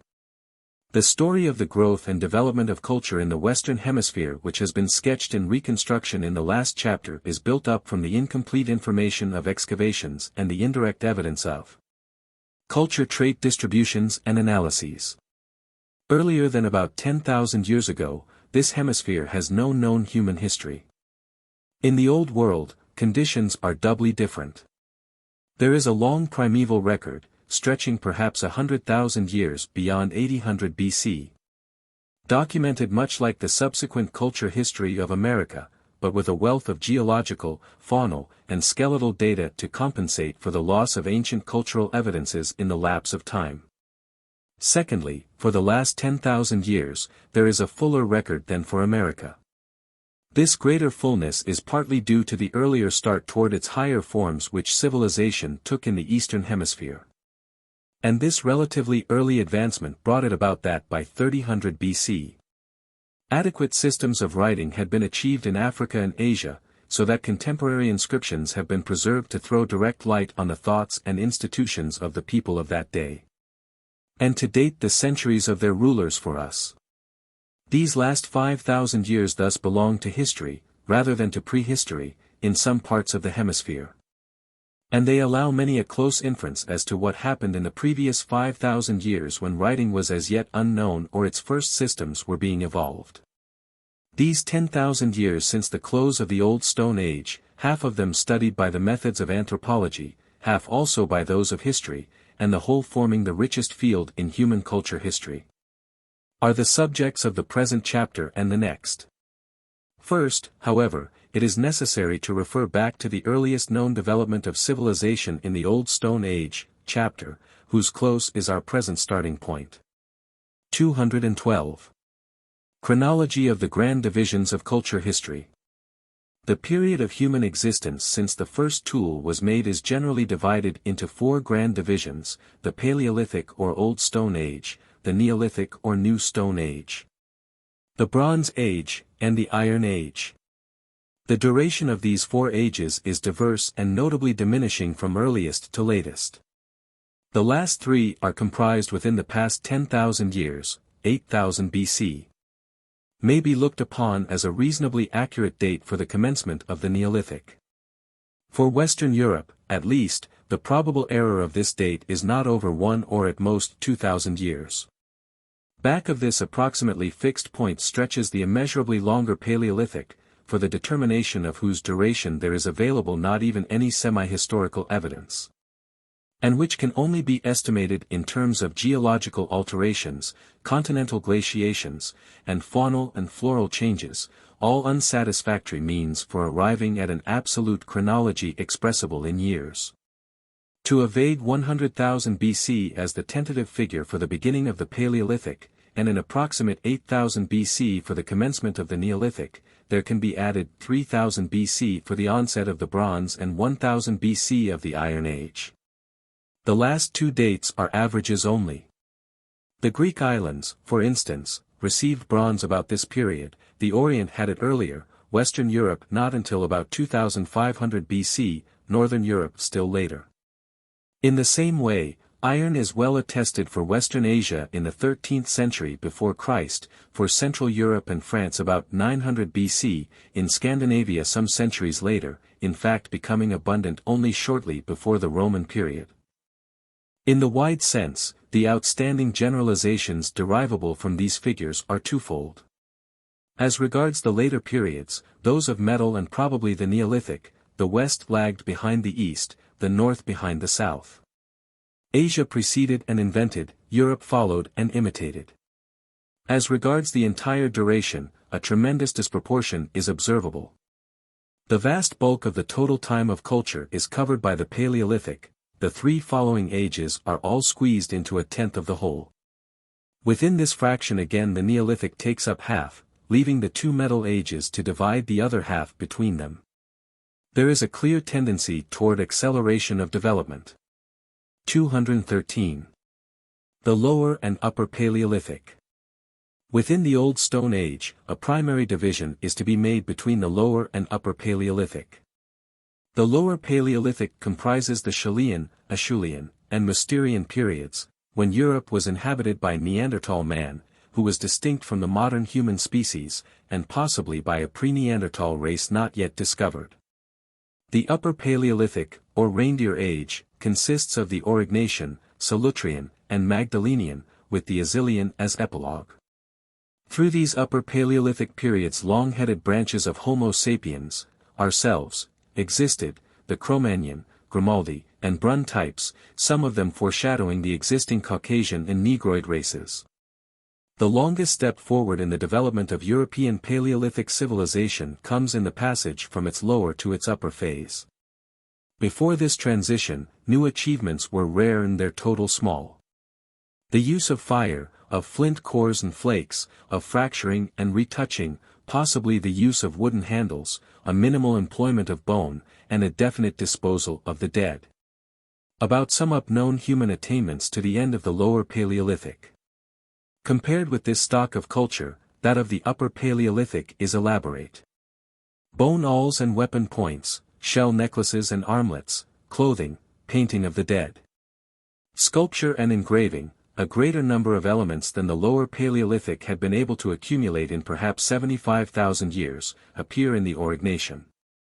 The foundations of the whole of the Upper Paleolithic civilization were laid in this period. That the Solutrean added needles and surface retouching of flint, the Magdalenian a more vigorous development of pictorial line and use of colors, lamps, harpoons, and spear throwers. Represented in the main only an enriching of the general Upper Paleolithic culture, whose essentials were determined at the outset. 214. Race influence and regional differentiation in the Lower Paleolithic. This profound change raises a natural conjecture. The Lower Paleolithic culture, at least in its latest form, was carried by Neanderthal man. Upper Paleolithic culture is in great part associated with Cro-Magnon man, whose anatomy was nearer our own. Did not this relatively modern structure involve also a relatively modern set of mental faculties, and these in turn, by their own sheer worth, produce the richer culture? The supposition is plausible enough, and has been made. But it is sounder procedure to withhold commitment of opinion. The inference involves the assumption that approach to our own bodily type is accompanied by higher native intelligence. And the further assumption that higher intelligence will automatically produce advance in civilization. Probable as both these assumptions may seem, they are still undemonstrated, in general and in particular. The application of the assumptions to the facts therefore gives an apparent explanation in terms of an ultimate but really unknown causality. By accepting this hypothetical causality, it turns attention away from the question of its validity. But the validity of the causal relation between the body and intelligence, and between intelligence and culture, is precisely a point that needs elucidation. It needs elucidation as much as does the change of civilization that occurred in Europe about 25,000 years ago, and is a much broader problem, indeed, part of the most fundamental problem that anthropology still faces as unsolved. Instead of a snapping interpretation of a dubious point in human history in terms of a couple of still more dubious principles, it will be wiser to lay these principles aside, for a time at least. And to reconsider more intensively the facts bearing on the particular point at issue. There are two obvious lines of evidence that may help to throw light on the change from the Lower to the Upper Paleolithic, and in fact aid understanding of the whole Paleolithic. The first comprises the relations between Western Europe and other areas during that period, the second, regional differences within Europe. In the previous chapter on the Paleolithic, such considerations have been disregarded in favor of a schematic presentation of what seemed the salient facts in a field made sufficiently difficult by the antiquity and incompleteness of data. The best of these data, and those which arrange themselves most systematically, are those from Europe, which have therefore been presented as if they constituted a self-sufficient unit. But it is unlikely that the culture should have developed in Europe in complete detachment for 100,000 years or that it should have remained identical over the whole of that continent. It is necessary, in short, to revise the simple outline of chapter by giving heed to geographical and other disturbing considerations. First of all, it is well to realize that what has heretofore been called the first tool, the Chilean pick or coup de poing, was not so much the only tool of its period as the most characteristic one. It seems to have been accompanied at all times and everywhere by smaller, less regularly made implements, some of which were even worked out of flakes instead of cores and subjected to crude blow retouching. Further, these medium-sized pieces were probably invented before the coup de poing. Which is after all what might be expected, the coup de poing being a comparatively effective, regularly shaped, symmetrical implement involving both an ideal of form and a tolerable, rough skill to produce. Several pre-Chilean stations, containing such smaller implements but no coups de poing, are now recognized by many specialists in prehistory. The most notable are those of Saint-Achol and Abbeville, in northern France. The remainder are in the same part of that country, in Belgium, or in southern England, which at that time formed part of the continent. The fauna of some of these sites is an early one and has been attributed to the second interglacial era, as compared with the third interglacial in which the Chilean and Acheulean fall. When the Chilean proper, with its typical, well-developed picks, is examined, it becomes clear that the distribution of this distinctive form is limited to a narrow strip of westernmost Europe from Belgium to Spain. The picks recur in North and East Africa and the districts of Asia bordering on the Mediterranean. They may not be of exactly the same age in these regions as in Westerly Europe, but they are of the same type, and in view of the continuity of their distribution must be historically connected. In fact, the coup de poing Chilean might well be described as essentially an African, or Afro-Asian, development which underwent an extension across what was then the land bridge of Gibraltar up the Atlantic face of Europe. The remainder of Europe was evidently also inhabited in this era, but by people of a variant culture.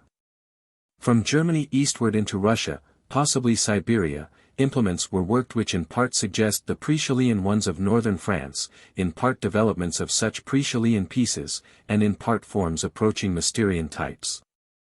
They do not include Chilean picks. The name pre-Mysterian has been proposed for this Central and East European culture. This name is appropriate, provided it is remembered that pre-Mysterian denotes not a phase intermediate between the Acheulean and Mysterian of Western Europe, but a culture developed, like the Chilean, yet more or less independently. Out of the pre-Chilean, and approximately coeval with the pure Chilean of Western Europe and its Acheulean continuation. In other words, two culture areas, an African West European and an East European, begin to be discernible from an extremely early time in the Lower Paleolithic. Figure 37. Early Lower Paleolithic culture areas, about 100,000 to 50,000 BC. Vertical shading, Chilean-Acheulean culture, with coups de poing. The principal European districts containing typical Chilean coups de poing are marked C. Stippling, pre-Mysterian culture, probably contemporaneous with Chilean and Acheulean, but lacking coups de poing. White, uninhabited or unexplored. Mainly after Obermeier. During the Acheulean, the Western culture spread somewhat, into southern England, southeastern France, Italy, and began to overlap with the Eastern culture along the Rhine. In the Mysterian, an assimilation seems to have taken place, culture, or at least flint industry, became more uniform over the whole of Europe, and in a measure the near parts of Asia and Africa also. This general Mysterian culture, with its small implements and emphasis on retouching, seems more likely to have evolved out of the pickless Eastern pre-Mysterian than out of the Western Chilean-Acheulean with its large-hewn coups de poing. This would suggest an Eastern origin for Mysterian man, the Neanderthal race. But it is well not to proceed beyond some slight probability on this point because it is by no means certain that culture traveled only as races traveled. In their simple way, culture contacts without migrations may have been substantially as effective in shaping or altering civilization 50,000 years ago as today. For all that can be demonstrated at present, the Mysterian Neanderthal men of Western Europe may have been the blood descendants of the undiscovered Chilean-Acheulean inhabitants of Western Europe who had learned more effective retouching and smaller tools from the East Europeans. 215. Upper Paleolithic culture growths and races.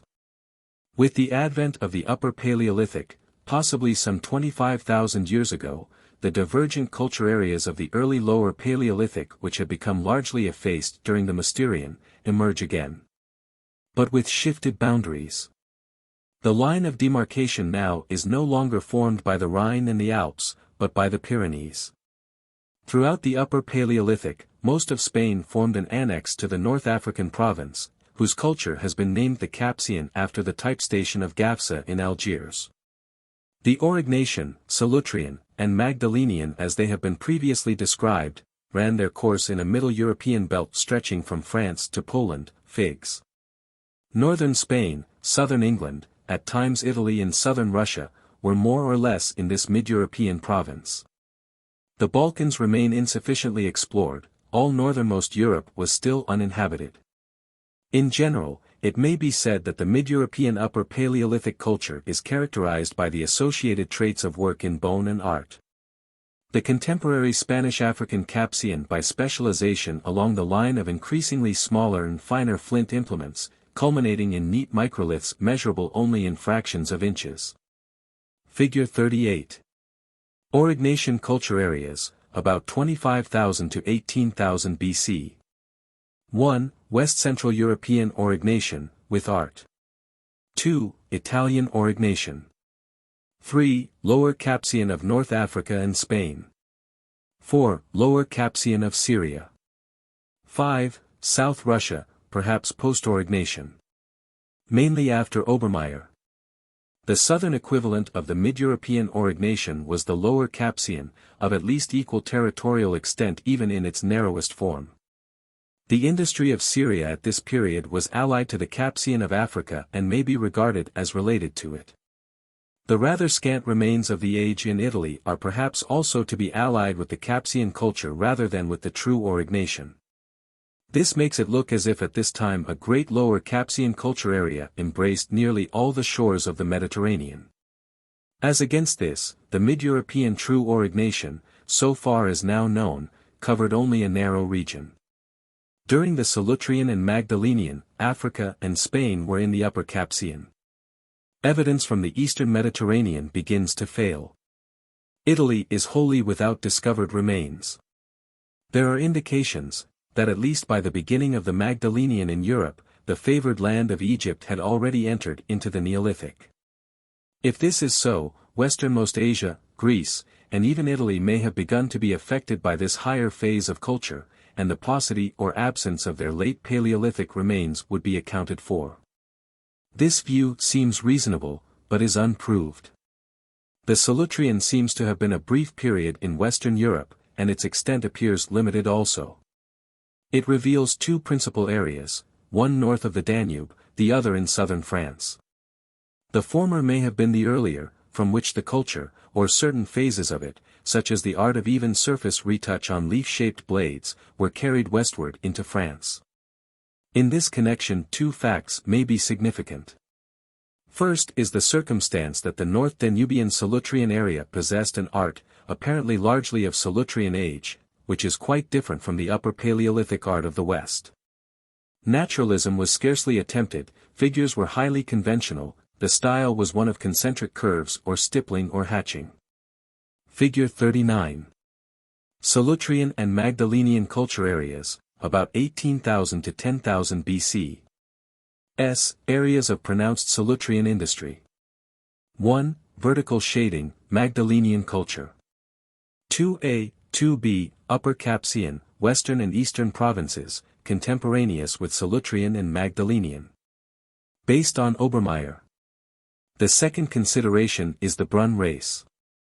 This type, which as yet is known only from a few examples, is generally considered Neanderthaloid, but also shows leanings toward the Cro-Magnon race as well as differences from it.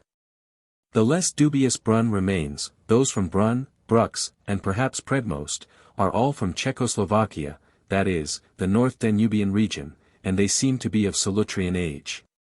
These facts render it likely that there existed a connection between the East Solutrean culture, the geometric art, and the Brun race, and they indicate at least some probability of the spread of Solutrean culture from Eastern to Western Europe.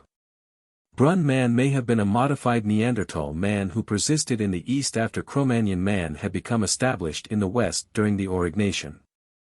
Or he may have been a local Eastern variant of a generic type whose better-known Western form we call Cro-Magnon man. As to Grimaldi man, his Negroid affiliations also seem less startling once it is clear that the Aurignacian civilization was a mid-European phenomenon. And that contemporary Spain and probably Italy formed part of the essentially African development of the Lower Capsian. With southern Europe a cultural annex of North Africa at this period, the presence there of a Negroid type is reasonable enough. Further, both the Strait of Gibraltar and that between Tunis and Sicily were land bridges during part of the Pleistocene, Gibraltar, for instance, probably during the Lower Capsian and, again, after a subsidence, in the Upper Capsian. The Mediterranean, in other words, must be conceived not as a great Barring Sea, but as a landlocked lake or pair of lakes, so that Europe and Africa were joined geographically as well as racially and culturally. As to the Cro-Magnon race, its association with the Aurignacian-Magdalenian culture of mid-European type is clear enough, but its origin remains problematical. One naturally looks eastward, to the north lay ice, to the west the Atlantic, to the south a different even though related culture. But nothing is really known. No ancestral Asiatic form, no closely cognate later race, no Eastern culture out of which the Aurignacian might have sprung nor to which it might have been specifically related. All or some of these may have existed, but in the absence of discovery, speculation is of little profit. There is the further difficulty about a theory that brings Cro-Magnon man out of the east into the west of Europe, that a little later, in the Solutrean, Central Europe, through which he presumably passed, seems to have been in possession of the Brun race. True, this might have been a later wave out of the east. But to derive both races out of Asia, and perhaps the preceding Neanderthal type also, is a bit monotonous as a hypothesis, besides being one of those assumptions that seem to answer problems without really helping their understanding. Much the same may be said as to the fate of Neanderthal man, whether he was exterminated by the Cro-Magnons, or absorbed, or was driven away, or died out. A single discovery on this point will be worth more than the most elaborate conjecture. 2 points seem clear, whatever may have been the diffusions of race and culture at the time that the Lower Paleolithic was being replaced by the Upper. On the side of flint industry, there was no break, the Aurignacian is the continuation of the Mysterian. The experts occasionally have difficulty in agreeing whether a station or level is to be assigned to the late Mysterian or early Aurignacian. Whatever, therefore, was imported in the Upper Paleolithic was joined to something that remained over and continued in Middle Europe from the Lower Paleolithic. Secondly, the center of known naturalistic art development was the West, southern France especially, perceptibly in the Aurignacian, notably in the Magdalenian. Yet this tract is peripheral to the Aurignacian-Magdalenian culture as a whole. It would thus be a forced explanation to look upon this art as the outright result of a diffusion or migration. The supposed recipients of the accomplishment would be carrying it farther than its originators.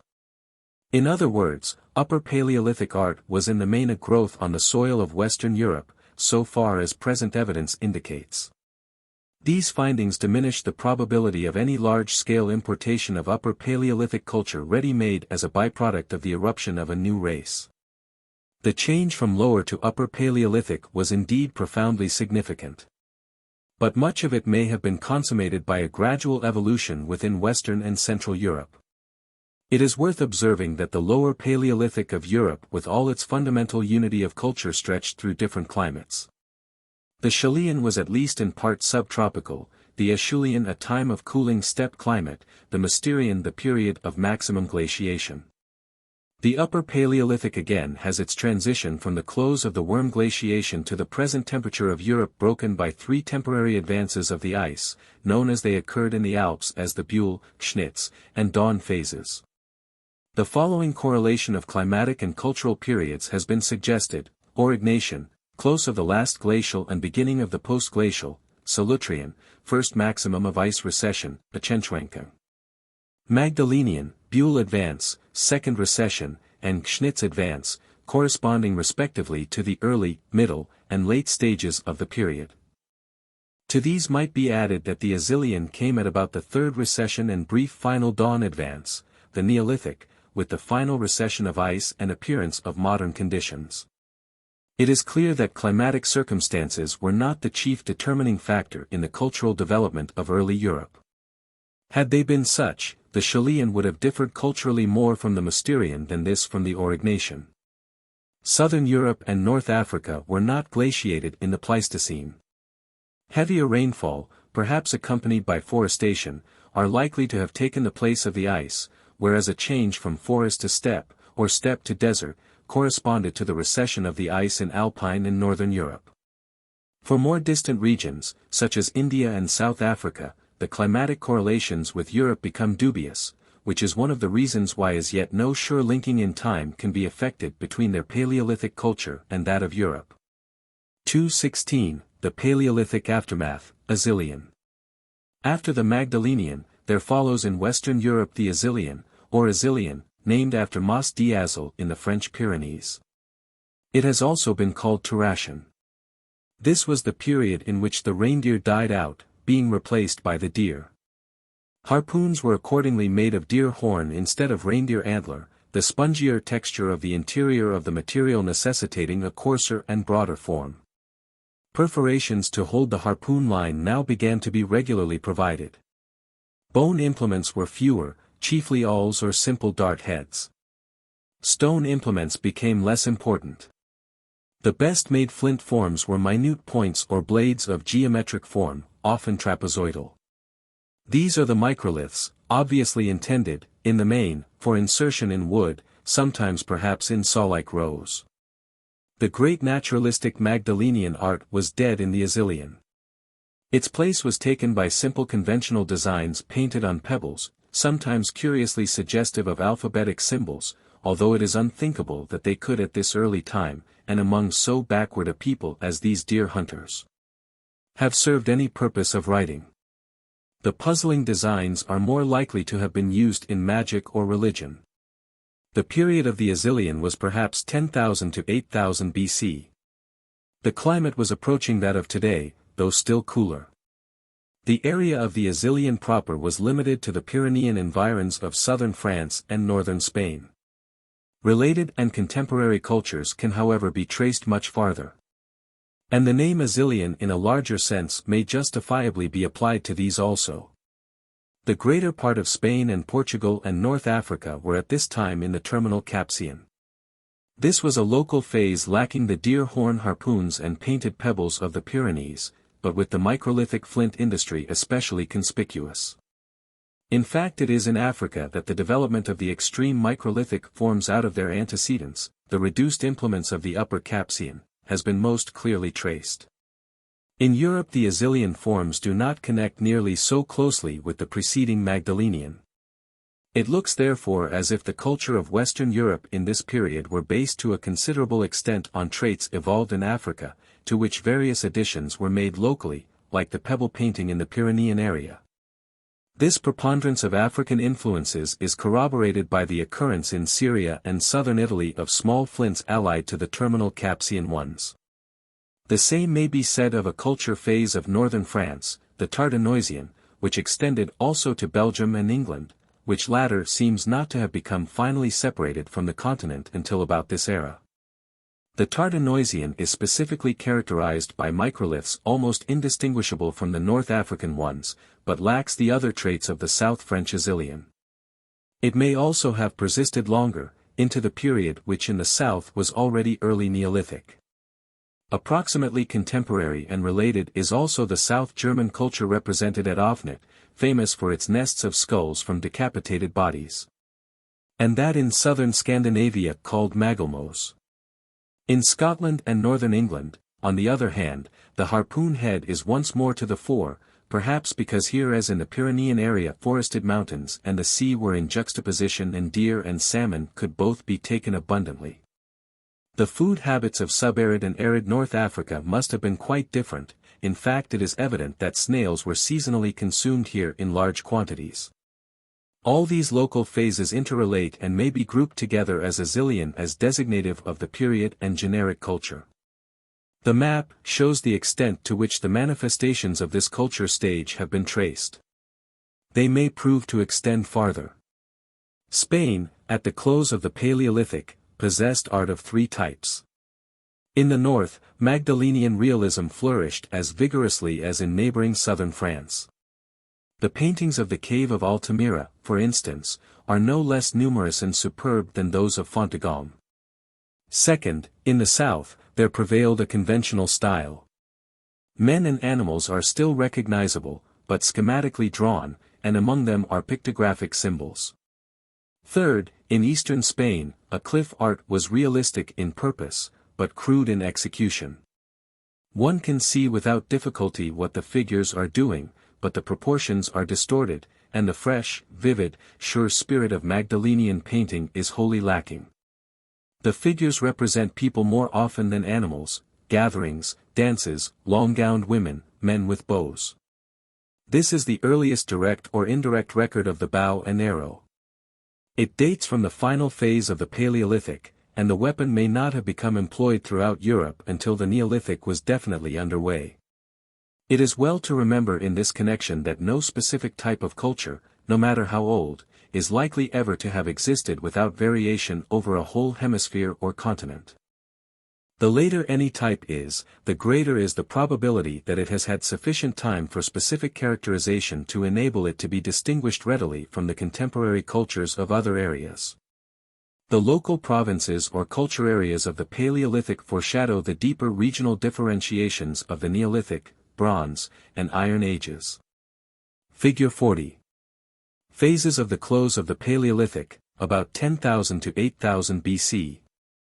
A. Azilian proper. C. Terminal Capsian. M. Maglemose. O. Ofnit, Bavaria. S. Scotch and North English Azilian. T. Tardenoisian. There is some variation of usage as to whether the Azilian is assignable to the Paleolithic or Neolithic. Some include it with the earliest Neolithic phases to constitute a Mesolithic or Middle Stone Age. The era has also been designated Epipaleolithic and Proto-Neolithic. The concept of a separate Mesolithic period becomes important in the degree that the original definition of the Neolithic as limited to the age of polished stone remains rigorously adhered to. With the Neolithic conceived more broadly, as discussed in the following section, a separate Mesolithic becomes unnecessary. And the Azilian takes its place as a final Paleolithic episode of mixed African and local developments after the passing of the characteristic European Upper Paleolithic.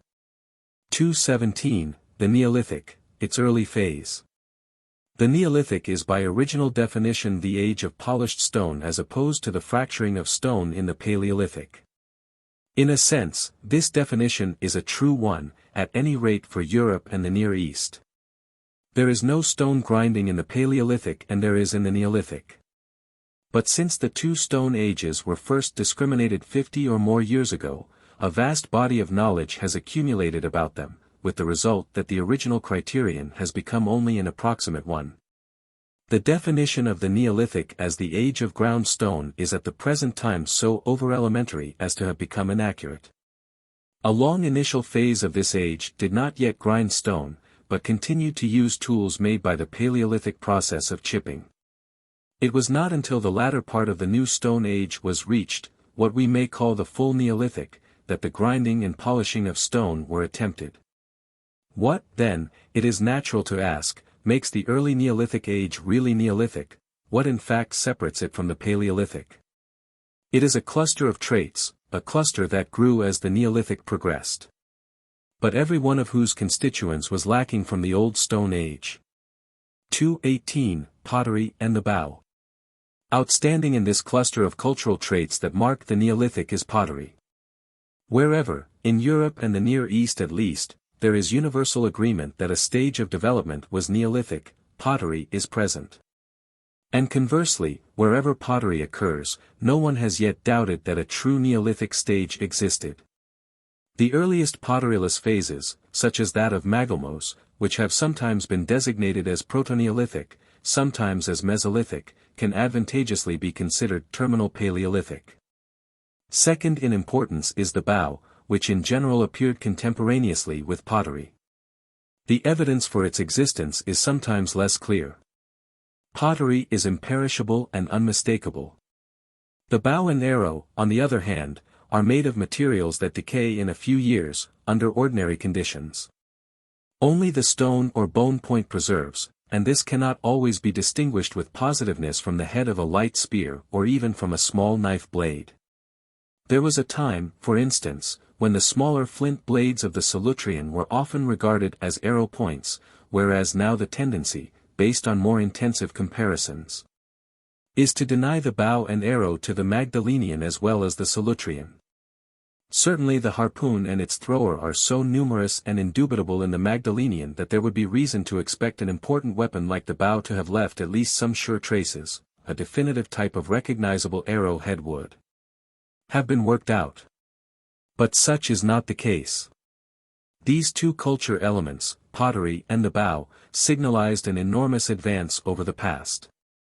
Both required definite technical skill to manufacture. And both were of the greatest service. Whole lines of foods could now be utilized that had formerly been passed by soups, stews, porridges. Plants whose seeds or parts before were inedible, or almost so, were added to the diet as soon as they could be boiled. The bow made possible long-range fighting, the free pursuit of large game, and the capture of many small mammals and birds which previously it must have been difficult to take. The harpoon was developed chiefly for fishing. It would be of little help in killing birds, rabbits, and the like, or large and dangerous animals like wild cattle. 219. Bone tools. Hand in hand with the invention or rather introduction of the bow and pottery, it seems doubtful whether they were devised in Europe, when an increased employment of bone and horn tools at the expense of stone. This drift had already begun in the Upper Paleolithic, in fact, is one of the signs that mark it off from the Lower Paleolithic. It became accentuated as the Upper Paleolithic wore on, still more prominent in its closing Azilian phase, hence the increasing minuteness of flint blades, and continued into the early Neolithic. A good working chisel, wedge, awl, or needle, for instance, must be smooth. This finish is difficult in chipped stone, but easily attained in bone or horn by rubbing. It was not therefore until stone grinding came into use in the later Neolithic, that bone and horn began to fall in significance as materials. But they had performed their service. It is unlikely that stone polishing would have been attempted but for the experience and long habits of the polishing process as acquired in dealing with the softer materials. 220. The dog. The first animal was also domesticated about the beginning of the Neolithic. Dog remains have been found in two very late post-Magdalenian Paleolithic sites, one in Scotland, the other in Denmark, both apparently Azilian in age. Then, the Danish kitchen middens, which began in the first stage of the early Neolithic, contain innumerable bones that have been gnawed by dogs. The animals may still have been half-wild at this period, since their own skeletons are rare in the middens. Evidently the species was not yet firmly attached to man, its members went off to die in solitude. This is what has generally been predicated on hypothetical grounds of the history of dog and man. Contrary to most domesticated animals, the dog is thought not to have been captured and tamed outright, but to have attached himself to human beings as a parasitic hanger-on, a shy, tolerated, uncared-for scavenger. Living in a stage of symbiotic relationship with our ancestors before his real domestication. This view the prehistoric evidence seems to confirm. 221. The hewn axe. One more trait signalizes the early Neolithic, the hewn stone axe. This was a chipped implement, straight or slightly convex along the cutting edge, tapering from that to the butt, about twice as long as broad, rather thick, unperforated and ungrooved. In fact perhaps often unhandled and driven by blows upon the butt, a sharp stone wedge as much as an axe, in short. The whole Paleolithic shows no such implement, even the Azilian has only bone or horn axes. It is hardly necessary to repeat for the Neolithic what has already been said of the Paleolithic periods. The older types, such as chipped flint tools, continued very generally to be made. Such persistence is natural, a survival of a low type among higher ones does not mean much. It is the appearance of new and superior inventions that counts. The early Neolithic can be summed up, then, in these 5 traits: pottery, the bow and arrow, abundant use of bone and horn, the dog, and the hewn axe. 222. The full Neolithic. It is the later or full Neolithic, beginning probably between 6000 and 5000 BC. In Western Europe, that is marked by the grinding or polishing of stone. Even this criterion is less deep-going than might be thought from all the references that prehistorians have made to it, since the new process was put to limited service. Practically the only stone implements that were ground into shape in Europe were of the axe class, the axe head itself, the celt or chisel, hammer stones, and club heads. The mill is the principal artifact that can be added to the list. The axe long remained what we today should scarcely dignify with the name of axe head, an unpierced, ungroved blade. It is only toward the end of the Neolithic in Europe, after metal was already in use in the Orient and Mediterranean countries, that perforated and well-ground stone axes appear. Many of these make the impression of being stone imitations, among a remote, backward people, of forms cast in bronze by the richer and more advanced nations of the South and East. Much more important than the ground stone axe in its influence on life was the commencement, during the Neolithic, of two of the great fundamentals of our own modern civilization, agriculture and domestic animals. These freed men from the buffetings of nature, made possible permanent habitation, the accumulation of food and wealth, and a heavier growth of population. Also, agriculture and animal breeding were evidently introduced only after numbers had reached a certain density. A sparse population, being able to subsist on wild products, tends to remain content with them. A fertile area with mild winters may support as high as 1 soul per square mile without improvement of the natural resources. In large forests, steppes, cold climates, and arid tracts, the territory needed for the subsistence of each head becomes larger in a hunting stage of existence. The cultivated food plants of the European Neolithic were barley, wheat, and millet, peas, lentils, and somewhat later, beans and apples. All of these seem to derive from Mediterranean or West Asiatic sources. Of non-edible plants there was flax, which served textile purposes and involved loom weaving. The species of domesticated animals numbered 4, besides the dog, cattle, swine, sheep, and goats. The horse, cat, hen, duck, came into Europe during the Middle Ages, in part during the historic period. 223. Origin of domesticated animals and plants. The place of first domestication of the 4 oldest species is not known surely. Most of them had wild representatives in Europe long before and after the domesticated forms appear, but the same was true in Western Asia and Egypt. And the general priority of these tracts in metalworking and other cultural achievements makes it likely that their inhabitants were also the first to tame the animals in question.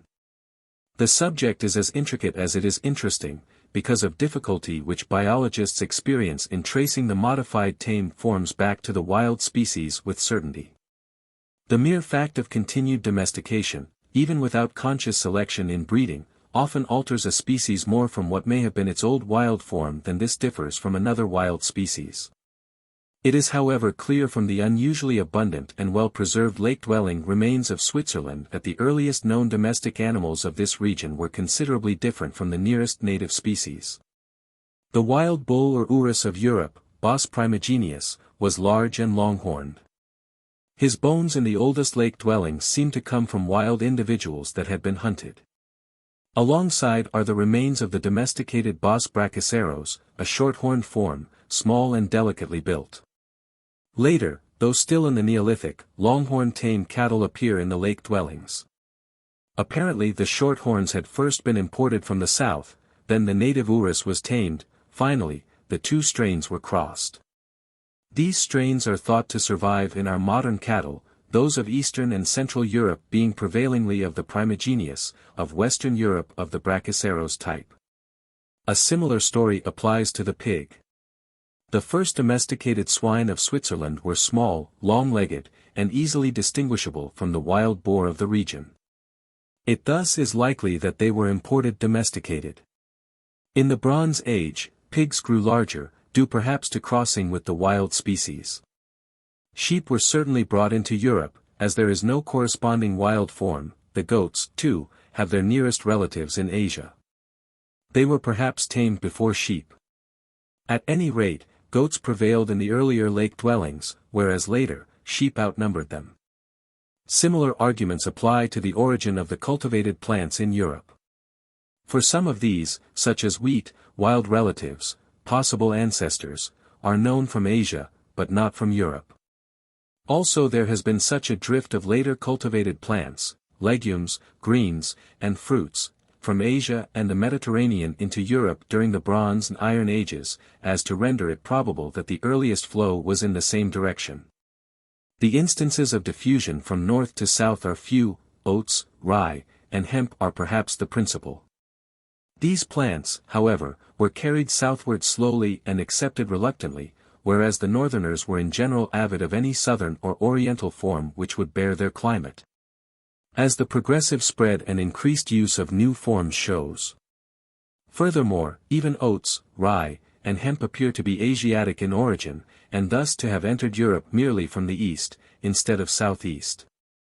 224. Other traits of the full Neolithic. The earliest animals were kept for their flesh and hides. 2 or 3,000 years passed before cattle were used before the plow or to draw wagons. Both the plow and the wheel were unknown in Europe until well in the Bronze Age, after they had been established for some time in Asia. Still later was the use of milk. Here again Asia and Egypt have precedence. Many other elements of culture appear in the full Neolithic. Houses were dug into the ground and roofed over with timbers and earth. The dead were buried in enduring chambers of stone, dolmens, often put together out of enormous slabs, or excavations in soft bedrock. Upright pillars of undressed stone were erected, either singly as menhirs, or in alignments, in connection with religious or funerary worship. Pottery was ornamented in a variety of geometric decorative styles, usually incised rather than painted. Their sequences and contemporary distributions in several areas are gradually being determined. 225. The Bronze Age, Copper and Bronze Phases. There is no abrupt break between the Neolithic and the Bronze Age. Metal was at first too rare, too difficult to mine and smelt and work, to be used extensively. It served for special weapons, tools, and ornaments of the wealthy. The life of the mass of the population went on in much the old channels for generations or centuries after the new material had become known. This was true especially of peoples in oreless regions, or too backward to have learned the art of metal working. To such nations, the first bronze came as an imported rarity, to be guarded as a treasure or heirloom. Of even less immediate effect than the discovery of bronze, was that of the first metals known, copper and gold. The latter is of course too scarce and too soft to serve for anything but ornaments. And pure copper also, even when hardened by hammering, is of little use for many mechanical purposes. It makes a fairly efficient dagger, a rather mediocre axe, and a poor knife. The result was that a recognizable period of copper preceded the true Bronze Age, yet that it was essentially a last phase of the new Stone Age, with the metal creeping in as something subsidiary. In Italy and Spain it has therefore become customary among archaeologists to speak of an Neolithic period as a transition stage in which some copper, and occasionally bronze of low tin content, occur. In Central and Northern Europe, the equivalent stage falls somewhat later and is sometimes called the Stone-Bronze period. Bronze is an alloy of tin with copper, harder than the latter, easier to melt, and casting better. In many properties it resembles brass, by which term it is referred to in the English Bible, but must not be confounded with it. Brass is an alloy of zinc with copper, of much later discovery, apparently in Asia, and until recent centuries little used in Europe. As regards bronze, even a 2% addition of tin to copper results in a perceptible hardening. And 5 to 10% produce a greatly superior tool metal. The origin of bronze is a problem of some difficulty, because the earliest known users of bronze, the peoples of the Near East, possessed little or no tin. There are said to have been tin supplies in the Khorasan district of Persia, which might have been drawn upon by the pre-Babylonians and thence carried to Egypt. The chief source of the tin of later antiquity was Spain and England. But at the outset of the Bronze Age, the Orientals did not even know of the existence of these countries, while their natives, still ignorant of copper, could not have mined tin for the purpose of hardening that basic metal. Just how, then, bronze was discovered, is still unknown, but it must have been in Western Asia not later than the 4th millennium BC. Before 3000 BC. In the period of the first dynasties ruling over United Egypt, the art had been established in that country, since bronzes low in percentage of tin have been discovered from that era. While ancient Egypt mined its own copper in the adjacent Sinai Peninsula, it is barren of tin resources, so that the latter metal must have been imported. Within a few centuries, bronze began to be used in Crete and Troy, and by 2500 BC. In Italy and Spain, whereas it did not penetrate Central and Northern Europe until about 1900 BC, according to the usual estimates. That the use of bronze over these widespread areas is a connected phenomenon, a case of single origin and diffusion, is clear from the manner in which the art spread from its center of invention like a wave which arrived later the farther it had to travel. The spread is confirmed by the fact that certain implement forms such as early triangular daggers and later swords traveled with the material.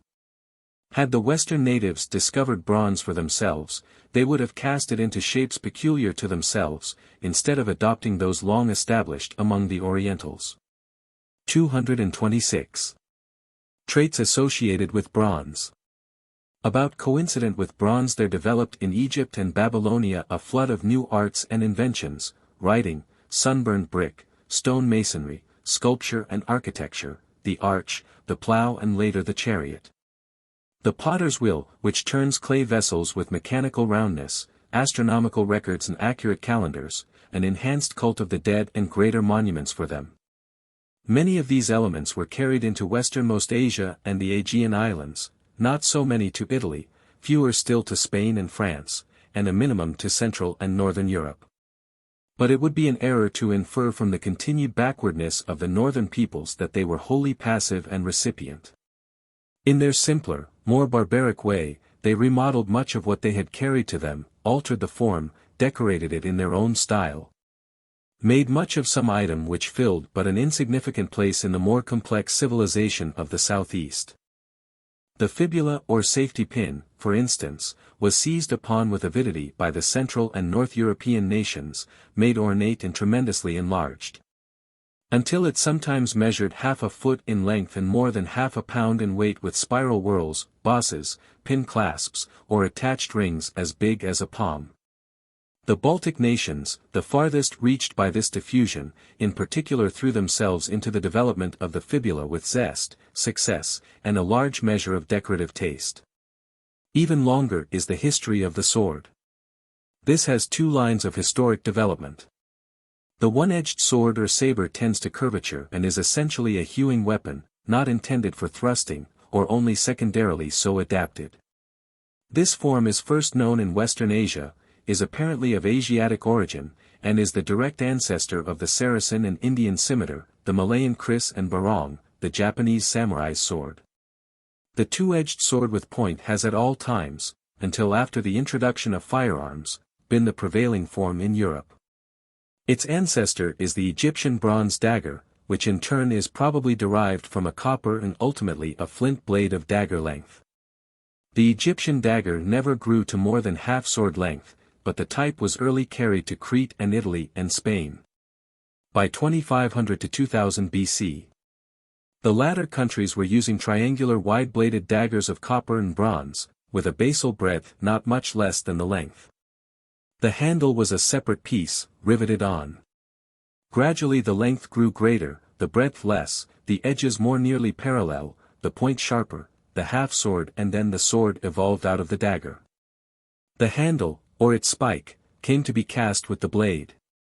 These drawn-out forms traveling to Central and Northern Europe, were made there of greater and greater length, especially after iron was known. For 3,000 years, and from the southern Mediterranean in its progress to the North Sea, the sword grew longer and longer, but always by gradual modification.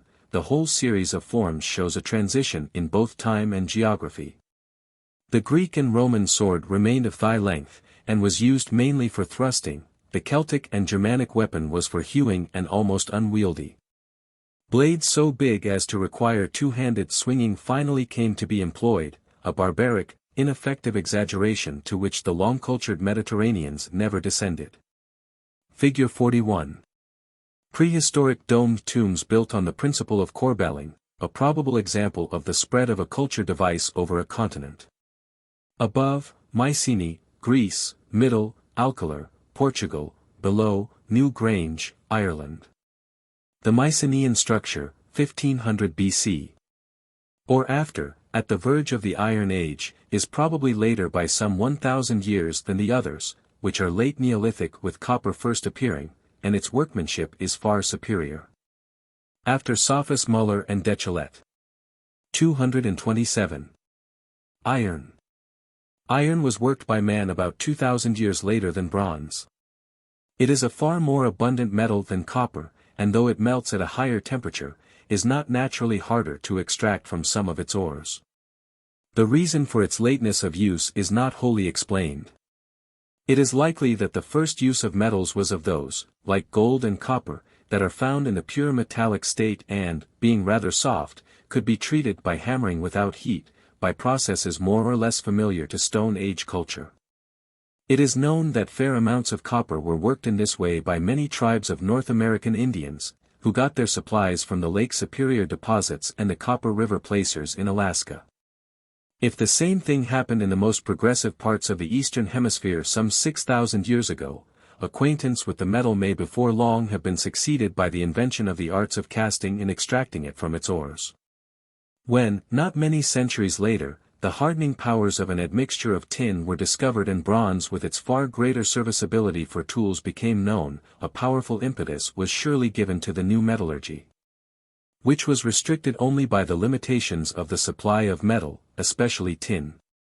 Progress went on in the direction first taken, the alloy became better balanced, molds and casting processes superior, the forms attempted more adventurous or efficient. For many centuries iron ores were disregarded, the bronze habit intensified. Finally, accident may have brought the discovery of iron, or shortage of bronze led to experimenting with other ores, and a new age dawned. Whatever the forces at work, the actual events were clearly those outlined. And it is interesting that the New World furnishes an exact parallel with its three areas and stages of native copper, smelted copper and gold, and bronze, and with only the final period of iron unattained at the time of discovery. 228. First use and spread of iron. Some of the earliest known cases of the use of iron were decorative, for jewelry, or as inlay upon bronze. Finds of this sort have been made in Switzerland, Germany, Greece, and the Caucasus. Once however the extraction of the new material had become known, its abundance was so great as to further its employment, which grew fairly rapidly, though held back by several factors. One of these retarding causes was the prevalence of the casting process, which had become definitely established for bronze and was carried on with great skill. Whereas iron lends itself to ready casting only in a foundry and for objects of larger size than were in customary use among the ancients. They forged their iron, and this new art had to be gradually learned. At its best, it could not produce some of the finer results of casting, in ornaments and statuettes, for instance. Wrought iron is comparatively soft. A bronze knife will cut or shave better than a forged iron one. It was not until it was discovered that the iron from certain ores could be converted into steel by tempering, plunging the heated implement into water, that the new metal became a tool material superior to bronze. The invention of tempering seems to have followed fairly soon after the discovery of iron. But some centuries elapsed before this art became at all general. Finally, conservative fashion operated to delay the undisputed supremacy of iron. Bronze has an attractive goldenish color, it oxidizes slowly and superficially, it was anchored in ritual, and it tended to remain associated with state and splendor, with wealth and nobility, whereas iron crept into commonplace and humble usages. Nearly 4 centuries after iron became known in the Greek world, the Iliad mentions it but 23 times, bronze 270 times. In the Odyssey, a more bourgeois epic, and a little later in authorship, the proportion of references to iron is higher, 29 to 80. The first 4 books of the Old Testament, the composition of whose older parts is usually placed synchronous with that of the Iliad, about 850 BC. But whose outlook is the conservative one of religion, mention iron still more rarely, 4 times as against 83 references to bronze, brass, the authorized version calls it. Which nation first made iron available to the world has not yet been ascertained. It was almost certainly some people in Western Asia. The Hittites of Asia Minor, the Chalybes of Armenia, are prominent contenders for the honor. It could scarcely have been the most civilized people of the region, the Babylonians, because their alluvial country contains neither ore nor stone. The time was probably subsequent to 1500 BC, but not long after. By the time of Ramesses the Great, in the 13th century, the metal was known and somewhat used in Egypt, being imported from the Hittites. Contemporaneously, the early Greek invaders who overthrew the Aegean culture of Crete and Mycenae and Troy were in the beginnings of the Iron Age.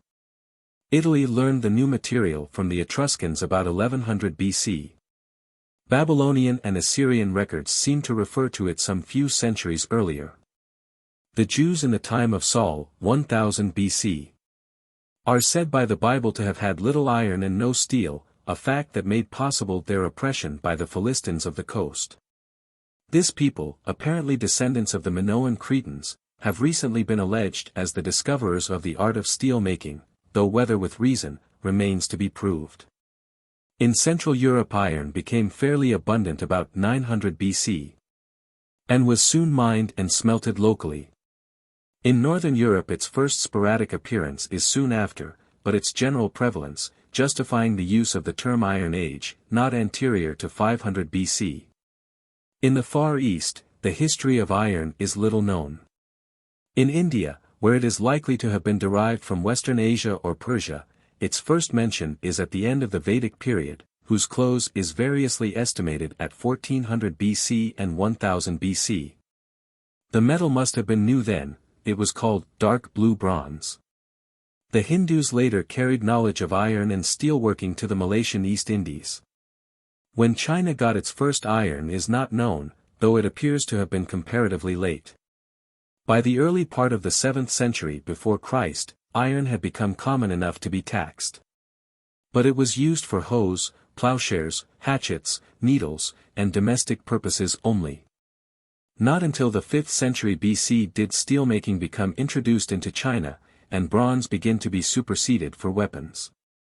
Even in the 1st century after Christ the natives of southernmost China were fighting with bronze weapons in their struggle against amalgamation with the empire.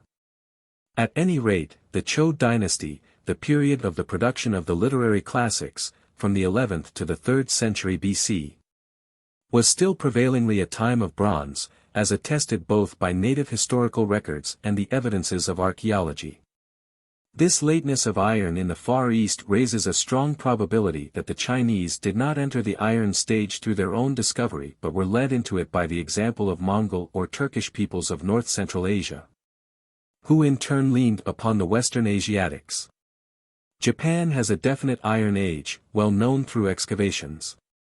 It is thought to have begun about the 4th century BC. This approximate contemporaneity with China, whereas in nearly all the remainder of its culture Japan borrowed from China and followed long behind it in time, suggests that the Japanese or neighboring Koreans may have learned of iron directly from the North Asiatic teachers of the Chinese. 229, the Hallstatt and Latine periods. North of the Mediterranean lands, the prehistoric Iron Age of Europe is divided into two periods, that of Hallstatt, named after a site in Austria, and lasting from about 900 to 500 BC. And that of Latine, designated from a famous discovery in Switzerland, which stretched from 500 BC until almost the birth of Christ. The Hallstatt period is better developed in Middle than in Western Europe, it was influenced from Greece, the Balkans, and Italy. It prevailed along the Adriatic and Danube as far as Bosnia and Hungary, over all but northern Germany, in Switzerland, and in eastern France. Its flow was northwestward. The Latine culture was carried primarily by Celts, falls into the period of their greatest extension and prosperity, and centers in France.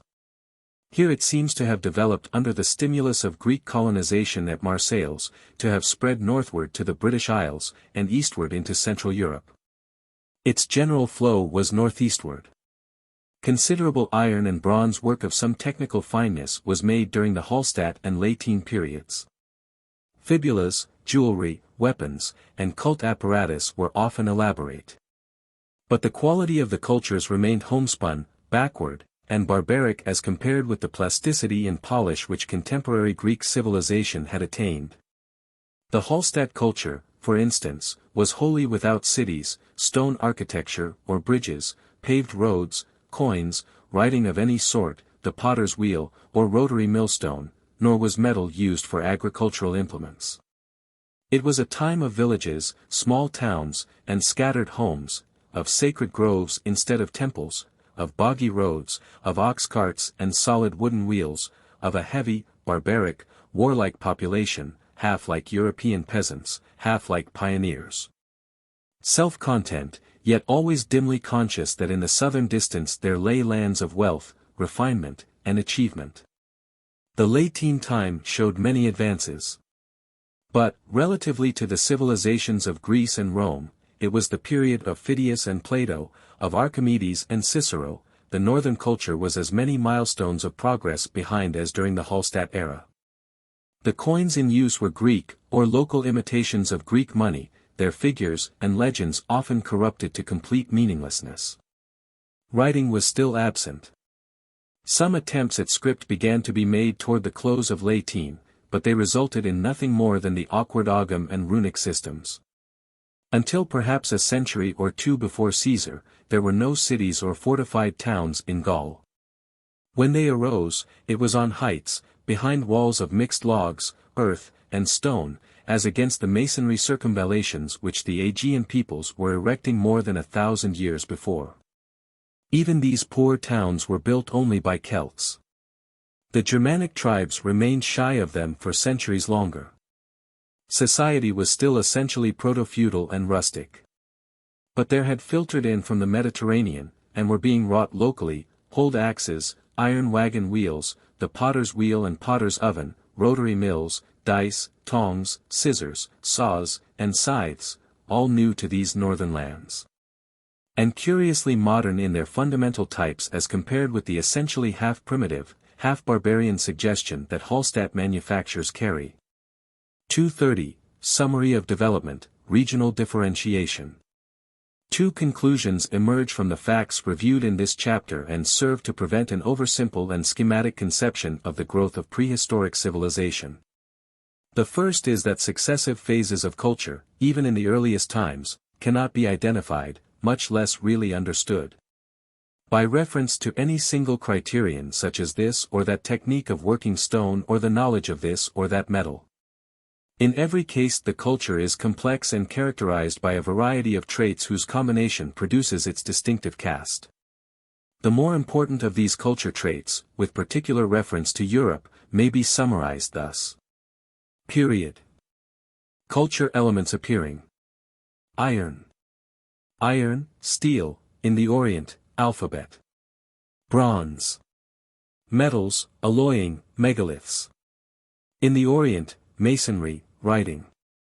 Full Neolithic. Domesticated animals and plants, stone polishing. Early Neolithic. Pottery, bow. Upper Paleolithic. Bone work, harpoon, art. Lower Paleolithic. Fire. Flint work. The second conclusion is that differentiation of culture according to region is too great to be lightly brushed aside. Even for the Paleolithic, which is so imperfectly known outside of Europe, and whose content is so simple. It is clear that the developmental sequences in Europe cannot be correctly interpreted without reference to provincial growths and their affiliations in other continents. In the Neolithic, Bronze, and Iron Ages, regional diversity increases. Egypt and China, India and France, present deeply differentiated pictures in 3000 BC, and again in 1000. Their cultures have throughout a separate aspect. And yet innumerable connections link them. The very bronze and iron that name the later ages, the grains and animals that are the basis of their economic life, were intercontinentally disseminated. And represent in most of the lands that came to possess them an import from an alien focus of growth. And currents usually run both ways. China received metals, wheat, cattle and horses, cotton, architecture, religion, possibly the suggestion of script, from the West, but she gave to it silk and porcelain, gunpowder and paper. Also there are inertias and absences to be reckoned with. The Near East probably gave to Europe most of the elements of civilization which the latter possessed during the Neolithic, Bronze, and Iron periods. But much which the Near East had, it failed to transmit. Writing flowed into Europe a full 2,000 years after bronze, with which it was coeval in origin. Coinage is far later in the Orient than masonry, but outstripped it and became earlier established in Western Europe. The result is a great tangled web, whose structure is only gradually being revealed by painstaking comparison and intensive study.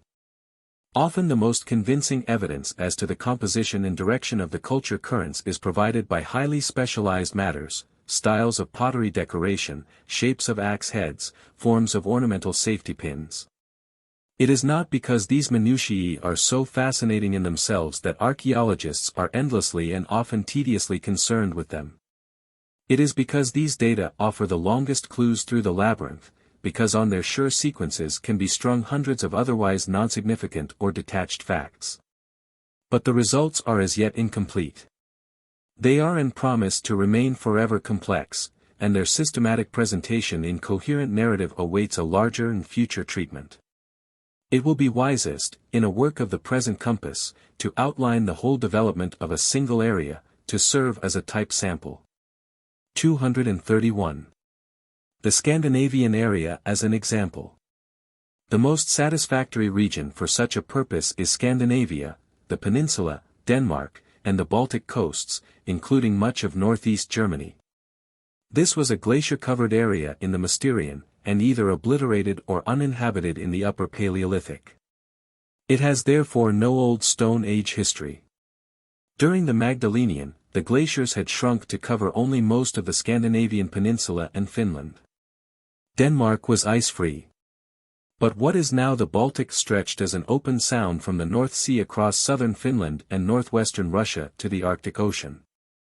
From this ocean as well as the remaining glaciers emanated a low temperature, in which there throve Arctic forms of life, especially the small shell Yoldia arctica, which flourishes only where the sea bottom temperature ranges between 1 degree plus and 2 degrees minus centigrade.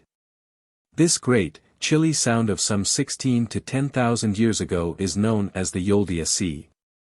Denmark and the German coast must still have been cold, as the remains of the subarctic flora show, and were without human inhabitants. 232. The Late Paleolithic Ancylus or Magalmos period. Around 10,000 BC.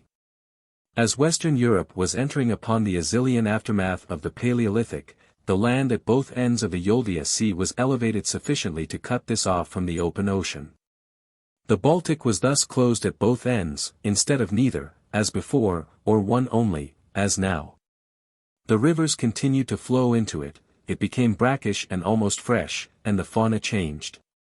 The distinctive fossil shell became Ancylus fluviatilis, from which the Great Lake is known as the Ancylus Lake. The Scandinavian flora once more included real trees, chiefly pines and birches. Man occupied South Sweden and Denmark in the Ancylus period. At Magalmos have been found his remains during this Scandinavian equivalent of the Azilian. Here he appears to have lived on rafts floating on a lake, which subsequently filled with peat. Whatever fell overboard, became embedded in the growing peat and was preserved. The inhabitants cut their raft logs and firewood with axes of bone and elk horn, some of them perforated for handles. They had bone fish hooks, harpoons with single and double rows of barbs, and still others with slits for the insertion of minute flint blades, much like saw teeth. Some of the microlithic points have also been found. All of the stone was chipped. There is no trace of polishing other than of bone and antler. They engraved, sometimes in a deteriorated style of Magdalenian naturalism, sometimes with simple geometric ornaments. The dog accompanied these people, perhaps was already half tame. Remains similar to those of Magalmos have been found in several of the Baltic lands. 233. The early Neolithic Litorina or Kitchen Midden period. Within perhaps 2,000 years, the Baltic opened again as at present, grew salter, and took on much its present conditions, except for being somewhat larger. The water warmed, and Litorina litoria and the oyster became the characteristic mollusks. The climate was milder than before, and the forests changed from birches and pines to oaks. The men of this period lived largely on oysters and scallops, whose shells piled up about their habitations by millions, forming ridge-like mounds sometimes hundreds of yards long. These are the kjakenmattings, or kitchen middens, refuse heaps or shell heaps. Among the shells are ashes, bones of the land animals and birds that were hunted, and lost or broken utensils. Some of the Magalmo's implements continued to be used, such as bone awls, chisels, and fish hooks. Others were no longer made, harpoons, the minute flint blades, and engraved objects. But new forms had come in, above all, pottery and the stone axe, evidences that this was an early period of the Neolithic, even though polished stone was still lacking. The axe or splitter was chipped. Hewn is really a more fitting term, oval or trapezoidal in outline, the cutting edge convex or straight. It seems to have been lashed to an elbow handle, there was no groove or perforation. The pottery was coarse, dark, and undecorated except sometimes for rows of crude dot impressions along the edge. Another new implement was a handled bone comb with 4 or 5 teeth.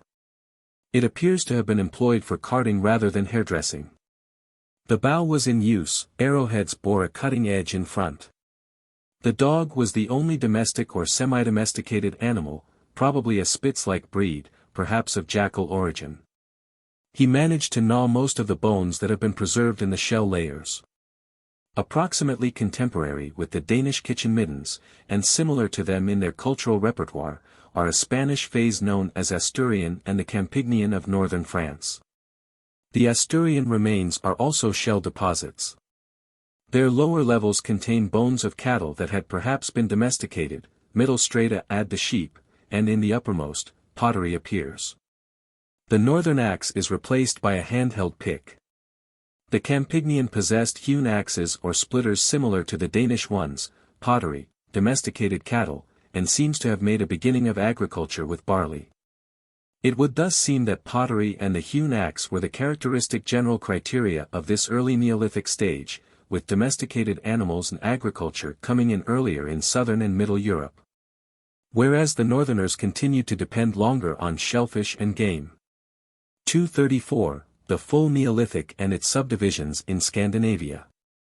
2 or 3,000 years passed, and by about 5500 BC.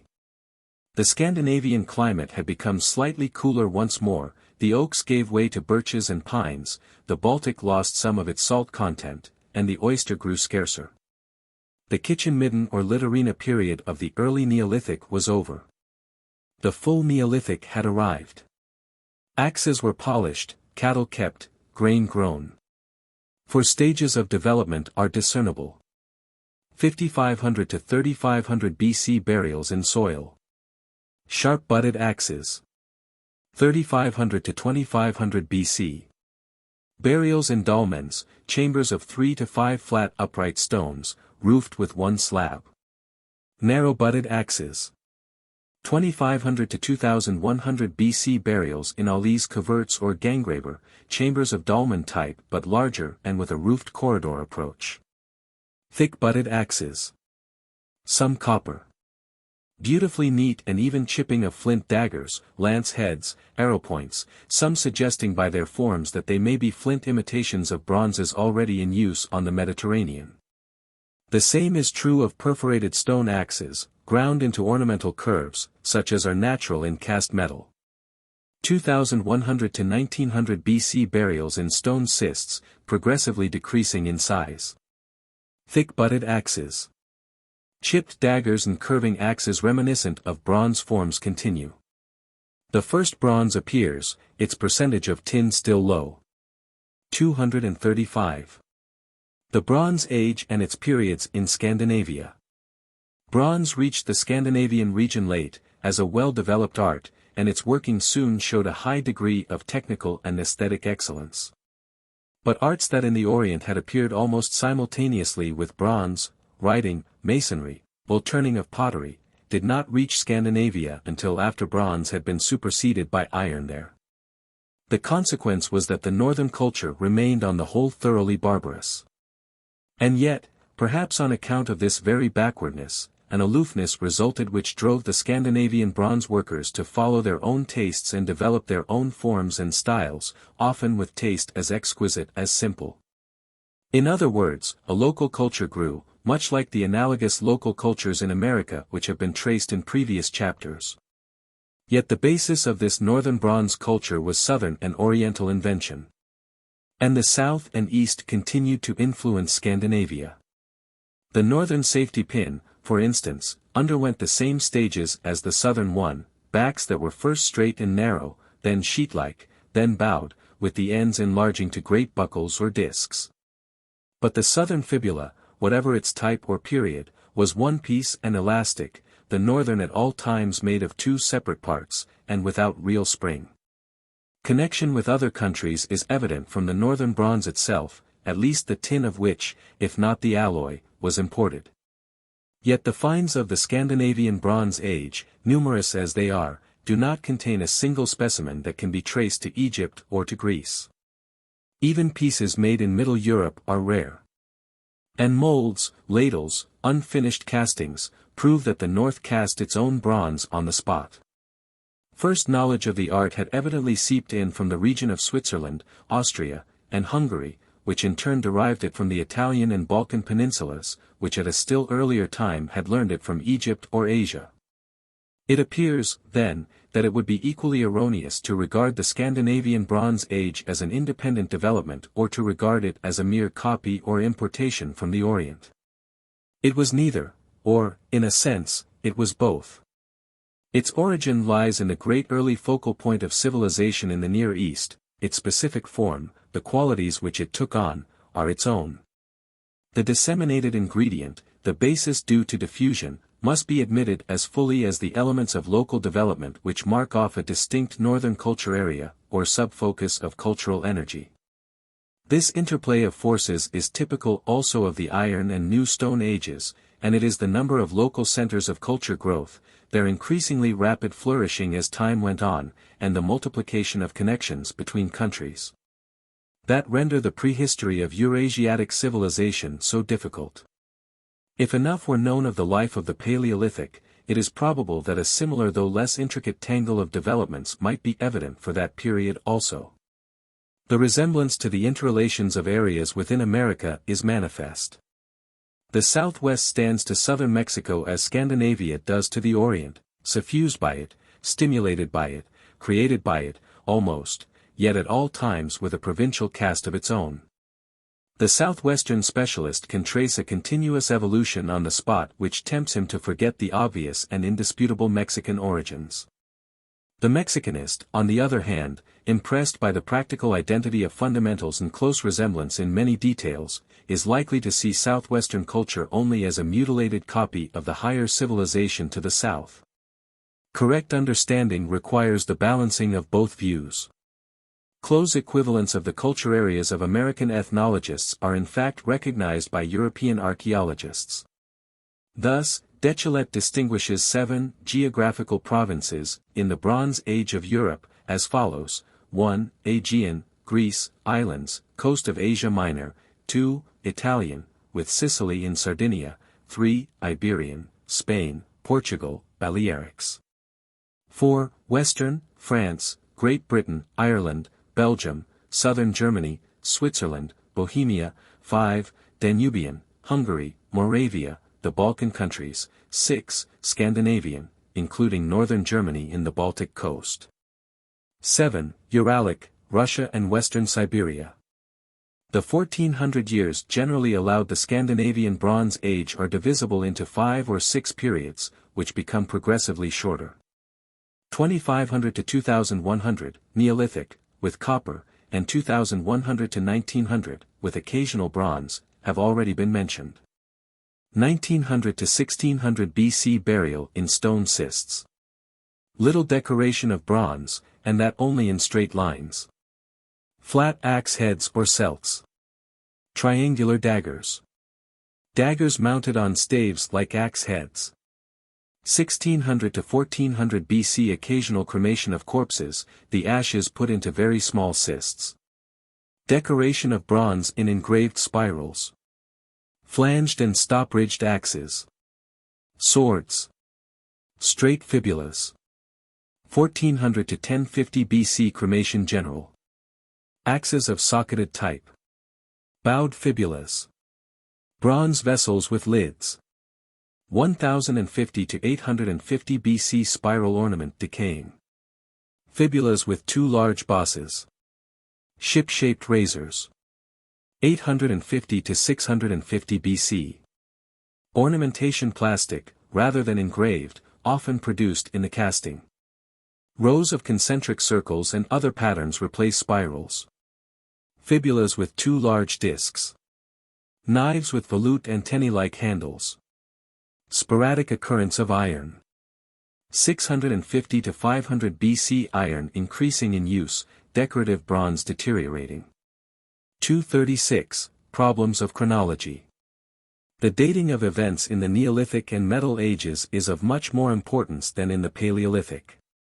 Whether an invention was made in Babylonia in 5000 or in 3000 BC means the difference between its occurring in the hazy past of a formative culture or in a well-advanced and directly documented phase of that culture. If the dolmens and other megalithic monuments of northern Europe were erected about 3000 BC, they are older than the pyramids of Egypt and contemporaneous with the first slight unfoldings of civilization in Crete and Troy. But if their date is 1000 BC, they were set up when pure alphabetic writing and iron horses were in use in Western Asia, when Egypt was already senile, and the Cretan and Trojan cultures half forgotten.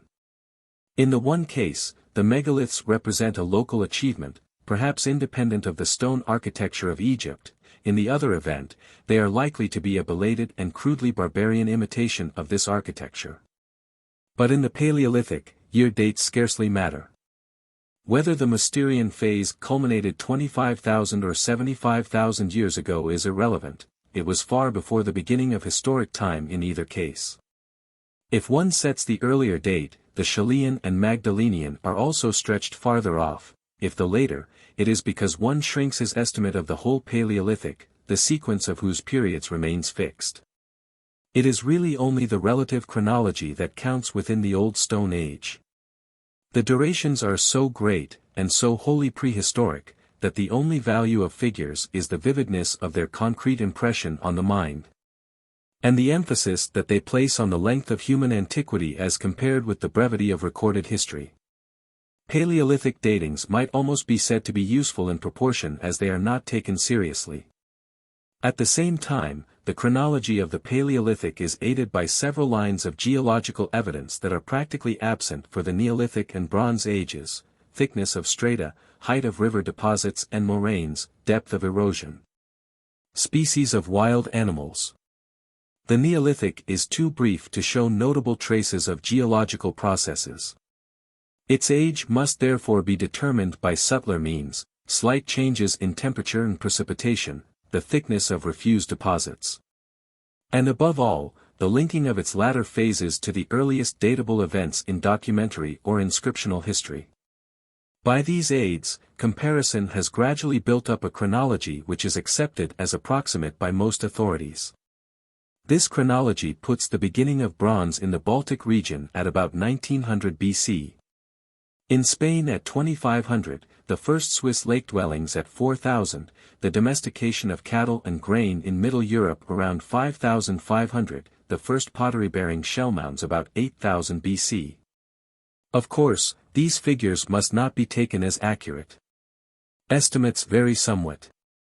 Yet the dates cited probably represent the opinion of the majority of specialists without serious deviation, except on one point, and that an important one. This point is the hinge from the end of prehistory to the beginning of history, the date of the first dynasties of Egypt and Babylonian Sumer. On this matter, there was for many years a wide discrepancy among Orientalists. The present tendency is to set 3400 or 3315 BC, with an error of not over a century, as the time when Upper and Lower Egypt began to be ruled by a single king, Mena, the founder of the first dynasty.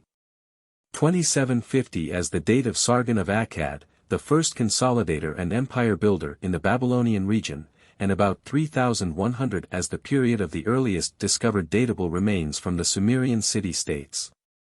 The longer reckoning puts the Egyptian First Dynasty back to about 4000, according to some, even earlier, and Sargon to 3750. This last date rests on the discovery by Nabonidus, the last king of Babylon, successor of Nebuchadnezzar in the 6th century BC, of a deeply buried inscription in a foundation wall erected by Naram-Sin, son of Sargon.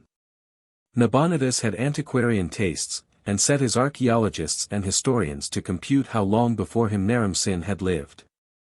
Their answer was 3,200 years, the 38th century BC, we should say.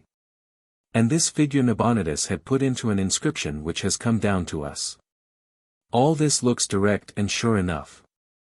But did the king's scholars really know when they told him that just 3,200 years had elapsed since his predecessor's reign, or were they guessing?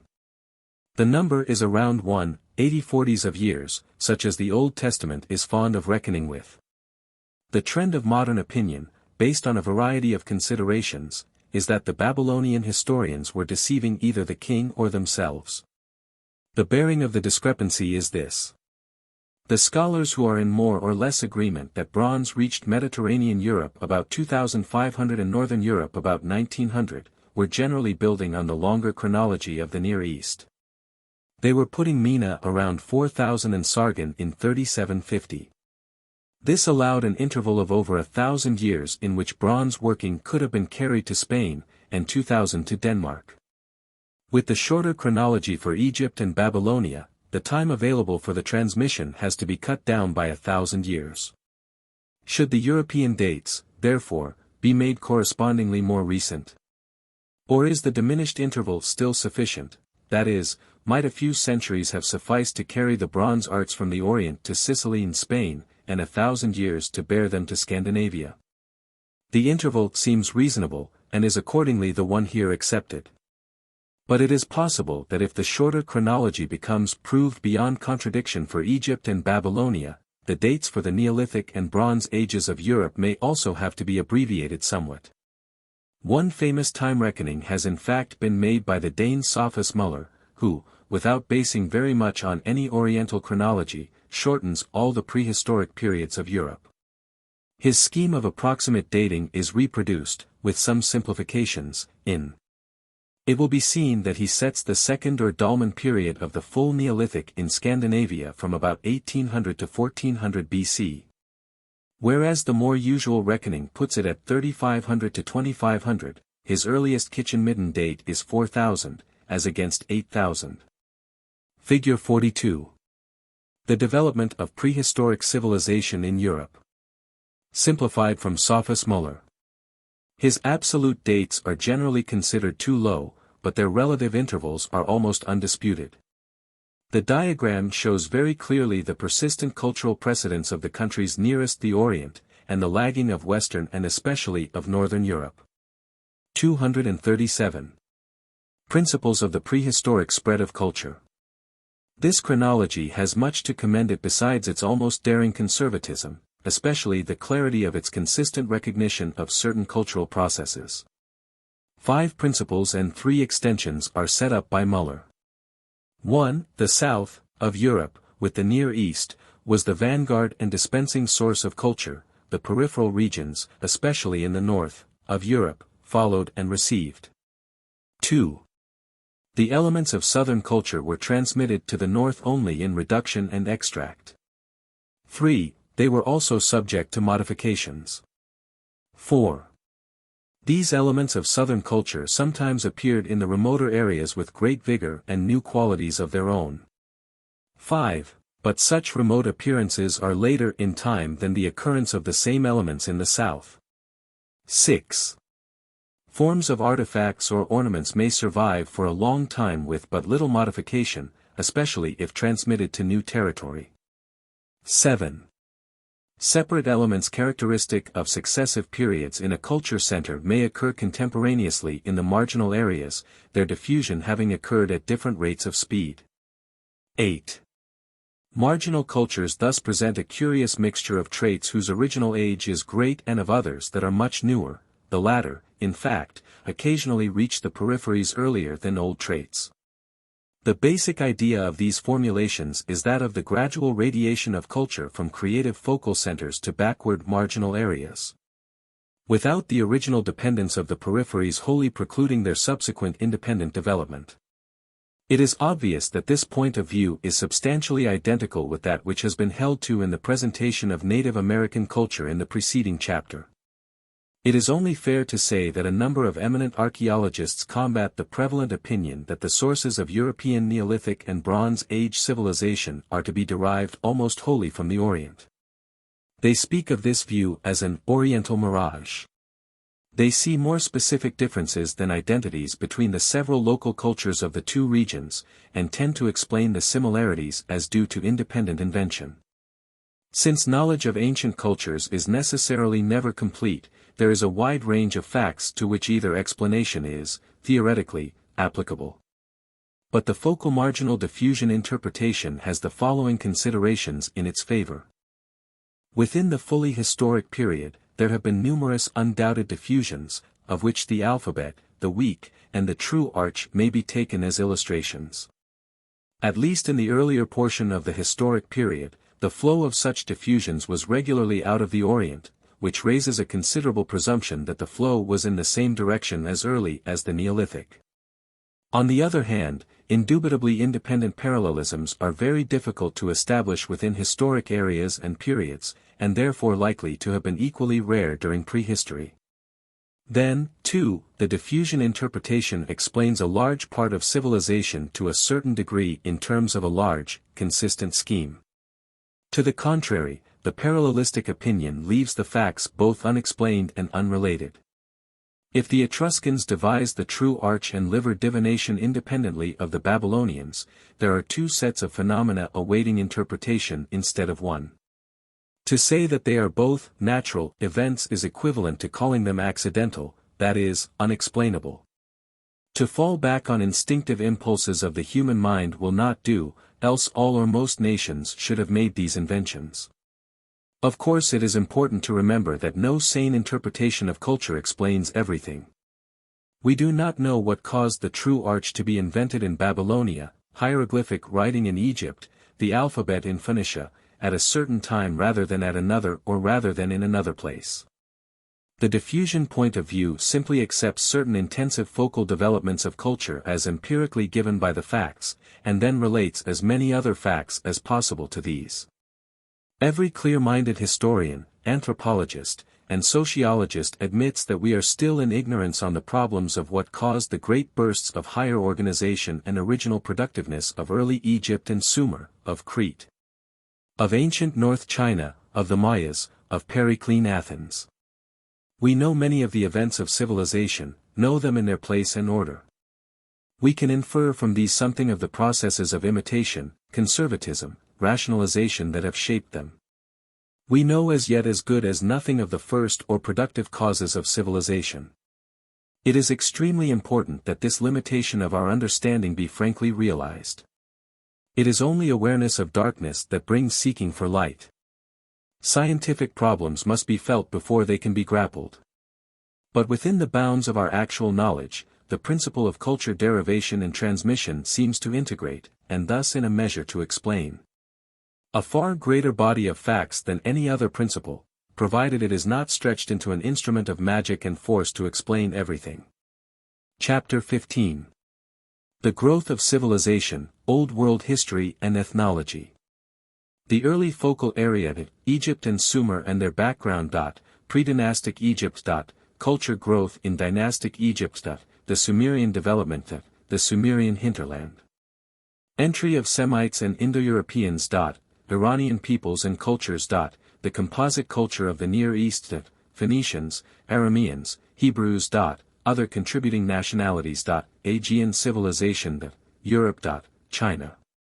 Growth and spread of Chinese civilization. The Lolos. Korea. Japan. Central and Northern Asia. India. Indian caste and religion. Relations between India and the outer world. Indochina. Oceania. The East Indies. Melanesia and Polynesia. Australia. Tasmania. Africa. Egyptian radiations. The influence of other cultures. The Bushmen. the West African culture area and its meaning. Civilization, race, and the future. 238. The early focal area. The prehistoric archaeology of Europe and the Near East, outlined in the last chapter, besides arriving at a tolerable chronology, reveals a set of processes of which the outstanding one is the principle of the origin of culture at focal centers and its diffusion to marginal tracts. Obviously, this principle should apply in the field of history as well as prehistory, and should be even more easily traceable there. In the Western Hemisphere, it is plain that the great hearth of cultural nourishment and production has been Middle America, the tracts at the two ends of the intercontinental bridge, the Isthmus of Panama.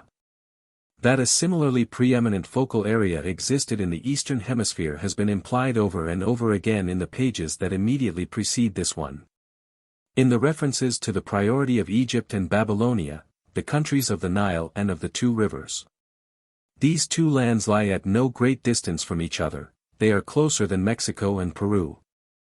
Like these two, they are also connected by a strip of mostly favorable territory, the Fertile Crescent, of Palestine, Syria, and northern Mesopotamia. Curiously, the two countries also lie in two continents connected by a land bridge. The Isthmus of Suez is a parallel to that of Panama. Both in Egypt and in Babylonia we find a little before 3000 BC.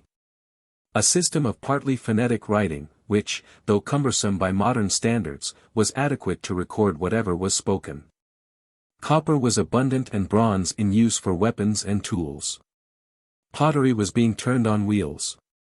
Economic life was at bottom agricultural. The same food plants were grown, barley and wheat, similar beer brewed from them. The same animals were raised, cattle, swine, sheep, goats, with the ass for transport. Architecture was in sun-dried brick. Considerable walled cities had arisen. Their rulers struggled or attained supremacy over one another as avowed kings with millions of subjects. A regulated calendar existed by which events were dated. There were taxes, governors, courts of law, police protection, and social order. A series of great gods, with particular names and attributes, were worshipped in temples. 239. Egypt and Sumer and their background. It is scarcely conceivable that these two parallel growths of civilization, easily the most advanced that had until then appeared on earth, should have sprung up independently within 1,000 miles of each other. Had Sumerian culture blossomed far away, say on the shores of the Pacific instead of the lower Euphrates, its essential separateness, like that of Middle American civilization, might be probable. But not only is the stretch of land between Babylonia and Egypt relatively short, it is, except in the Suez district, productive and pleasant, and was settled fairly densely by relatively advanced nations soon after the historic period opens or even before. The same is true of the adjoining regions. Canaan, Syria, Mesopotamia, Troy, Crete, Elam, southwestern Turkestan, had all passed beyond barbarism and into the period of city life during the 4th and 3rd millennia BC. This cannot be a series of coincidences. Evidently Western Asia, together with the nearest European islands and the adjacent fertile corner of Africa, formed a complex but connected unit, a larger hearth in which culture was glowing at a number of points. It merely happened that a little upstream from the mouths of the Nile and of the Euphrates the development flamed up faster during the 5th and 4th millennia. The causes can only be conjectured. Perhaps when agriculture came to be systematically instead of casually conducted, these annually overflowed bottom lands proved unusually favorable.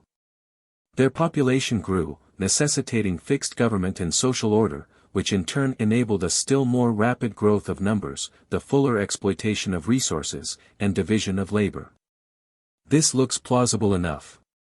But too much weight should not be attached to explanations of this sort, they remain chiefly hypothetical. That culture had however by 3000 BC attained a greater richness and organization in Egypt and in the Babylonian region than elsewhere, are facts, and can hardly be anything but causally connected facts. These two civilizations had evidently arisen out of a common Near Eastern high level of Neolithic culture, much as the peaks of Mexico and Peru arose above the plateau of Middle American culture in which they were grounded. Of course, this means that Egypt and Sumer did not stand in parental filial relation.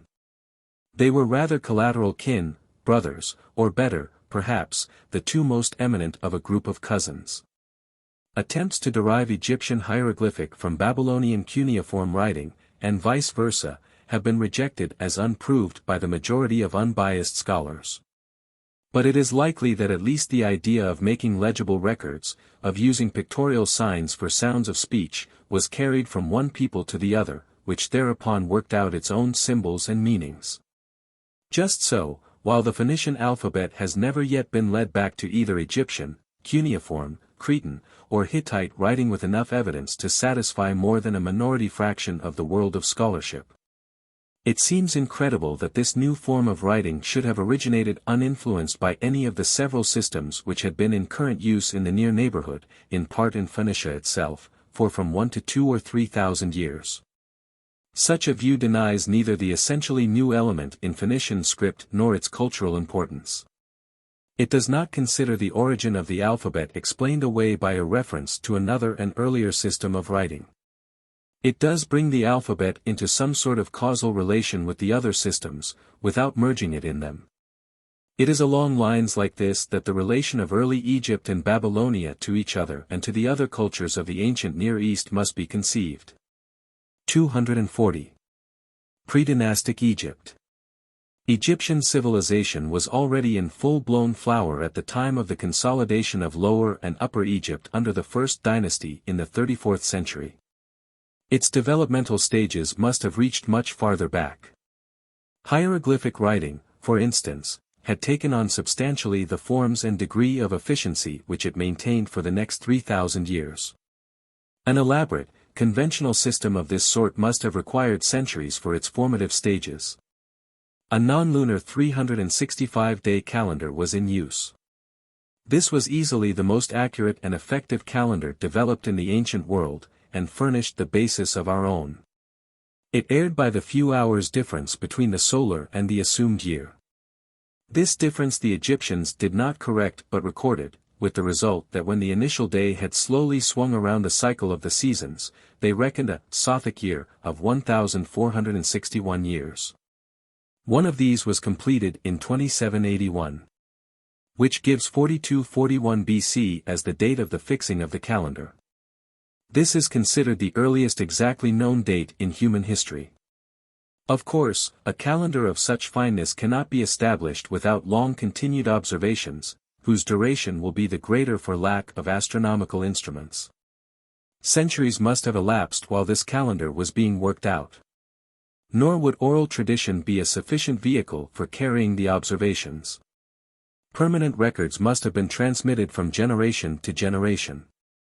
And these presuppose stability of society, enduring buildings, towns, and a class with leisure to devote to astronomical computations. It is safe therefore to set 4500 BC as the time when Egypt had emerged from a tribal or rural peasant condition into one that can be called civilized in the original meaning of that word, a period of city-states, or at least districts organized under recognized rulers. From 4500 on, then, is the time of the predynastic local kingdoms. Beyond this time there must lie another, the predynastic tribal period, before towns or calendars or writing or metal, when pottery was being made, stone ground, boats built, plants and animals being domesticated, the typical pure Neolithic age. In short. Yet with all its prehistoric wealth, Egypt has not yet produced any true Neolithic remains. It is hardly likely that the country was uninhabited for thousands of years, much more probably have Neolithic remains been obliterated. This inference is strengthened by the paucity and dubiousness of Upper Paleolithic artifacts in Egypt.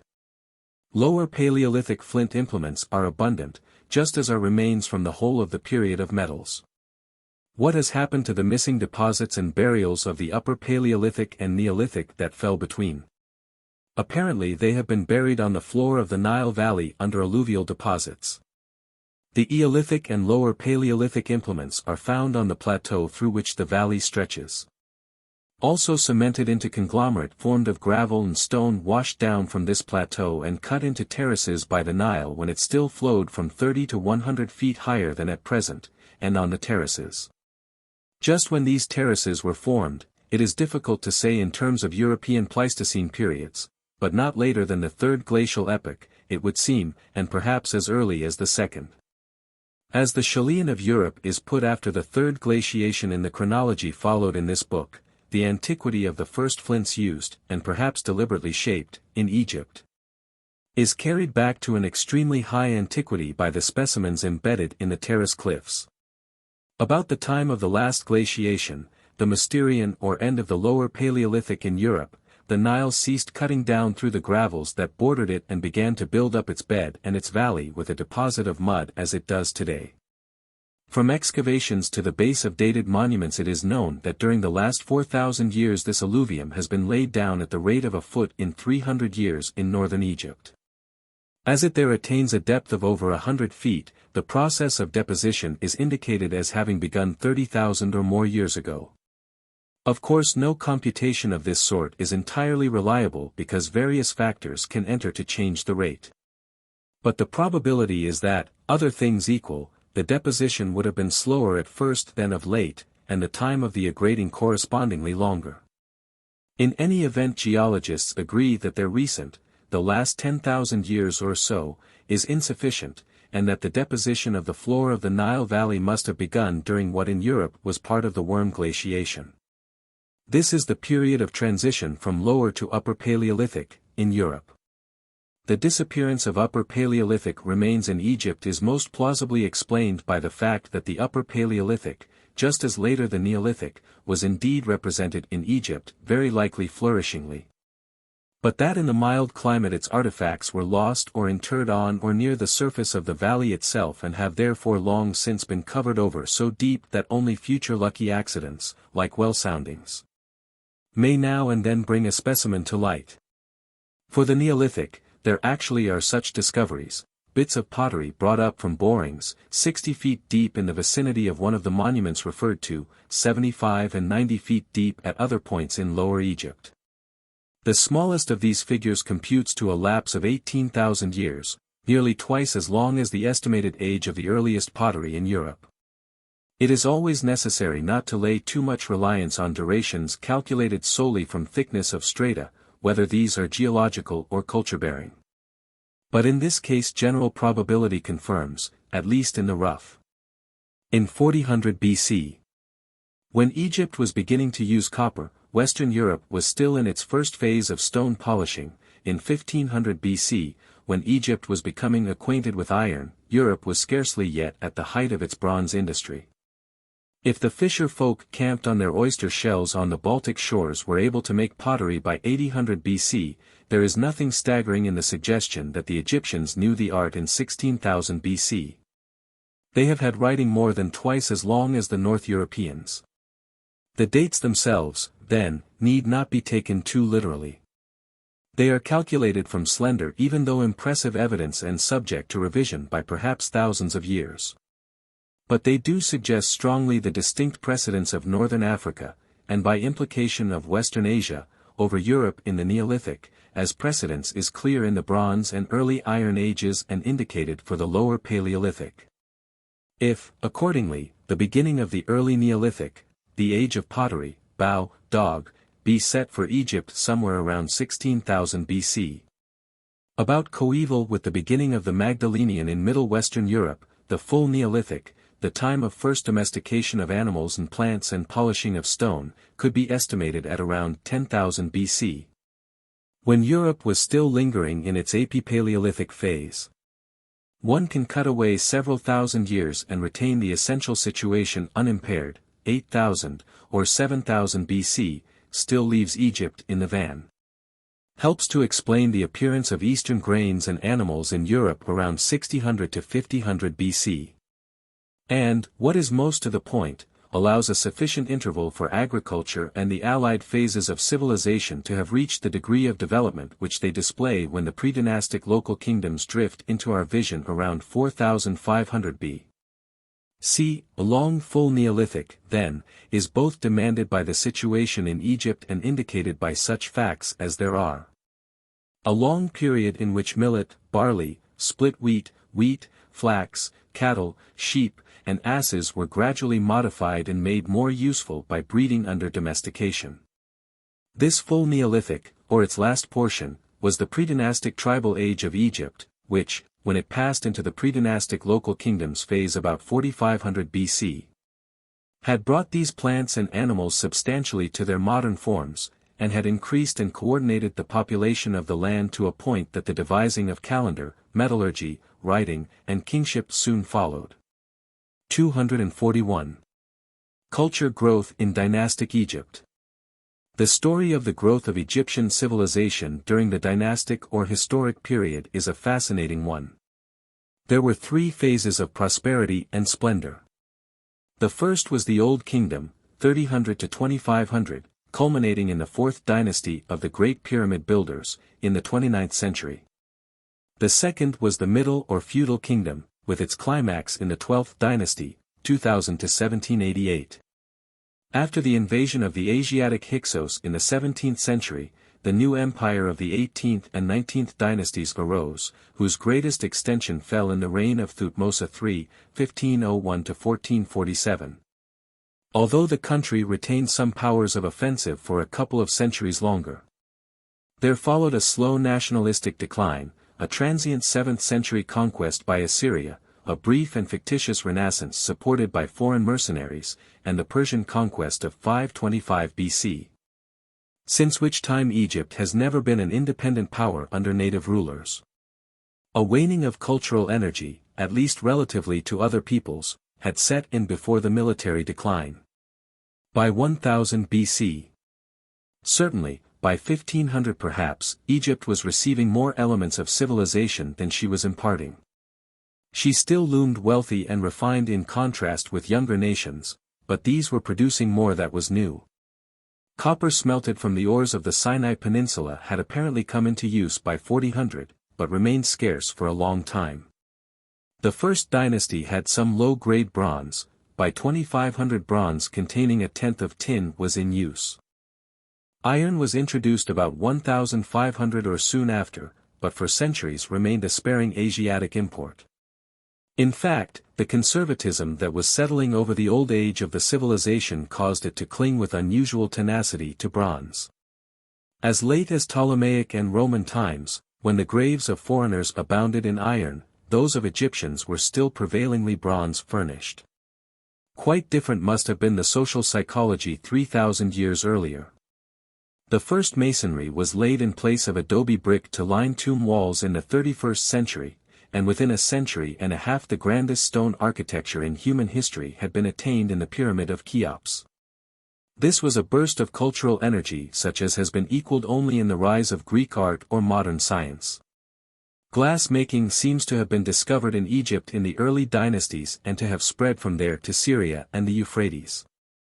The earliest glass was colored faience, at most translucent, and devoted chiefly to jewelry, or to surfacing brick. Later it was blown into vessels, usually small bottles, and only gradually attained to clearness.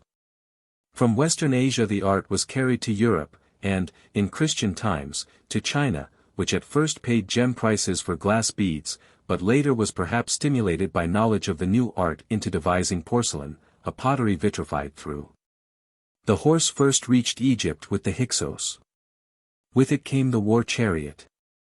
Wheeled vehicles seem to have been lacking previously. The alphabet, the arch, the zodiac, coinage, heavy metal armor, and many other important inventions gained no foothold in Egypt until after the country had definitely passed under foreign domination. The superior intensity of early Egyptian civilization had evidently fostered a spirit of cultural self-sufficiency, analogous to that of China or Byzantine Greece, which produced a resistance to innovation from without. At the same time, inward development continued, as attested by numerous advances in religion, literature, dress, the arts, and science when the Old Kingdom and New Empire are compared. In the 11th and 12th dynasties, for instance, the monarchy was feudal. In the 18th lived the famous monotheistic iconoclastic ruler Akhenaten. The civilization of ancient Egypt was wholly produced and carried by a Hamitic-speaking people. This people has sometimes been thought to have come from Asia, but its Hamitic relatives hold Africa from Somaliland to Morocco even today, and there is no cogent reason to look for its ancestors outside that continent. 242. The Sumerian development. The story of Babylonia is less completely known than that of Egypt because as a rockless land it was forced to depend on sun-dried brick, because the climate is less arid, and also because of its position. Egypt was isolated by deserts, Babylonia open to many neighbors, and so was invaded, fought over, and never unified as long as Egypt. The civilization was therefore never so nationally specific, so concentrated. And its records, though abundant, are patchy. Babylonia, the region of the lower Euphrates and Tigris, was the leading culture center of Asia in the 3rd and 2nd millennia before Christ. And while mostly a Semitic land in this period, its civilization was the product of another people, the Sumerians, established near the mouth of the two rivers in the 4th millennium. It was the Sumerians who in this 1,000 years worked out the cuneiform or wedge-shaped system of writing, mixedly phonetic and ideographic like the Egyptian, but of wholly different values, so far as can be told today. And executed in straight strokes instead of the pictorial forms of hieroglyphic or the cursive ones of its derivative hieratic. It was the Semites who, coming in from the Arabian region, took over this writing, together with the culture that accompanied it. Their dependence is shown by the fact that they used characters with Sumerian phonetic values as well as by their retention of Sumerian as a sacred language, for which, as time went on, they were compelled to compile dictionaries. To the easement of modern archaeologists. Of the local origins of this Sumerian city-state civilization with its irrigation and intensive agriculture, nothing is known. It kept substantially abreast of Egypt, or at most a few centuries in arrears. In certain features, as the use of metals, it seems to have been in advance. Egypt is a long-drawn oasis stretched through a great desert. Babylonia lies adjacent to desert and highland, steppe and mountains. Within a range of a few hundred miles, its environment is far more varied. Not only copper but tin is said to have been available among neighboring peoples. So, too, Babylonia is likely to have had the early domestic animals, except perhaps cattle, earlier than Egypt, because it lay nearer to what seem to have been their native habitats. The result is that whereas Egyptian culture makes the superficial impression of having been largely evolved on the spot by the Egyptians, Sumerian culture already promises to resolve, when we shall know it better, into a blend to which a series of peoples contributed measurably. The role of the Sumerians, like that of their Semitic successors, was perhaps primarily that of organizers. 243, the Sumerian hinterland. There are some evidences of these cultures previous to the Sumerian one or coeval with it. In Elam, the foothill country east of Sumer, a mound at Susa contains over 100 feet of culture-bearing deposits. In southern Turkestan, Adana, 300 miles east of the Caspian Sea, one is more than 50 feet deep. The date of the first occupancy of these sites has been set, largely on the basis of the rate of accumulation of the deposits, an unsafe criterion, at 18,000 and 800 BC respectively. These dates, particularly the former, are surely too high. But a remote antiquity is indicated. Both sites show adobe brick houses and handmade, painted pottery at the very bottom. Susa contains copper implements in the lowest stratum. Anau, 3/4 way to the base, in the same level as remains of sheep and camels. Still lower levels at Anau yielded remains of tamed cattle, pigs, and goats, while wheat and barley appear at the very bottom, before domesticated animals were kept. Whatever the date of the introduction of copper in these regions, it was very likely anterior to the 31st century, when bronze was already used by the Sumerians. These excavations therefore shed light on the full Neolithic and Eneolithic or transition phases of West Asiatic culture which must have preceded the Sumerian civilization known to us. The languages of these early West Asiatic peoples have not been classified. Sumerian was non-Indo-European, non-Semitic, non-Hamitic. Some have thought to detect Turkish, that is Ural-Altaic, resemblances in it. But others find similarities to modern African languages. This divergence of opinion probably means that Sumerian cannot yet be safely linked with any other linguistic group. The same applies to Elamite, which is known from inscriptions of a later date than the early strata at Susa. What the Neolithic and Bronze Age people of Anau spoke there is no means of knowing. The region at present is Turkish, but this is of course no evidence that it was so thousands of years ago. The speech of the region might conceivably have been Indo-European, for it lies at the foot of the Persian plateau, which by the Iron Age was occupied by the Iranian branch of the Indo-Europeans, who are generally thought to have entered it from the north or northwest. But again there is not a shred of positive evidence for an Indo-European population at this wholly prehistoric period. The one thing that is clear is that the early civilization of the general West Asiatic area was not developed by the Semites who were its chief carriers later. This is a situation parallel to that obtaining in Europe and Asia Minor, whose civilization in the full historic period has been almost wholly in the hands of Indo-Europeans. Whereas at the dawn of history the nations who were culturally in the lead, the Hittites, Trojans, Cretans, Lydians, Etruscans, and Iberians, were all non-Indo-European. 244, Entry of Semites and Indo-Europeans. The Semitic invasions seem to have proceeded from the great motherland of that stock, Arabia, whose deserts and half-deserts have been at all times like a multiplying hive.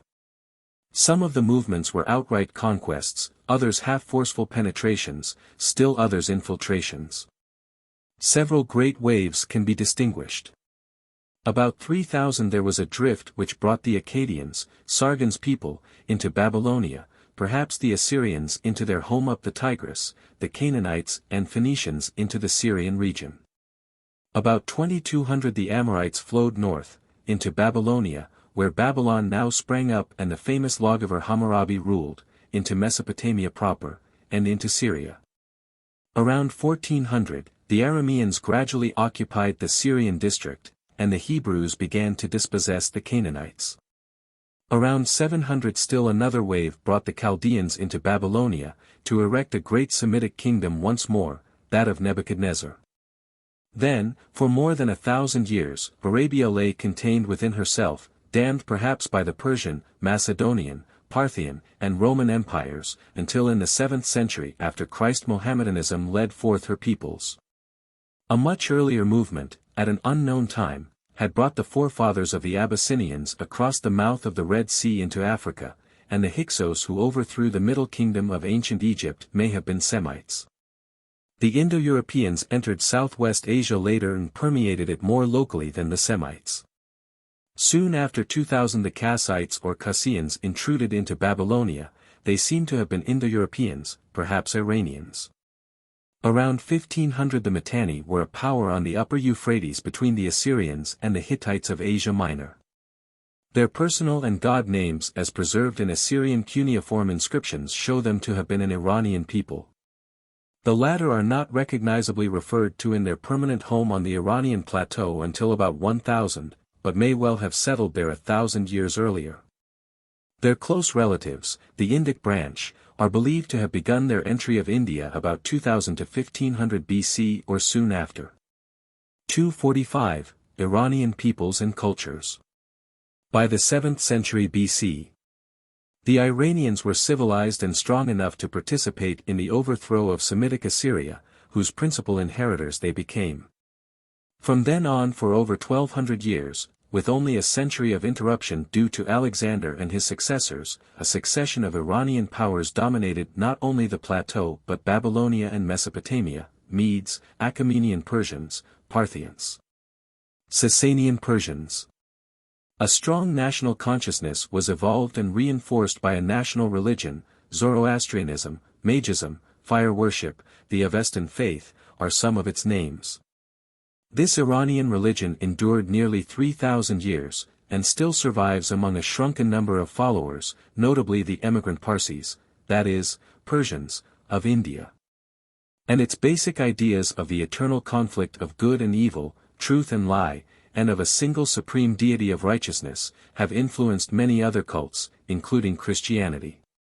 The long contact between Iran and the Tigris-Euphrates Valley and their frequent political unity since 600 BC reacted favorably to the intensification of culture in the highlands.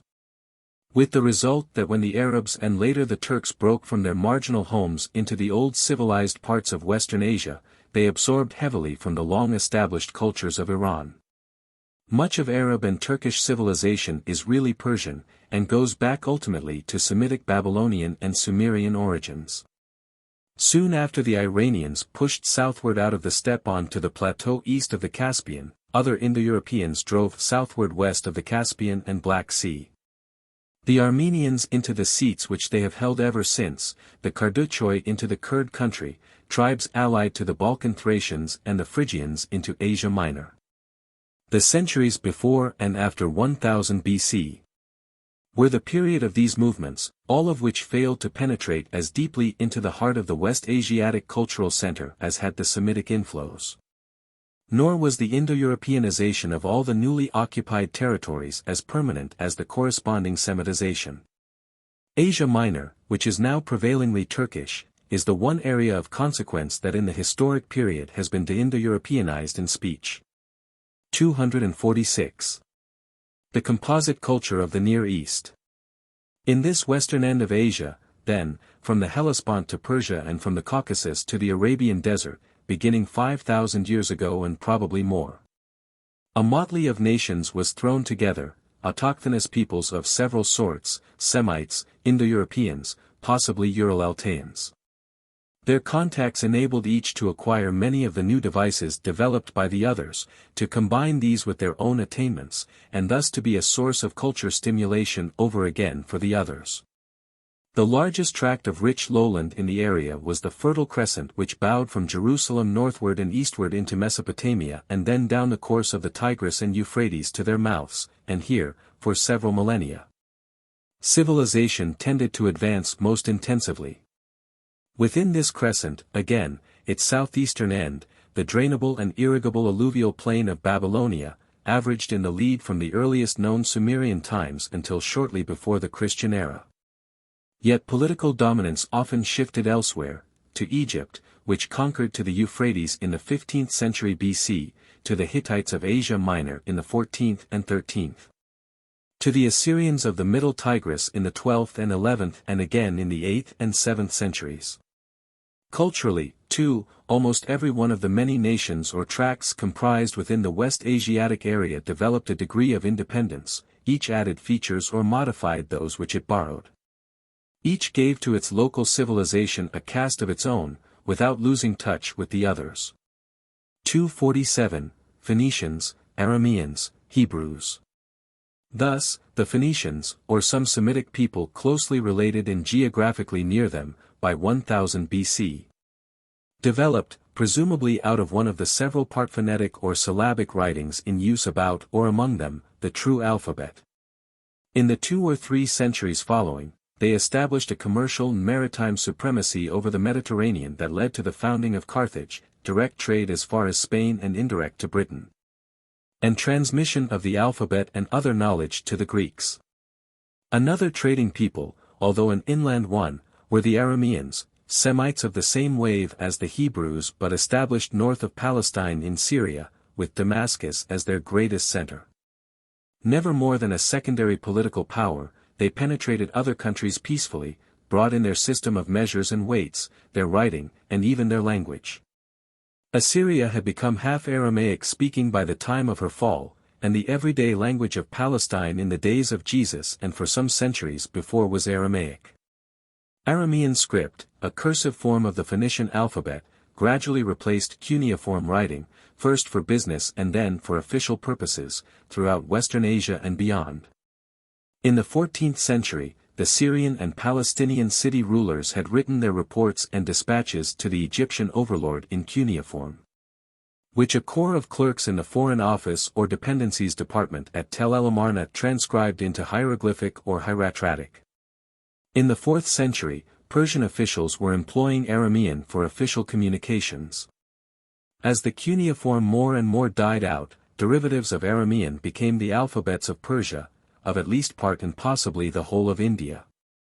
Of the Jews, of the Arabs, of the Nestorian Christians, and of the ancient Turks, the Mongols, and the Manchus. Practically all Asia except perhaps India, so far as it writes alphabetically, thus derives its letters from an Aramean source. Equally profound was the influence of the neighboring Hebrews in another phase of civilization. At the time they first entered history, about 1400 BC, the Hebrews worshipped a tribal god Yahweh. They believed that there were many gods beside him, but that they were his people and he their God. A growing national consciousness led them more and more to emphasize the special relation between him and them, to the exclusion of worship of other deities which was constantly creeping in from their Canaanite, Phoenician, Aramean, and Egyptian neighbors. Thus they grew into the stage of monolatry, or worship limited to one god. As however Assyria and Babylonia first threatened and then engulfed them, and their national impotence became more and more evident, they confided less in themselves, as they had done in the brief days of their little 10th century glory, and trusted increasingly in their God as their salvation. National hopes fell and divine ones rose, until the Hebrew people passed from thinking of the Lord as all-powerful to thinking of him as one and sole. Monotheism had evolved out of monolatry as this had grown out of a special tribal cult. Historically the monotheistic idea was not new. Akhenaten of Egypt had proclaimed it more than 500 years before the Hebrew prophets. The concept may actually have been carried over. But it certainly drew sustenance of its own on Hebrew soil and first became established there as a cardinal, enduring element of a national civilization. The Hebrews adhered to monotheism with an ever-increasing insistence. Until the concept was taken over by Christianity and Islam, two of the three great international religions, Buddhism, the third, being essentially atheistic. Here then is another tremendously spread cultural element of deep significance that originated as a local West Asiatic variant.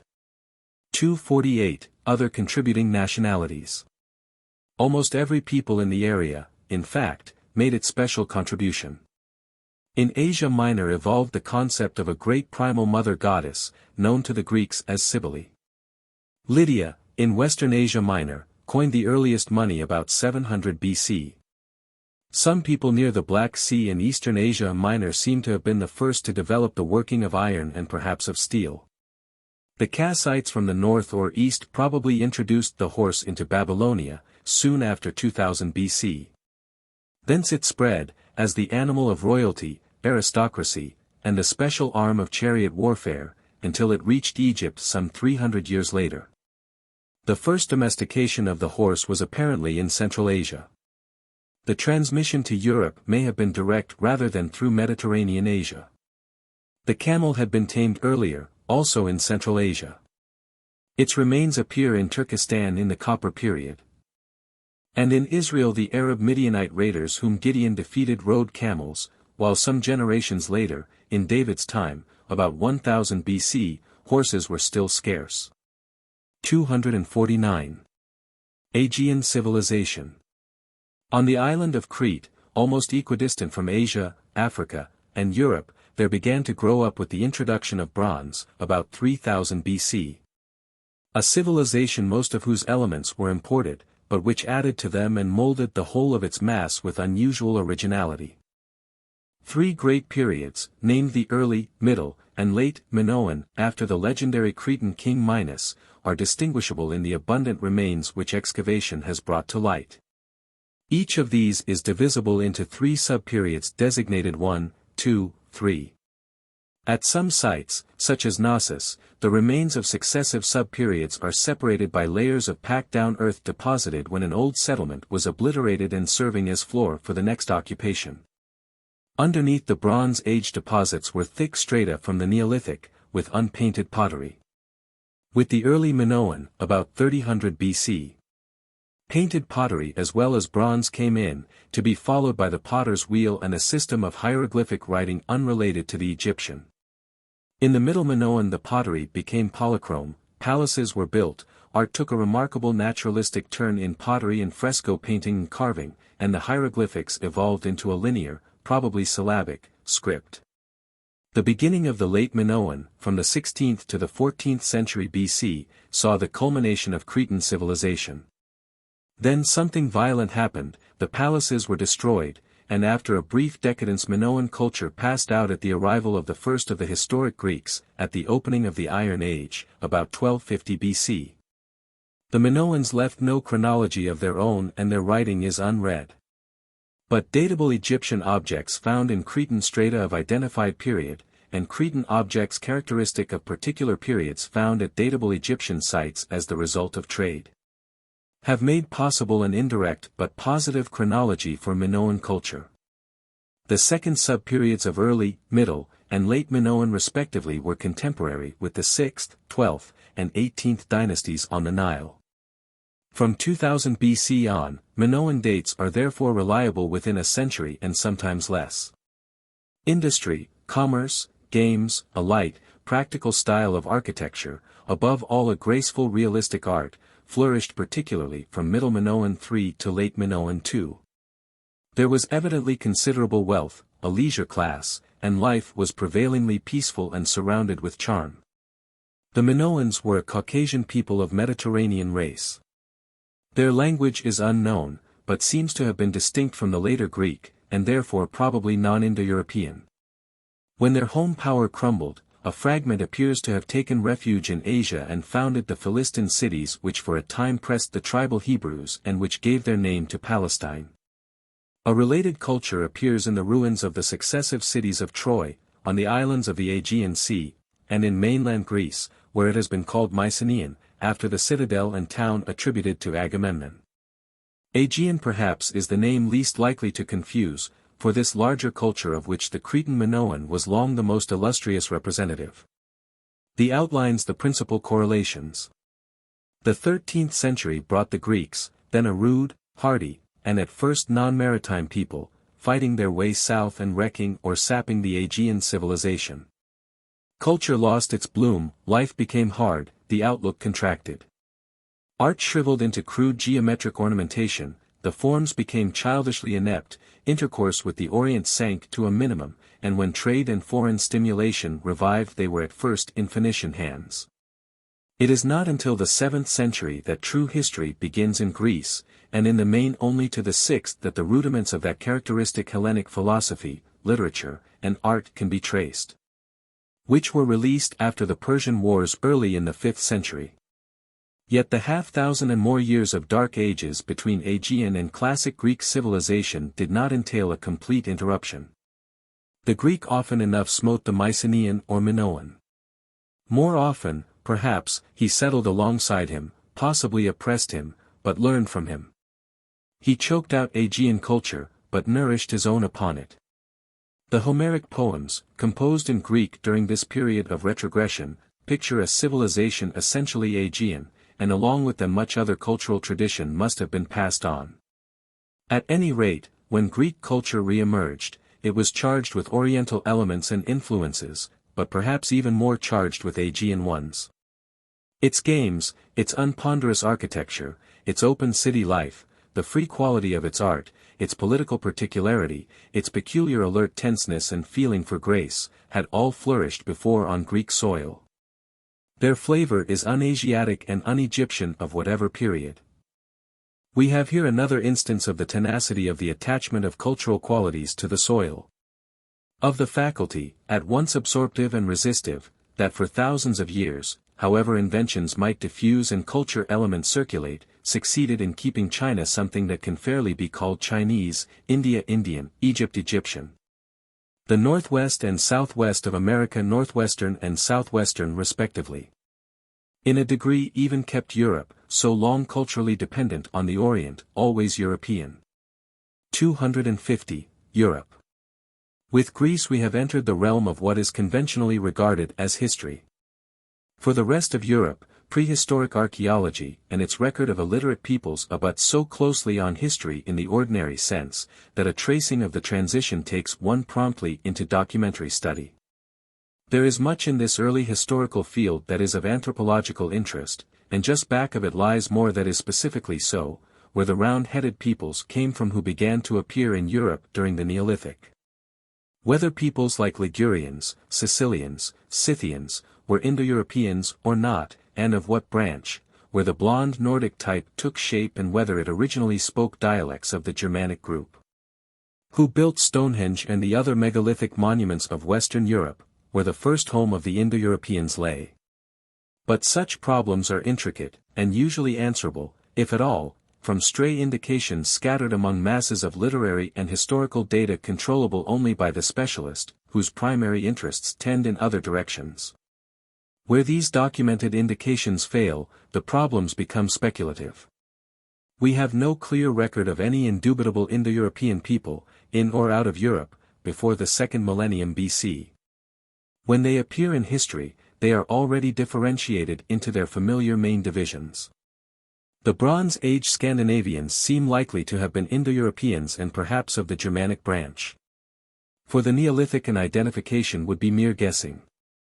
The Latine iron culture is characteristically Celtic, that of the Hallstatt period and area less certainly Illyrian and Celtic. And after all, such considerations concern speech, or race, which can be associated with any culture. Our present concern being primarily with the latter, it will be more profitable to pass on from these questions and turn to regions remote from those in which Occidental civilization assumed its modern form. 251. China. China, far from Europe and known to the outside world only recently, possesses a civilization so different from ours in a multitude of aspects, that thought of connection between the cultures seems at first unreasonable. One thinks of rice, pagodas, bound feet, queues, silk, tea, ancestor worship, a strange, chopped, singing speech, and writing in still stranger characters. Yet the Chinese have long had a civilization identical in many of its constituents with our own: civil government, rhymed poetry, painting, trousers, wheat and barley, our common domestic animals, bronze and iron, for instance. Since most of these culture elements are wanting in Africa and Oceania, as well as in Native America, there is no inherent reason why they should be expectable in China. Their repetition in China and in the West as the result of independent causes would be remarkable. Evidently many if not all of this group of common traits represent absorptions into the civilization of China, or diffusions out of it into the West, much as the larger part of early European civilization was imported out of the Nearer Orient. In the broader perspective of culture history, then, China no longer stands aloof. The roots of her civilization are largely the same as those of our own. In this light, understanding of Chinese civilization involves two steps. The first is the tracing of the elements derived from the West or imparted to it. The second is the recognition of how these were remodeled and combined with elements of local growth and thereby given their peculiarly Chinese cast and setting.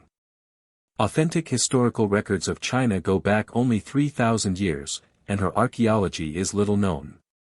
Beyond the beginning of the Zhou dynasty, about 1100 BC. Or more exactly, beyond a point when this dynasty was about 3 centuries old, in 827 BC, the Chinese possess only legendary history, in which slight strands of fact are interwoven with fabricated or fabulous constituents. Then, too, the Chinese have long been genuinely more advanced than their neighbors, than all of their world, in fact. With the result that they could hardly escape the conviction of their own superiority and self-sufficiency, and the belief that they had devised almost everything in their own culture. This presumption led to the conscientious manufacture by native historians of dates for inventions which were really made outside of China. Beginning, then, in the 9th century BC. We find the Chinese a settled and populous people in the lower valley of the Great Yellow River, in what is now the northeastern corner of the 18 provinces, or China proper, from about Xianfu to Peking. They may have come from Middle Asia or still farther west by a national migration, as has sometimes been conjectured. There is nothing to show that they did. And a great deal to suggest that they had lived in or near their seats of that period long before.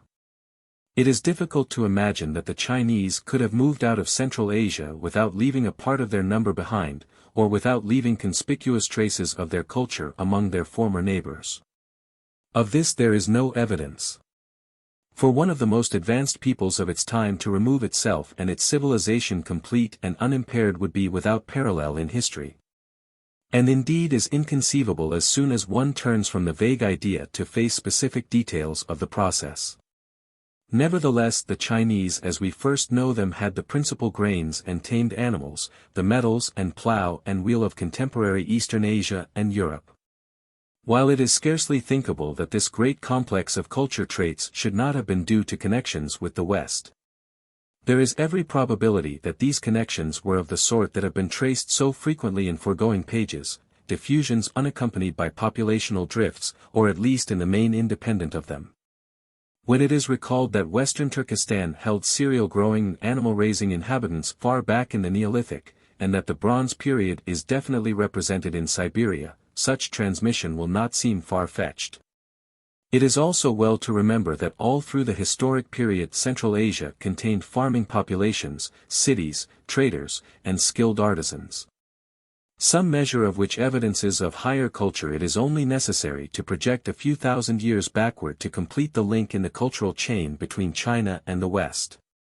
We tend to overlook this fact because it is the transient Hun and Mongol invasions that chiefly obtrude into both Western and Chinese history. Whenever the nomads ceased boiling over, they receded from the historian's view. Obviously they could not have migrated and fought and burnt and slain among each other continuously. The more settled life at home, which they led most of the time, and into which they were always inclined to take over the religion, writing, and arts of the Orient, India and China, is the phase of their existence most likely to be overlooked. But which, from the point of view of the history of civilization, is far more important than their evanescent conquests. In this underlying phase they were the connectors of Near and Far East. It is interesting in this connection that so far as more recent transmissions between China and the West are datable or positively traceable, they took place chiefly by the long land route through Central Asia. The first trade between the Roman Empire and China of the Han dynasty was overland, so was the introduction of Buddhism and cotton from India. In each case sea communication came later.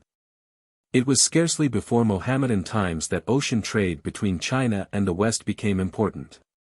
On the other hand, the Chinese and other East Asiatics always lacked, and still lack, several aspects of the grain cattle horse wheel metals cluster that are very ancient and practically universal in Europe, the Near East, and even Central Asia.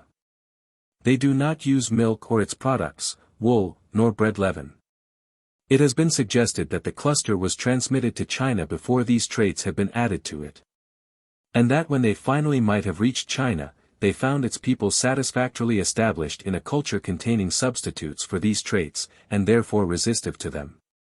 It is significant that even today northern China, within which the oldest known China lay, still cultivates wheat, barley, and millet, and breeds cattle, horses, sheep, goats, and swine, as did the Swiss lake dwellers.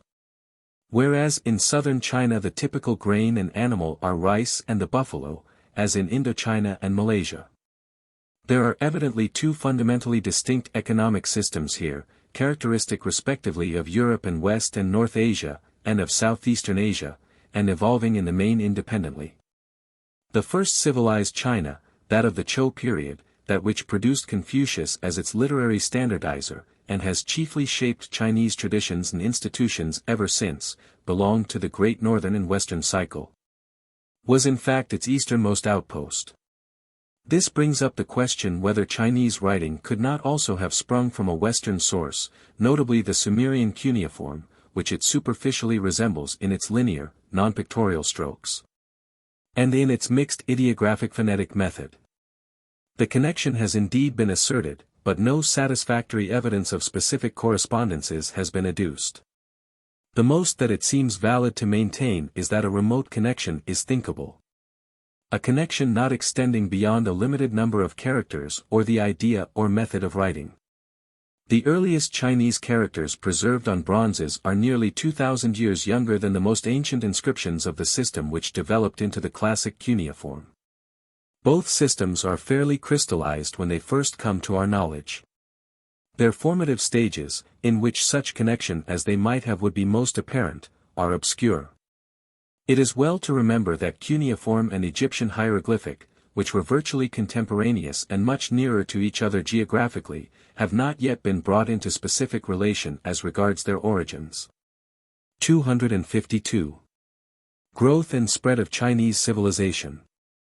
Zhou China at first embraced most of Shenxi and Honan, southern Shanxi and Chile, and western Shantung. It was feudal, and practically as separatist as medieval Germany. The chief functions of the over-king were to perform sacrifices, to admonish the kings and princes, and to govern his small dynastic domain. Unity lay not so much in an effective organization as in an idea, the feeling of a common race and especially of a common civilization. This idea has persisted to the present. It is adhesion to the culture of China, to its deep roots, its permanence, its humanities, that has always made Chinamen feel themselves Chinamen. Has in fact sooner or later turned into Chinamen all alien elements, whether they were intrusive conquerors or primitive folk, that came to be included within the limits of the realm. In this way common customs and ideals already united the dozen or more larger Zhou states and hundreds of dependencies. And chronic internal warfare did not prevent this era from being the age of Confucius, Lao Tse, Mencius, and the other great sages that from the 6th to the 4th centuries formulated the typical Chinese character and attitude. During the latter part of the Zhou period began a gradual reduction of the number of feudal states, due to the larger swallowing the smaller. By the middle of the 3rd century, 2 of these had emerged as preponderant, Tsin in the west, centering about the Wei Valley, and Chu on the south, along the middle Yangtze. Both were frontier states, less cultivated and hardier than the others, and regarded as barbarian or only half Chinese. Tsin may have included some Hunnish absorptions. Chu very likely represented the rule of a Chinese dynasty over a native population whose original affiliations may have been either with the non-Sinitic enemies of today, with the Shan-Siamese division, or with some closer branch of the Sinitic family, but who were gradually assimilating the culture and speech of the northern Old China. At last, in 223 BC, Chu fell before Tsin, and within 2 years the remaining states in the northeast collapsed. For the first time China, from nearly its present frontier to south of the Yangtze, was effectively under one active ruler, Shi Huangti, the first emperor. His dynasty crumbled almost at his death, but only to be succeeded by the famous Han line, under which, in the 2 centuries before and the 2 after Christ, China extended, consolidated, and prospered. The boundaries of the empire were pushed, in name at least, to virtually their present limits. And though political control may often have been slight, cultural influence progressed rapidly south of the Yangtze, much as Gaul became Romanized at the same time. Even the survival of half-independent barbarian groups here and there in the south and west has its parallel in the persistence of Celtic speech in French Brittany. By the 7th to 9th centuries after Christ, when the empire flourished once more under the Tang dynasty, the mass of southern China may be considered to have been substantially assimilated. Even the southern coast, which was the last area to be integrated, and which retains today the greatest dialectic differentiations and autonomous tendencies, had become part of the Chinese polity and civilization. The consequence was that when in the 13th century the Mongols and in the 17th the Manchus conquered the empire, they accomplished little more than the overthrow of one dynasty by another. The course of Chinese culture went on undisturbed, as it had in several previous historic periods when half of the realm passed temporarily under the sway of nomads or barbarians from the north. A considerable measure of the cultural predominance of China over her neighbors is to be ascribed to her more numerous population, which in turn was partly due to the cultural advance. The Chinese were the first nation to maintain a system of fairly reliable census records. In the 1st century and a half after Christ, under the Hans, 10 censuses showed from 29 to 83 million inhabitants, the average being 63 millions, or about the same as the estimated population of the Roman Empire at its height. Somewhat more than that of Europe when America was discovered.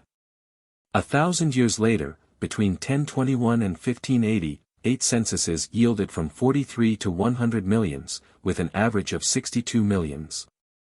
Under the Manchus the population gradually rose from 125 millions in 1736 to 380 in 1881. Today, the northern half of China is about twice as populous as the southern, and the eastern half exceeds the western in the same ratio. This superior density of population in the northeast reflects the fact that ancient China was the northeast. The same grounding in the past is evident in the fact that from the time of the Chos until the Mongol conquest in 1268, the imperial capitals lay mainly in Shenxi or Honan, the core of the Old Kingdom. Many ingredients of modern Chinese civilization, and most of its distinctive color, have been present in it since the opening of the historic period.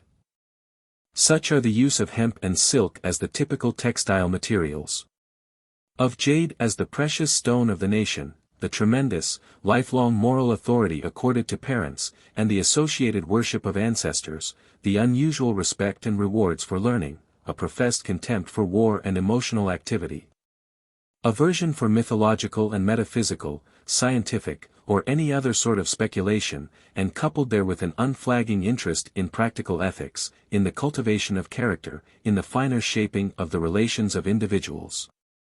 These and other leanings endow Chinese civilization with something persistently idiomatic, with a quality of coherent originality. If this civilization were less great, China and the countries influenced by it would be spoken of as constituting what among barbarous and savage peoples we call a culture area. In the widest perspective, they are such. China, India, the West, which in this view of course includes the Near East as well as Europe, are the three great focal centers of civilization in the Eastern Hemisphere. Their cultures have risen far above those of the intervening and peripheral nations. Until quite recent centuries, the three have run their courses with approximately equal achievement.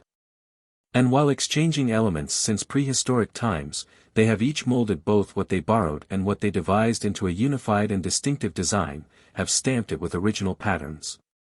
In short, culture development in China, India, and the Occident has been coordinate. Of course, this distinctness of the three great regions of Old World civilization does not imply that diffusion of culture elements between them ever ceased. It is the form more than the content of civilization that is peculiar to the three areas. From India, for instance, China derived Buddhism, which was accorded a reception under the Hans and cultivated with fervor in the following centuries. Cotton came in the wake of the religion, first as a rare and valuable textile, then to be grown.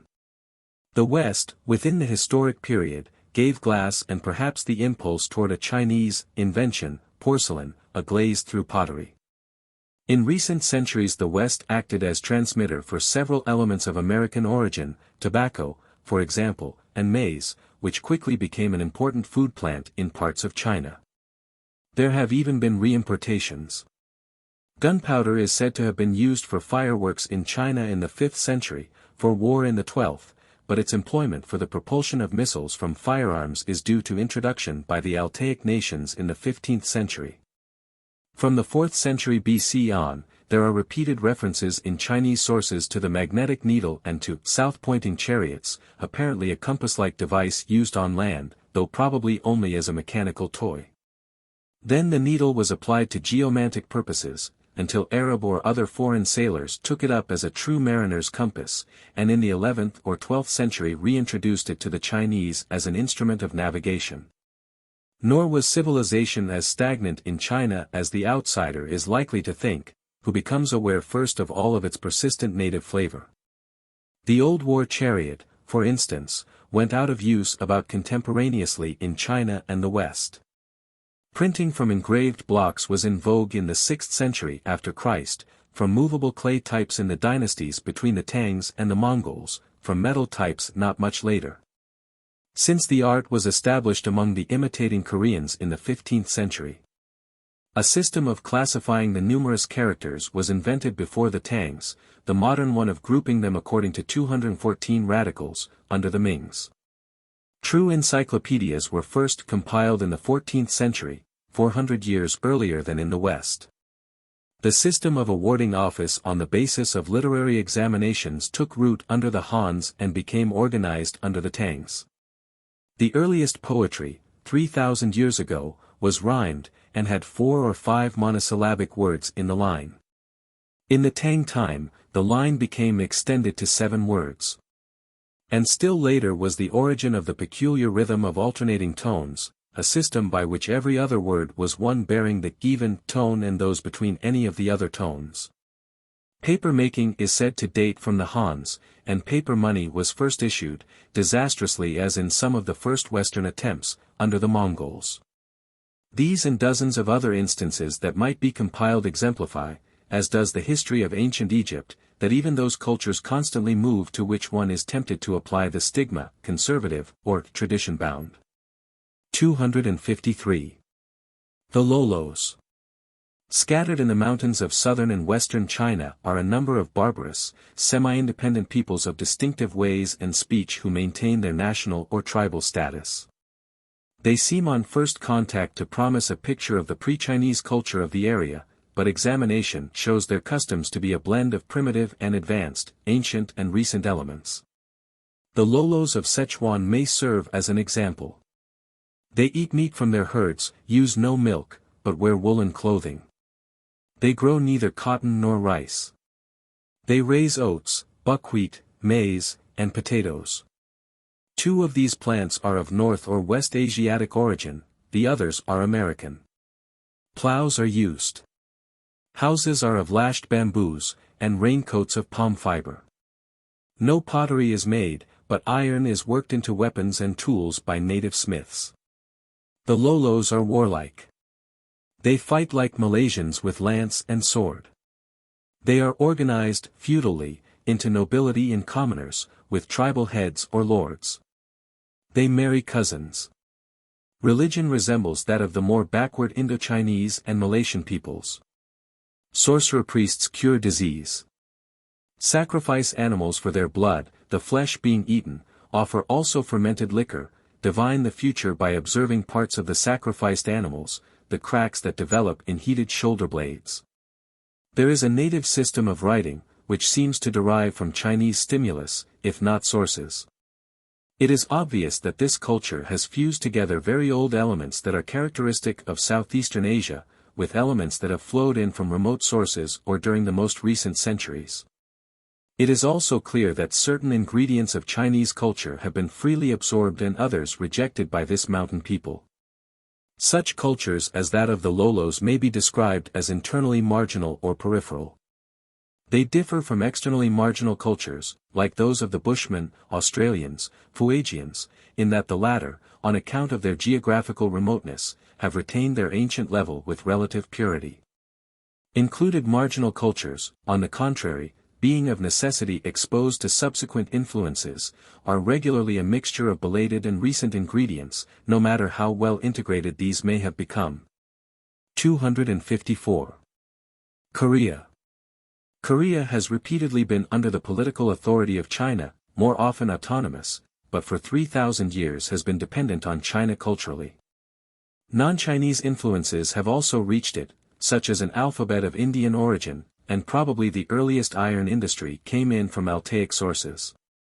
In its turn, the peninsula transmitted to Japan. Until about 1,000 years ago, Chinese writing and culture reached Japan mainly via Korea. The spread of Chinese civilization was perhaps largely of the usual, slow, diffusing kind, but was several times accelerated by the settlement in Korea of groups of Chinese refugees, colonists, or adventurers, for instance in Zhou and Han times. The center of power and civilization within Korea has gradually moved southwards, which suggests the waning of original Central Asiatic affiliations as Chinese ones became stronger. The first realm to be defined was Fuyu on the Sungari River. Then followed Kokorai or Korai, whence our name Korea. In the centuries immediately before and after Christ, Shinra and then Hyakzai, farther south on the peninsula, came into the lead. By the beginning of this period not only the writing but the classic books of China had been introduced. Since the 14th century Confucianism has been the state religion, though the people had long before become Buddhists, and literary examinations for office of the Chinese type have been in vogue. 255. Japan. Japan is the one country of Eastern Asia from which considerable prehistoric data are available. There are indeed no indubitable evidences of any Paleolithic culture or race, but shell heaps and burial mounds abound and have been explored. The shell deposits, of which 4,000 have been found, are probably the accumulation of refuse of occupation by the Ainu, the first known inhabitants of Japan, now surviving only in the extreme north of the island chain and in Sakhalin. And still a primitive people. This race is different from the Japanese, and has often been classified as Caucasian. The shell deposits show the Aborigines to have been fishers and hunters, without agriculture or edible domestic animals. They had the bow, dog, incised hand-made pottery, and ground stone axes, and were thus approximately in an early Neolithic stage. A somewhat dubious Bronze Age is sparsely represented in southern Japan. It has been ascribed to an invasion about the 7th century BC, but is perhaps only an early phase of the Iron Age. Iron was brought in at a time not precisely determined, but likely to have been about the 4th century BC.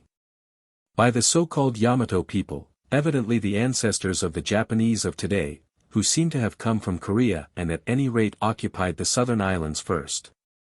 Thence they fought their way northward, gaining territory at the expense of the natives but slowly.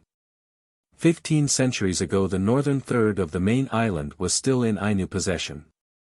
These early Japanese erected megalithic chambers or corridors as tombs for their princes, covering them with mounds of earth. More than 3,000 of these structures are known. The early emperors were buried in double mounds, some of them of great area. From the 5th to the 7th century Korean influence was strong, the Chinese writing and classics were imported from that country. Later relations between the two nations were more intermittent, perhaps because of the growing consolidation and strength of Japan from the 8th century on. The cultural debt of Japan to China is great, but less than that of Korea.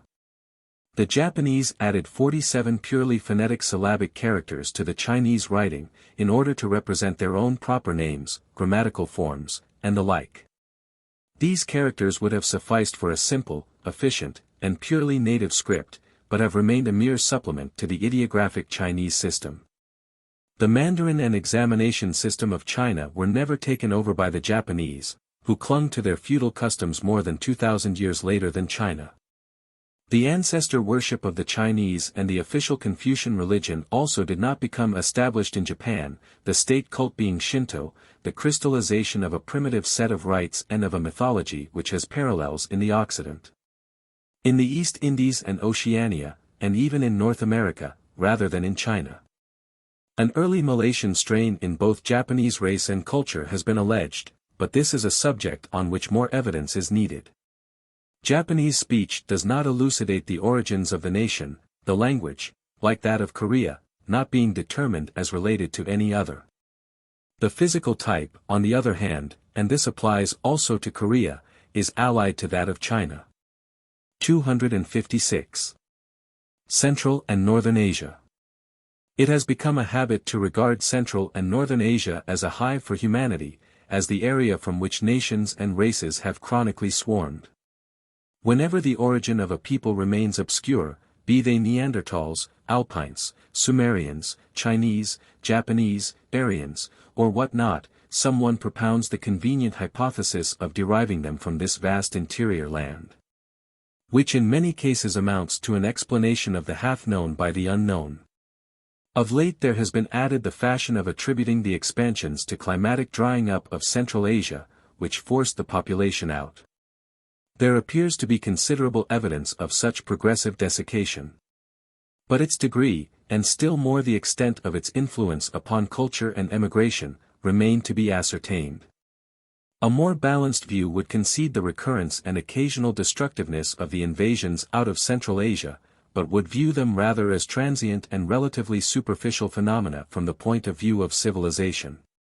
And on the other hand would recognize that under all the boiling of tribes and peoples, the growth and spread of culture went steadily on. Even in the tracts which one is wont to associate only with the perpetual breeding of elusive and devastating nomads. In short, it is wise to guard against a natural overestimation of the sensational, cataclysmic aspects of the history of the interior Asiatic peoples. It is their spasmodic eruptions which the self-centered nations of the West, of India, and of China, have been chiefly concerned with.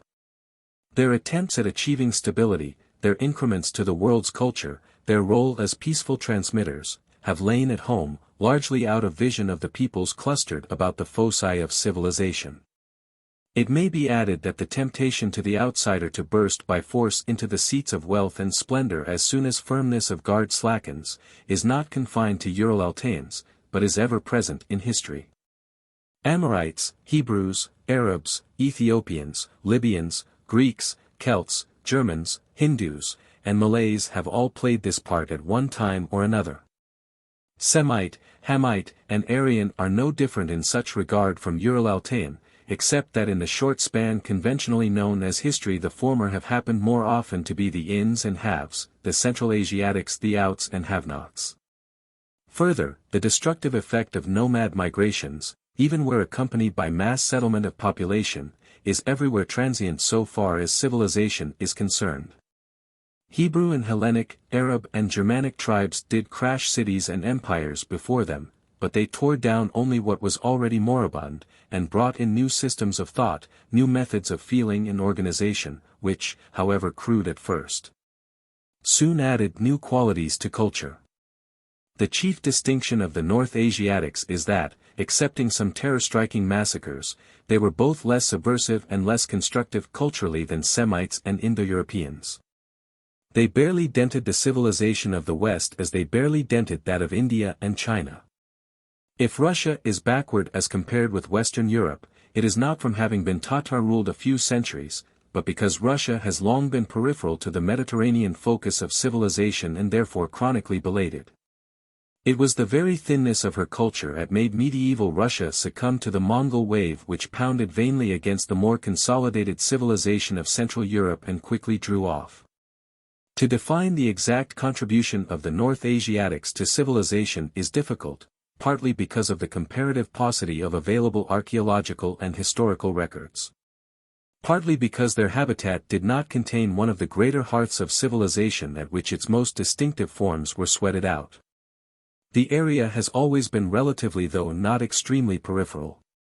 The horse, indeed, can be set down as one important gift of the Ural-Altaic peoples or their predecessors to general civilization.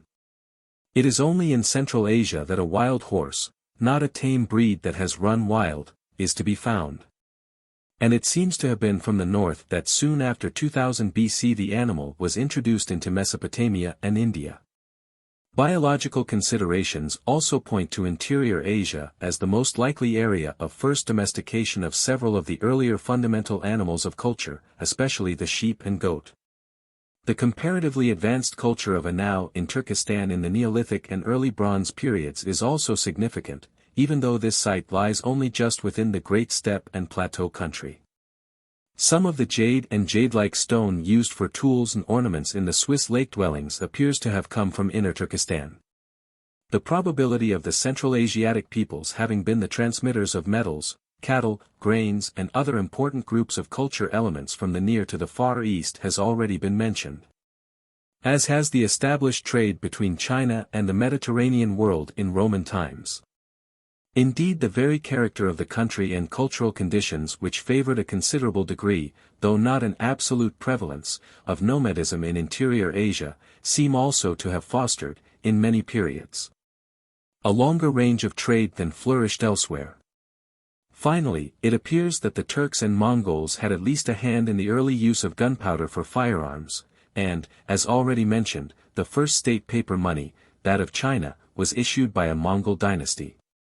It is scarcely rash to predict that the intensive study of the interior Asiatic peoples from both prehistoric and historic sources, without speculative bias or plunging of opinion, will prove one of the most illuminating contributions to the history of general civilization.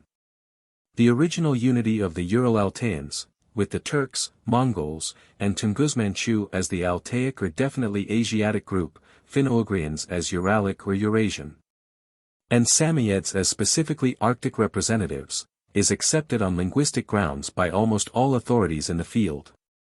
Yet the career of the several divisions has been diverse. The Finno-Ugrians have mainly been peaceful, the Finns definitely so for 2,000 years, the Hungarian Magyars were exceptional when they terrorized Central Europe 1,000 years ago. Both these nations have long since become integrally absorbed into European culture. They are the only Ural-Altaic peoples with this experience. The remainder of the Finno-Ugrians have for some centuries become increasingly submerged under Russian civilization. Much as in the Far East, the Manchu Tungus have gradually fallen more and more under either Chinese or, of late, Russian cultural influence. As between the Turks and Mongols, the greatest single conquest, that of Genghis Khan and his successors, falls to the record of the latter, but the Turks have been the more numerous, stable, and advanced people. They have frequently settled as well as invaded, and are the only known stock, as previously mentioned, that has ever seriously and permanently encroached on territory once held by Indo-Europeans, in Asia Minor and the Caspian region. The later so-called Mongol conquests, those of Tamerlane and the Indian Moguls, were made by armies mainly of Turks under dynasties tracing back to former Mongol leaders.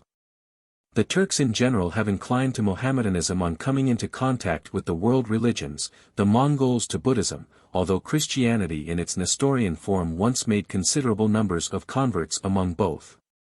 Several important historic peoples cannot yet be assigned with certainty to one or the other of the Ural-Altaic divisions, or are variously classified, thus the Huns, most likely to have been Turks, the White Huns or Ephthalites, the Avars, and the ancient Bulgars. In northern and eastern Siberia there live, besides the Samoyed, a series of non-Ural-Altaic peoples, truly peripheral and retarded in culture, who seem once to have occupied larger areas but to have shrunk or been partially absorbed before Ural-Altaic expansion. These include the tribes sometimes grouped as Yeniseian, the Yukagir, the Kamchatal-Koryak Chukchi group, a few Eskimo who have either failed to cross Bering Strait or have come across it from America, and perhaps the Ainu of Japan and Sakhalin. These have been called the Paleo-Asiatic peoples, though their diverse languages render their community of origin dubious. How far they may be considered as following a positively similar culture, except in direct response to an extreme climate, is also doubtful. Their rigorously marginal position and depriving environment stamp their culture with a preponderance of negative traits. The possession of domesticated reindeer is common to several of these peoples as well as to the Tungus and the Finno-Ugric Lapps of northern Russia and Scandinavia. Reindeer breeding among these groups appears to be due to a transmission, in the sense of being a reflex of contact, an imitation of the cattle or horse breeding of the more favorably situated nations to the south. It is also interesting and probably significant that the American Eskimos never domesticated the reindeer, although they depended largely upon its hunt. Racially, the array of North and Central Asiatic peoples shades from pronounced Caucasian to extreme Mongoloid type. The Mongols have given name to their whole larger racial stock, and the Tungus Manchu and northeast Siberian savages clearly form part thereof. The Turks in the main are rather Caucasian, although all intergradations occur according to region. As also among the Finno-Ugrians. The Hungarians today are not only Caucasians but Alpines, the Finns definite Nordics, the Lapps a strange partial graft of Nordic traits on broad-faced and broad-headed Mongolian physique. 257. India. India is not a country, but a connected block of lands shut off from the remainder of the world by lofty mountains and harboring a population approximating those of Europe and of China. Its 300 million inhabitants constitute nearly a fifth of humanity. Historically, India forms a continent as fully as does Africa. Culturally, it must be equated with the Occidental or Mediterranean area and with China as one of the three great and substantially coordinate focal points which civilization developed in the Eastern Hemisphere. Racially, the peoples of India are prevailingly Caucasian, but both the two other great stocks are represented. Nearly everywhere, but especially in the south, there is an evident admixture of a dark-skinned, broad-nosed, long-headed type. This is more likely to have had Australoid than Negro affinities before its absorption. Remnants of it, like the Vedas of Ceylon and Irilas and some other tribes of the Deccan, are often grouped with more easterly peoples as representatives of an original Indo-Australoid race. So far as this race can be reconstructed, it seems to have been less Negroid than the Australian of today, that is, it possessed more Caucasian resemblances. In fact, it might almost be described as Proto-Caucasian. In this light, the modern Hindu would be a varying mixture of two related strains, the undifferentiated Proto-Caucasian, approximating the Australian and perhaps having ultimate Negroid relations without being Negroid, and the specialized Caucasian typical of the Occident, the former strongest in the south, the latter almost pure in the northwest of India. This hypothesis has this to commend it: it squares with the facts that the Hindu, in spite of his dark complexion, makes almost universally the impression of being essentially white in race, and that he differs outstandingly from what a mulatto-like blend of Negro and Caucasian would be. In the north and east of India, Mongolian resemblances begin to appear, as the natural result of thousands of years of contact of two stocks. It would seem that the proportions of racial blood in India, and in the rough their geographical distribution, parallel the proportions of the numbers of speakers of tongues belonging to the several families. More than 3/4 of the Hindus speak Indo-European dialects. Most of the remainder are Dravidas in the south and Kolarians in the east-central parts, the same regions in which the Indo-Australoid or Proto-Caucasian element is most conspicuous. Along the northeastern edge, Tibeto-Burman speech has spilled in with the Mongolian type. However, while the races have blended, the languages have remained distinct. As almost everywhere, the linguistic classification is therefore clearer cut in India than the racial one. Consequently, it is misleading to infer from a Hindu speaking a Sanskrit-derived language that his Caucasian blood is pure, or conversely to conclude that all Dravidians have broad noses and black skins. The Kolarians have been thought by some to possess ancient linguistic relatives to the east, and certainly possess cultural ones in this direction. Dravidian speech has not been thus connected, even tentatively, and one indication points to its former westward extension, the Brahwi language in Baluchistan, which appears to be the remnant of an old Dravidian offshoot. The ancient culture of India is inadequately known. Archaeological exploration and analysis have been insufficient. Yet they have gone far enough to suggest that the prehistoric development followed different lines from those in the West, so that the findings of European prehistory cannot be applied to interpret such knowledge as there is on India. Thus the lower Paleolithic stage is well represented in India, but there is nothing to show whether or not it was contemporaneous with that of Europe. There is some possibility that it passed into the Neolithic without the intervening Upper Paleolithic, which is so important in Western Europe. It seems dubious whether there was a true Bronze Age in India. More pre-iron implements of pure copper seem to have been found than of tin bronze. The early Kolarian culture seems preserved in considerable degree among the modern Kolarians, who are backward hill or forest tribes, that is, internally peripheral to the prevalent higher civilization. At any rate, their culture resembles that of many less advanced populations to the east, well out into Oceania. This presumably ancient and partly surviving, Indo-Oceanic, culture is discussed below. As regards its history within India, this is almost certain: the old culture is nowhere any longer pure, but has regularly absorbed elements of the advanced civilization that surrounds it, and conversely has contributed to the latter. For instance, one of the great recognized cults of India is Shivaism, which tends frequently to bloodiness and obscenity and is a strange mixture of philosophical rationalization and crass superstition. One of the most frequent attributes of Shiva is a necklace of skulls, a feature that looks as if it might go back to the skull cult, which is a typical ingredient of Indo-Oceanic culture. The old Dravidian culture was probably more advanced than the Kolarian, but is more difficult to reconstruct because of its extensive blending with the culture brought in or developed by Indo-Europeans. The Dravidians, perhaps because they were the more advanced and populous, were able to accept the intrusive culture and yet maintain themselves. Whereas the Kolarians either preserved themselves by resisting civilization or had their speech and identity absorbed by it. When the Dravidians first begin to creep into history, shortly before the Christian era, they already possess cities, kingdoms, commerce, writing, and philosophy. They have on the whole contributed less to Indian civilization than the Indo-Europeans. Its center always lay in the north, but they have long formed an integral part of it.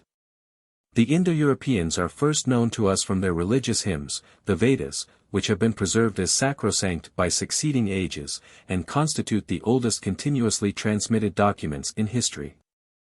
They date from 2000 or 1500 to not after 1000 BC, and are in Sanskrit, which is fairly close to Avestan or Old Persian, the two languages and their descendants constituting the Indo-Iranian or proper Aryan branch of Indo-European. When Indo-European as a whole is designated as Aryan, it is by an extension of the term. The region of India to which the Vedas almost wholly refer is the Indus drainage, that is the northwest, the parts adjoining the Iranian highland, whence the invaders came or through which they passed. Vedic Aryan culture was of late Bronze Age type. Whether the bronze was really such, or copper, it is mentioned more frequently than iron, as in Homer and the older books of the Bible. Grains, cattle, horses, chariots and wagons, the plough, wool and weaving, gold, patriarchal chieftains and a tribal society, a nature mythology, non-communal rituals with constant but prevailingly bloodless sacrifices, are the characteristics of this culture. It smacks more of the Europe of its time than of the contemporary Orient. It is unbound, ready to pack up and move without being essentially nomadic, half peasant-like and half aristocratic. An uncitified semi-civilization, pioneer rather than backwoods. The temples and writing, walled towns and kingdoms, district gods and royal tombs of Egypt, Babylon, Canaan, Minoan Greece are wanting. The picture is that of the first historic Indo-Europeans elsewhere, in Eastern and Central Europe, with whom the Aryans undoubtedly were or had been in connection through the countries north of the Black and Caspian Seas. A few centuries after the Vedas, the culture depicted by the literary remains is profoundly altered. The scene has shifted to the Ganges Valley. There are cities and palaces, wealth and pomp. There are kings, priests, townsmen, peasants, hermits and ascetics. Caste is in vogue. Cotton and rice are in use. There is a deal of philosophizing, life appears complex and difficult. Pessimism is abroad, soul rebirth taken for granted, spirituality emphasized. Concepts to which Western science later returned, the atom and ether, are familiar.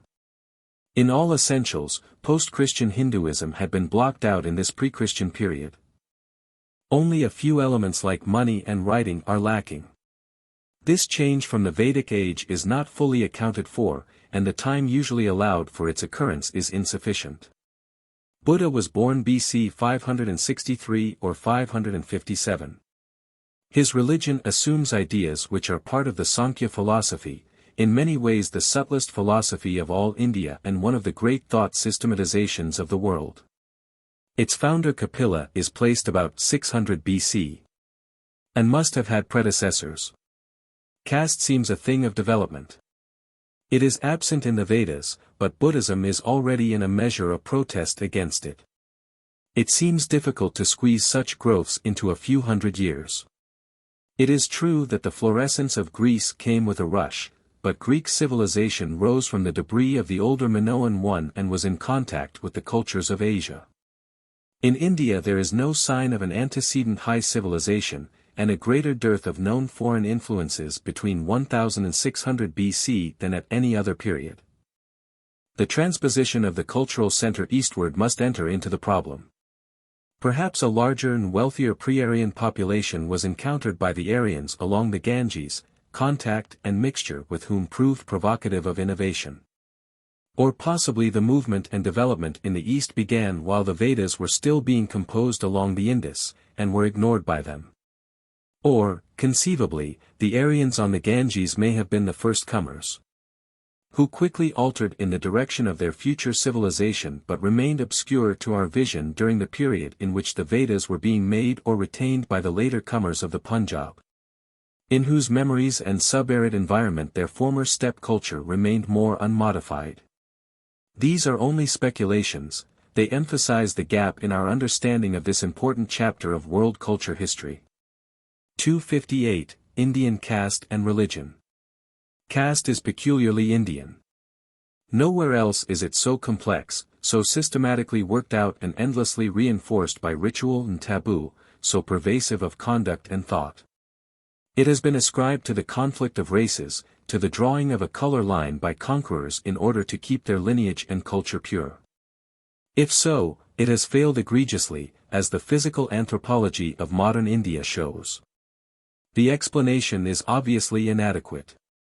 Castes do represent race to a certain extent, but they also represent nationalities, tribes, common residence, religious distinctness, occupations, cultural status. Whatever sets off a group in any way may be sufficient to make it a caste in India. If groups diverge within an established caste, they become recognized as subcastes, perhaps finally to develop into wholly separate castes. Priests, nobles, clerks, fishermen, street sweepers are castes, so are the Parsis, so are hill tribes that maintain their primitive customs. The Dravidian Todas for instance are reckoned a high caste. Clearly we have here a generic system, a pattern of organizing society, into which every sort of group as it actually forms is fitted. Caste is a way of thought which the Hindu has tried to universalize. All Indian castes are in theory strictly endogamous, intermarriage is intolerable.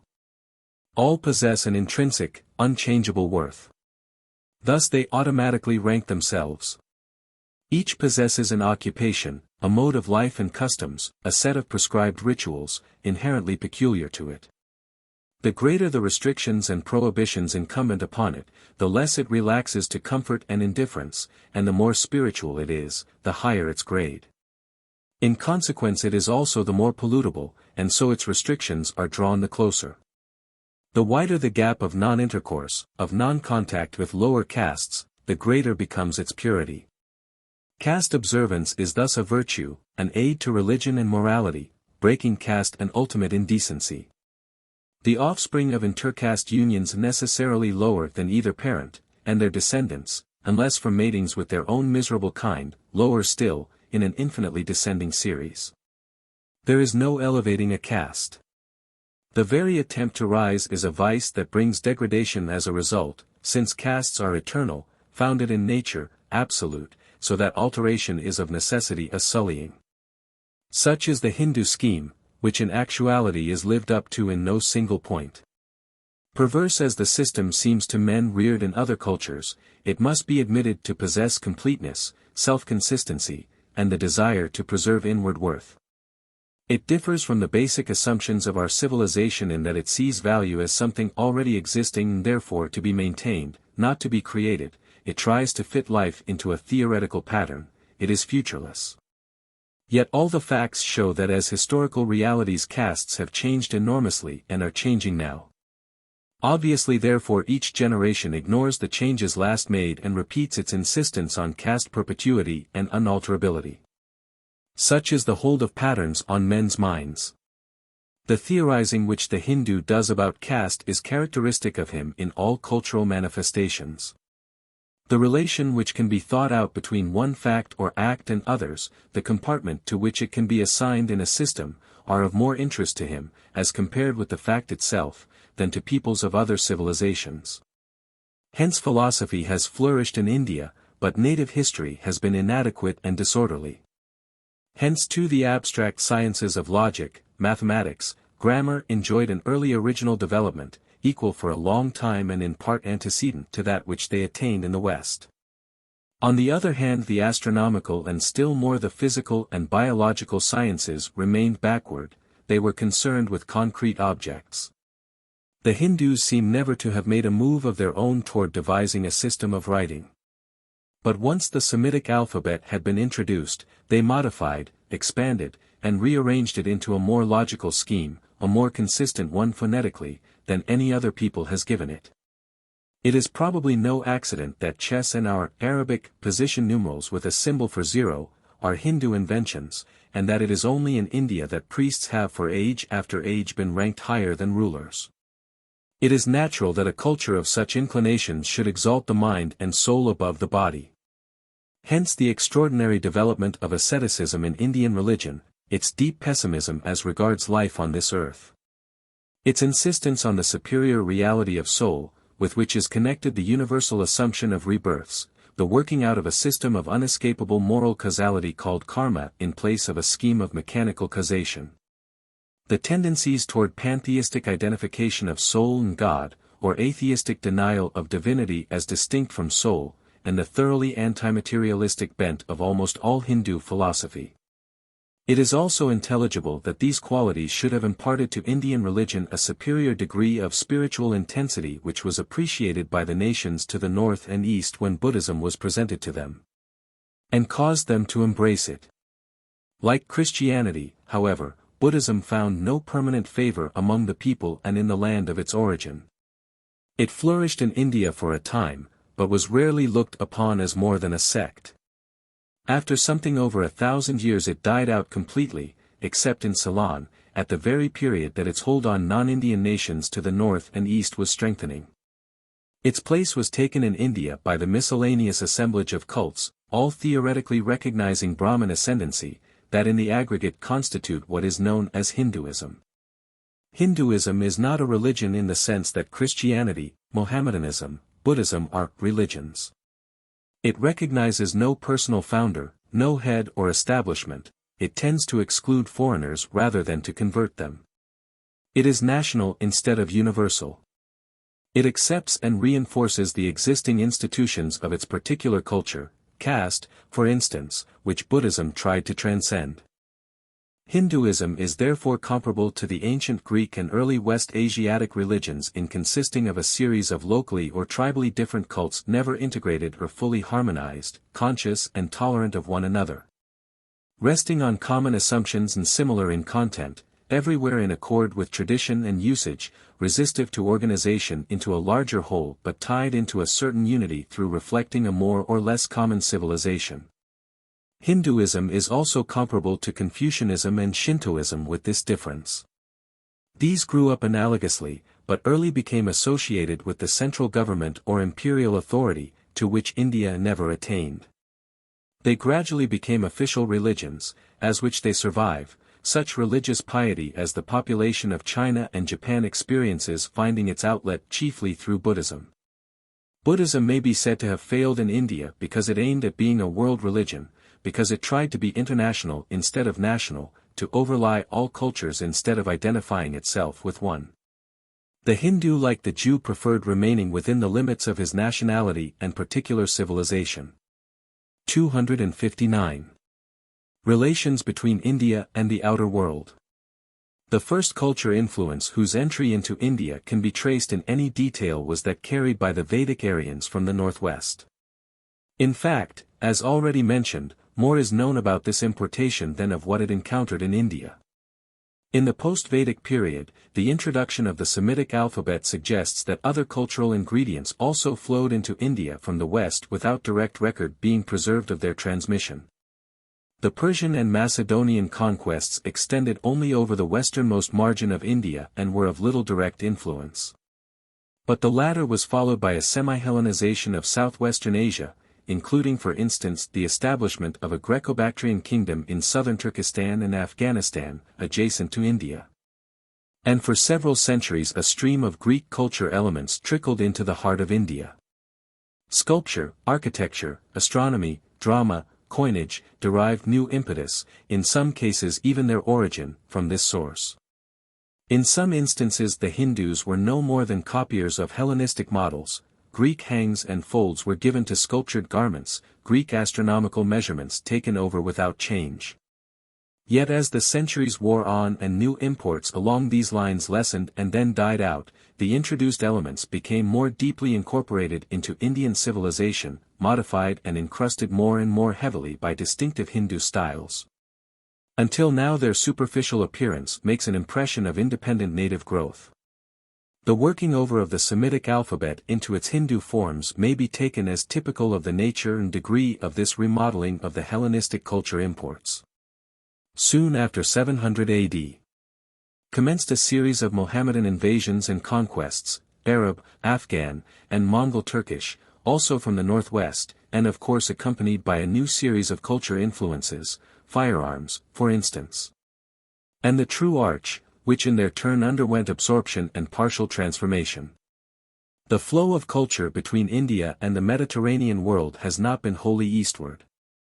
Cotton, the common domestic fowl, probably the buffalo and rice, perhaps asceticism, monastic life, and certain mystic points of view. Position numerals with zero, chess, and some of the concepts of modern philology, were transmitted westward. Eastern Africa was influenced, largely through the medium of Arab sea trade. Towards the north and northeast as far as Mongolia and Japan, India has been a dispenser of culture content and has taken little in return. Toward the southeast, Indian influence has been the largest component in the civilization of Indochina and the East Indian archipelago, which as regards their higher attainments may be regarded as cultural dependencies or extensions of India. 260. Indochina. Farther India or Indochina, the great southeastern peninsula of Asia, falls somewhat short of India and China in area, is less densely inhabited, and contains a population which is of definitely Mongolian type except for some scattered fragments of hill tribes. On the basis of speech, 4 groups are to be distinguished. In the southwestern and southeastern corners of the peninsula, in the former kingdoms of Pegu and Cambodia, are the Mon and the Khmer, certainly related to each other and perhaps distantly connected with the Malayo-Polynesian family. On the east are the Annamese, with a monosyllabic, tonal language whose affiliations are doubtful. It contains a Chinese element, but perhaps by absorption rather than by original connection. The center and west of Indochina are occupied respectively by the peoples of the Thai or Siamese Shan and Tibeto-Burman groups, both probably collateral offshoots with Chinese from what may be called the original Sinitic stock. The movement of population has clearly been out of Inner Asia into the peninsula. The Mon Khmer are situated like half-submerged remnants. Burma on the map hangs from Tibet like the outgrowth that it probably is. 7 centuries ago, the Thai Empire was centered in Yunnan, in southwestern China. Siam represents a southward shift of the seat of Thai power after Mongol conquest. The Malay Peninsula is Siamese in its narrow or neck portion. The head is inhabited by 3 racial groups. The Semang in the interior are pure Negritos. The Sakai or Sainwa, also in the interior, are short in stature, dark, and broad-nosed, but wavy-haired. They resemble a series of hill tribes scattered from India to the East Indies, the Veda of Ceylon, the Irula and other tribes of southern India, the Tala of Celebes.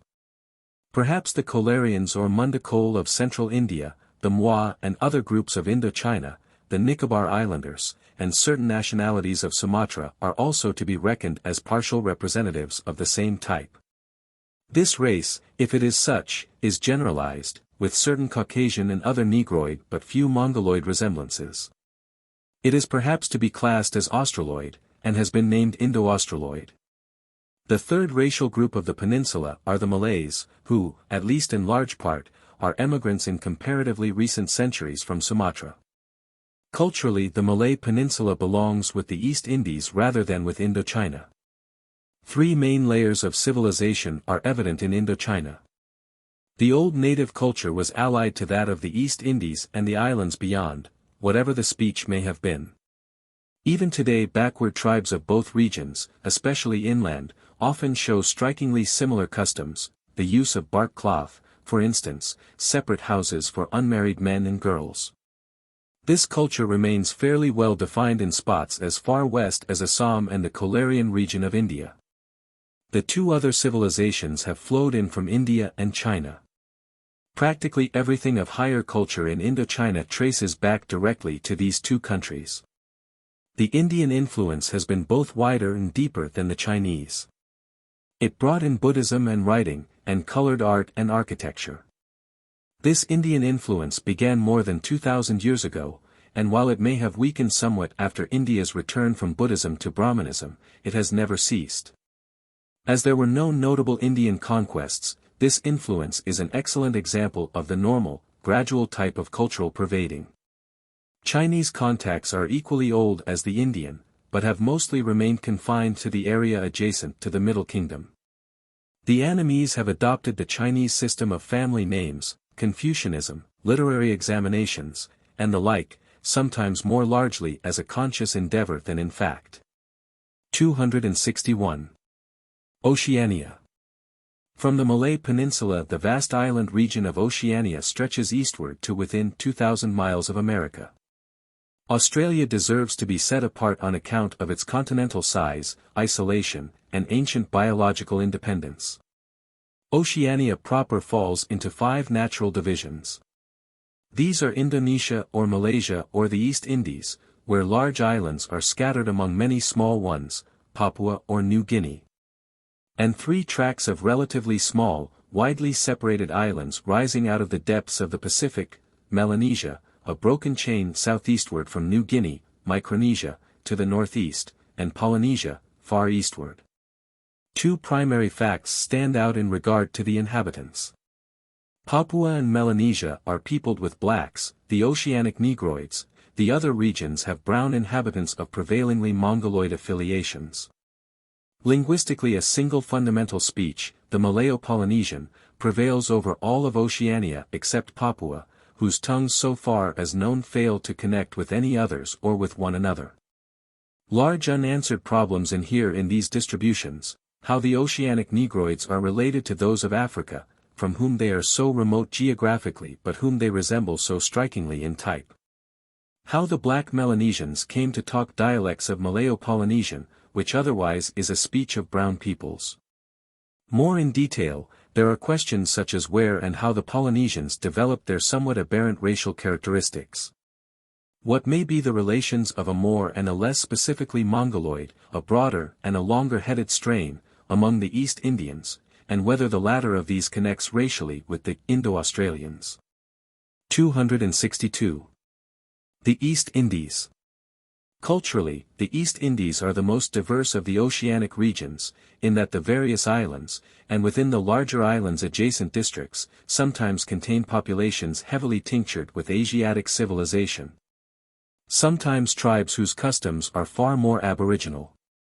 However, there is no people in the East Indies that has wholly escaped the influence of Asiatic culture. The difference is always one of degree, although ranging from what is currently called semi-civilization to savagery. The profoundest influence has been exerted by India. This began nearly 2,000 years ago and remained active for over 1,000. It introduced architecture, sculpture, writing, monarchy, religion, iron, cotton, and a host of other elements of higher culture. The earlier Indian influence was Buddhist and its seat of power centered in southern Sumatra. The later was Brahmin and reached its zenith in Java. The number of immigrants was probably small, their effect enormous. A group of refugees, a younger son of a royal house with his retinue, a band of adventurers, would found a colony, sometimes conquering the natives, sometimes attaching them peacefully to their leadership, and soon a little kingdom was flourishing, which in time sent out other offshoots or absorbed its rivals until its name commanded respect and tribute for long distances across the sea. It was a procedure which the Mohammedanized Malays later repeated over the East Indies, and which on the Asiatic continent some centuries earlier had carried Chinese civilization far to the north and south of its original limits. An Aryan speech and culture throughout India. The kingdoms struggled, throve, decayed, and succeeded one another. The permanent aspect of the process was the ever deeper though irregular permeation of life with new arts and ideas. The influence of China came later and was less than that of India. In the 13th century the Sumatran Malays were converted to Mohammedanism and began a career of expansion which culminated in the complete conquest of Java by 1478, carried their faith over much of the area, and was checked only by the advent of the Spaniards, Portuguese, and Dutch. Mohammedanism, besides its cult and law, introduced some new elements of culture, such as firearms, but perhaps its most important effect was that it put an end to the growth of the specifically Indian type of influence in Malaysia. Underlying these strains from the historic civilizations of Asia was a semi-primitive culture, many of whose elements were shared by the East Indians with the Indochinese and Melanesians, and which in part can be traced from India to Polynesia. This Indo-Oceanic culture included agriculture, with rice and sugar cane in Malaysia and on the mainland, domestic animals of its own, the buffalo, pig, and fowl, different from those of North and West Asia. Pottery, bark clothing, possibly bronze, though if so this was intrusive, men's clubs or sleeping houses, a non-political organization of society on the basis of kinship and tribal community, and such practices as head hunting and skull cult. The employment of bamboo and rattan was a prime characteristic, and seems to have prevented a vigorous Stone Age from having flourished in the East Indies and adjacent regions. Bamboo is perhaps capable of serving more different cultural uses than any one other plant. It makes satisfactory houses, rafts, knives, spears, bows, arrows, blowguns, textiles, cooking vessels, receptacles, and musical instruments, with a minimum of labor. It is best worked with metal tools, and has therefore perhaps experienced its most thorough utilization at the hands of peoples too backward to secure a large supply of metals for themselves but able to obtain a limited stock of iron from their neighbors. Nevertheless, even the prehistoric culture of the region is likely to have made large use of bamboo. This primitive culture of course varied locally. It was also not of unitary origin. It certainly contained elements that were older than others, or that originated in different parts of the area. Rice and fowls, for instance, are likely to be more recent than skull cult and use of bamboo. The culture may even resolve, when it shall have been analyzed more intensively, into two or more fairly separable strata. But, taken in block, it must once have prevailed with fundamental similarity from eastern India well out into the Pacific. Since everywhere within this tract there are today hill and jungle peoples whose culture conforms at least roughly to the type. It is necessary to remember, however, that nowhere does this culture survive in purity. To some degree the influence of the greater Asiatic civilizations has made itself felt among the most aloof tribes. They mix a few Hindu religious concepts with their head-hunting rituals, for instance, or know how to forge imported iron, or even grow American maize. They have everywhere been exposed in some degree to contact with cultures of subsequent level. Thus it is characteristic that the Negritos, whose scattered distribution indicates that they may have been the first inhabitants of the East Indies, possess a debased or parasitic Malaysian culture instead of a specific Negrito one. 263. Melanesia and Polynesia. As one passes out from the East Indies into New Guinea and Melanesia, the mass effect of Hindu and Mohammedan civilization comes to an end, and the primitive culture that has been outlined is altered. Metals, rice, the buffalo, disappear. The growing of taro and other tropical plants, the pig and fowl, the use of bamboo where nature permits, skull cult or cannibalism, remain. Other features, such as the totemic and matrilinear moiety organization of society in adolescence rites for girls, obtrude, and are sometimes elaborately developed. How far such traits represent secondary local developments or on the other hand survivals from a Negroid culture phase anterior to that of primitive Malaysian Southeast Asiatic culture, is not clear. Local diversity of custom is unusually great in both New Guinea and Melanesia. Micronesia and Polynesia present a different although allied set of problems. The Polynesians in particular manifest a remarkable uniformity of speech and, on the whole, of culture, especially in view of the thousands of miles of ocean through which their island groups are dispersed. This uniformity suggests that the language and culture became characterized in a limited area from which they spread over Polynesia after or while contact with the remainder of the world was lost. But it is difficult to settle even tentatively on such an area of original characterization because certain sides of Polynesian culture are relatively high and carry suggestions of Asia, whereas other elements are lacking which would be expectable if higher Asiatic influences had ever carried to the ancestral Polynesians.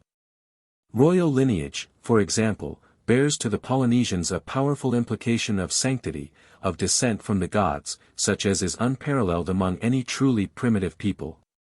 Religion and mythology also contain an abstract, spiritual strain that is almost reminiscent of Buddhism.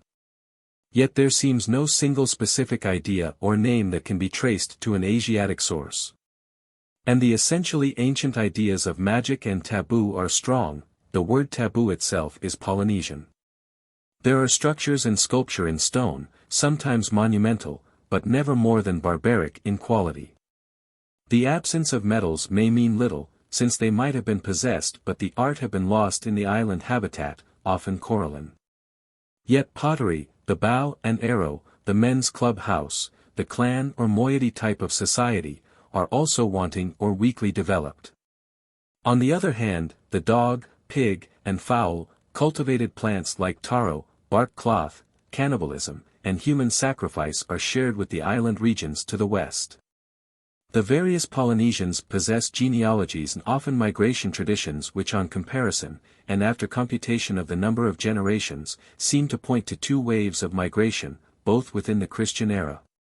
Perhaps about the 5th and 10th centuries respectively.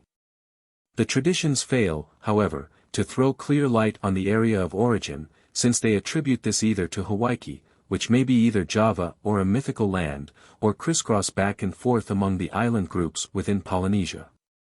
Something of the mysteriousness which the discoverers felt continues to attach to the origin and history of this people, and is deepened by the fact that the affiliations of their racial type remain ambiguous. 264. Australia. The human history of Australia is as detached from that of the remainder of the world as its biological history. The race is distinctive, subnegroid, it might be called. The languages relate to no other. The culture is primitive and well characterized. The isolation of Australia was aided by the fact that the one approach to it other than by a sea voyage of some length, the approach across Torres Straits, was blocked by New Guinea, the area of most backward culture in Oceania. The Papuans did not possess enough civilization to hand on much to the Australians, but they prevented higher elements from Asia from flowing to them. The Australians lacked not only all agriculture and domestic animals, but pottery, the bow, and apparently the harpoon. These deficiencies would at once stamp their culture as pre-Neolithic in type, were it not that they grind some stone implements. All in all, Australian culture is unusually meager on the industrial and economic side. Houses, clothing, weapons, boats, tools, are most scantily developed, often lacking and always rude. This poverty of Australian material culture cannot be explained wholly from the prevailing desert character of a large part of the continent. Since the natives of the most favored regions were not appreciably better off as regards variety of arts conducive to comfort. Social organization is much more complicated than the arts. Most of the Australians are divided into moieties, which frequently are subdivided into 4 classes or 8 subclasses, all exogamous. A frequent peculiarity is that the child belongs to a different class from both its parents. So far as the moiety is concerned, custom varies locally as to whether the child is born into the mother's or father's side of the community. Frequently there are also hereditary totemic groups. These may be subdivisions of the moieties or descend independently of them. A few tribes, chiefly in southeastern Australia, are without moieties or classes, some are totemless.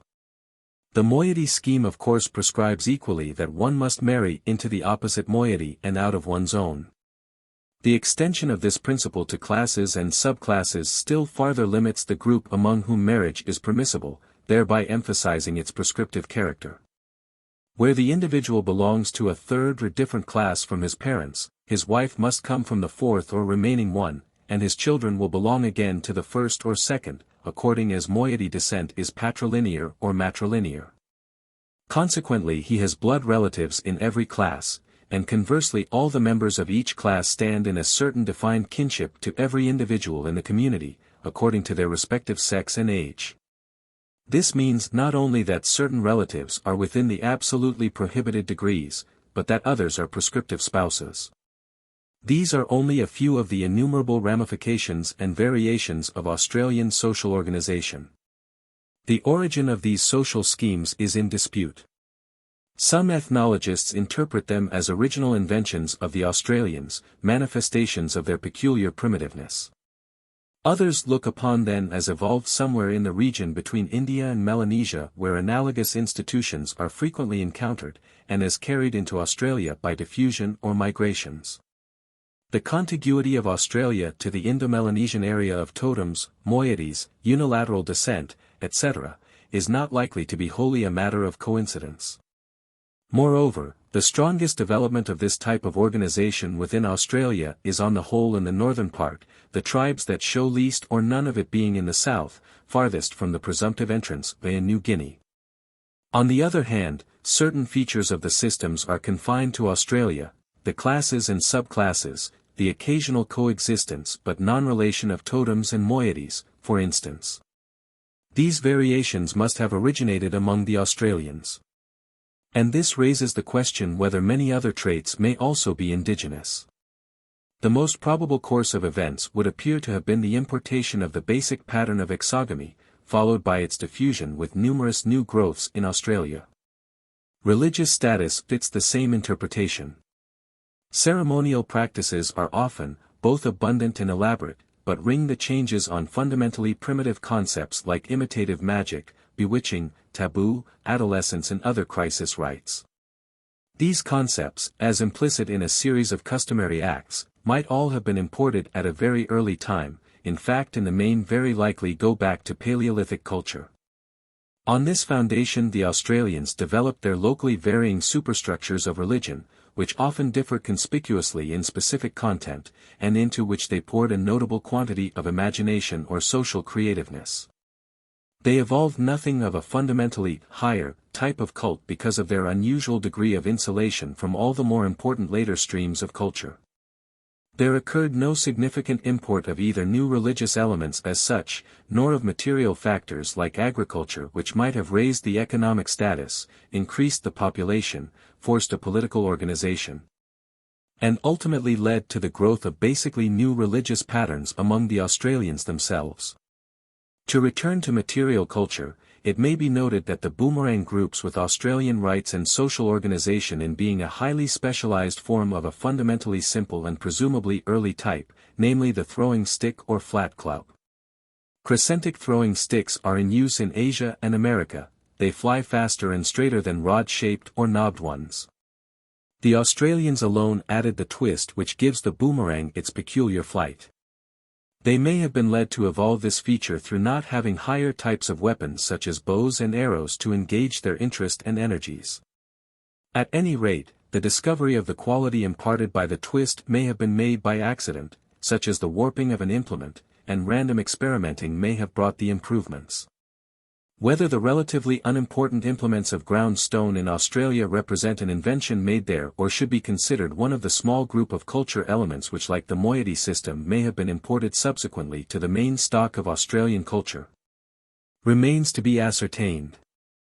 This main stock is certainly ancient, and in its content may be regarded as approximately equivalent to the Paleolithic culture of Europe and probably connected with it by an early diffusion. Although in the specific forms taken by their corresponding types the two cultures obviously differ greatly, as indeed the lapse of time and stretch of distance between them would render inevitable. 265. Tasmania. Tasmania is situated toward Australia as Australia is toward Asia-Oceania. It constitutes an ultimate periphery. Of what little culture Australia had received from the remainder of the hemisphere, Tasmania again received only a part. The prevailing opinion that the Tasmanians were the most primitive of recent peoples is therefore probably justified. They lacked everything that the Australians lacked. And in addition lacked spear throwers, boomerangs, shields, and ground stone tools. They are the one population among whom it seems reasonably certain that a culture of Paleolithic type was preserved unmixed until modern times. They had chipped knives, axes, scrapers, and similar tools, wooden spears and clubs, bark rafts, windbreak huts, cordage and baskets, paint, ornaments of bone and other animal parts. Unfortunately the Tasmanians numbered only a few thousands, died rapidly on contact with civilization, and became extinct in the 19th century before scientific study of their culture or speech had been made. Their religion and society therefore perished almost unrecorded. Their racial type is preserved in skeletal material and photographs. It is clear that it differed from that of the Australians. Their hair was woolly. They have consequently sometimes been reckoned as oceanic Negroes rather than as an Australian subtype. It is likely that they represent the first human strain to enter Australia, which was later absorbed or exterminated on that continent by the Australians, surviving only in the protected island of Tasmania. 266. Africa. Africa is the second largest of the continents, the most compact and least indented, and, except for Australia, the most deficient in great mountain systems and the most arid. The only considerable forested area lies in its west-central portion, the remainder ranges from parkland through steppe to desert. The population is the densest of any continent reckoned as prevailingly uncivilized, 125 millions or more, some 10 to a dozen souls to the square mile. As regards its races, it is important to remember that the northern third or half of Africa is inhabited by native whites. There is much confusion on this point. We tend to say African when we mean Negro. Until recently the word Moor in North European countries often meant Negro, although it denotes Mauritanians, Moroccans, who are Caucasians. It is true that almost across the breadth of Africa there is a transition zone in which it is arbitrary to classify the population as definitely Negro or Caucasian. But over the vaster bulk of the continent, there is never doubt as to the substantial distinctness of the racial stocks. The oldest Stone Age is well represented. Implements of Chilean type in particular have been discovered in a number of areas. Whether these are contemporary with the Chilean remains of Europe is not wholly certain, since they are generally surface finds. An Upper Paleolithic phase, the Capsian, with 3 subperiods, is well established for North Africa. It was approximately coeval with the Aurignacian, Solutrean, Magdalenian, and probably Azilian of Western Europe, and influenced them.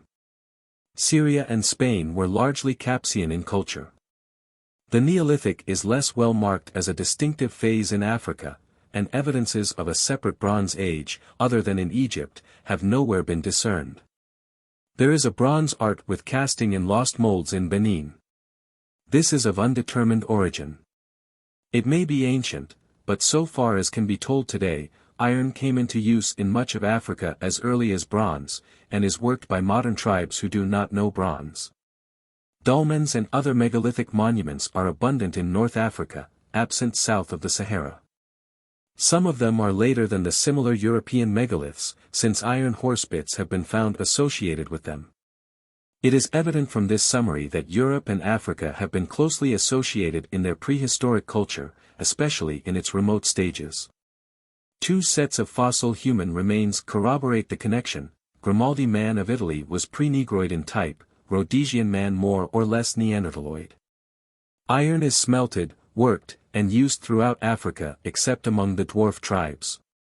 Apparatus and technique are usually simple, but efficient. Smiths often constitute a caste, sometimes a wandering one. Some tribes rank them highly, others repute them wizards, nearly all accord them a special social position. There is no other area so large and culturally so backward as Africa south of the Mohammedan belt, in which an iron industry flourishes. The existence of the art therefore raises a problem.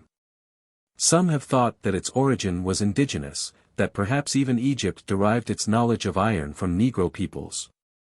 On the whole, however, it is much more probable that the reverse holds. In the more than 3,000 years since iron was worked in Egypt, the process could readily have been transmitted through the continent. The long lapse of time, the distances traversed, the comparative cultural backwardness of Central and South Africa, would allow for, in fact would almost dictate, both the simplicity and the specializations of the technique. 267. Egyptian radiations. Ancient Egyptian influences have penetrated Africa more significantly than has generally been thought. It is only recently that a beginning has been made in tracing them out in detail in the Nile Sudan. For so intensive a civilization as that of Egypt to exist in juxtaposition to the southeastern Hamitic tribes and the Negroes for 5,000 or 6,000 years without radiating innumerable elements of culture into their life would be unparalleled. In fact, the dynastic Egyptians used materials like ostrich feathers that were imported from far south, and depicted Negroid physical types. The trade and association involved must have flowed both ways. The elements most typical of Egyptian civilization, and its fabric and organization, need by no means have been imparted along with the elements that were transmitted.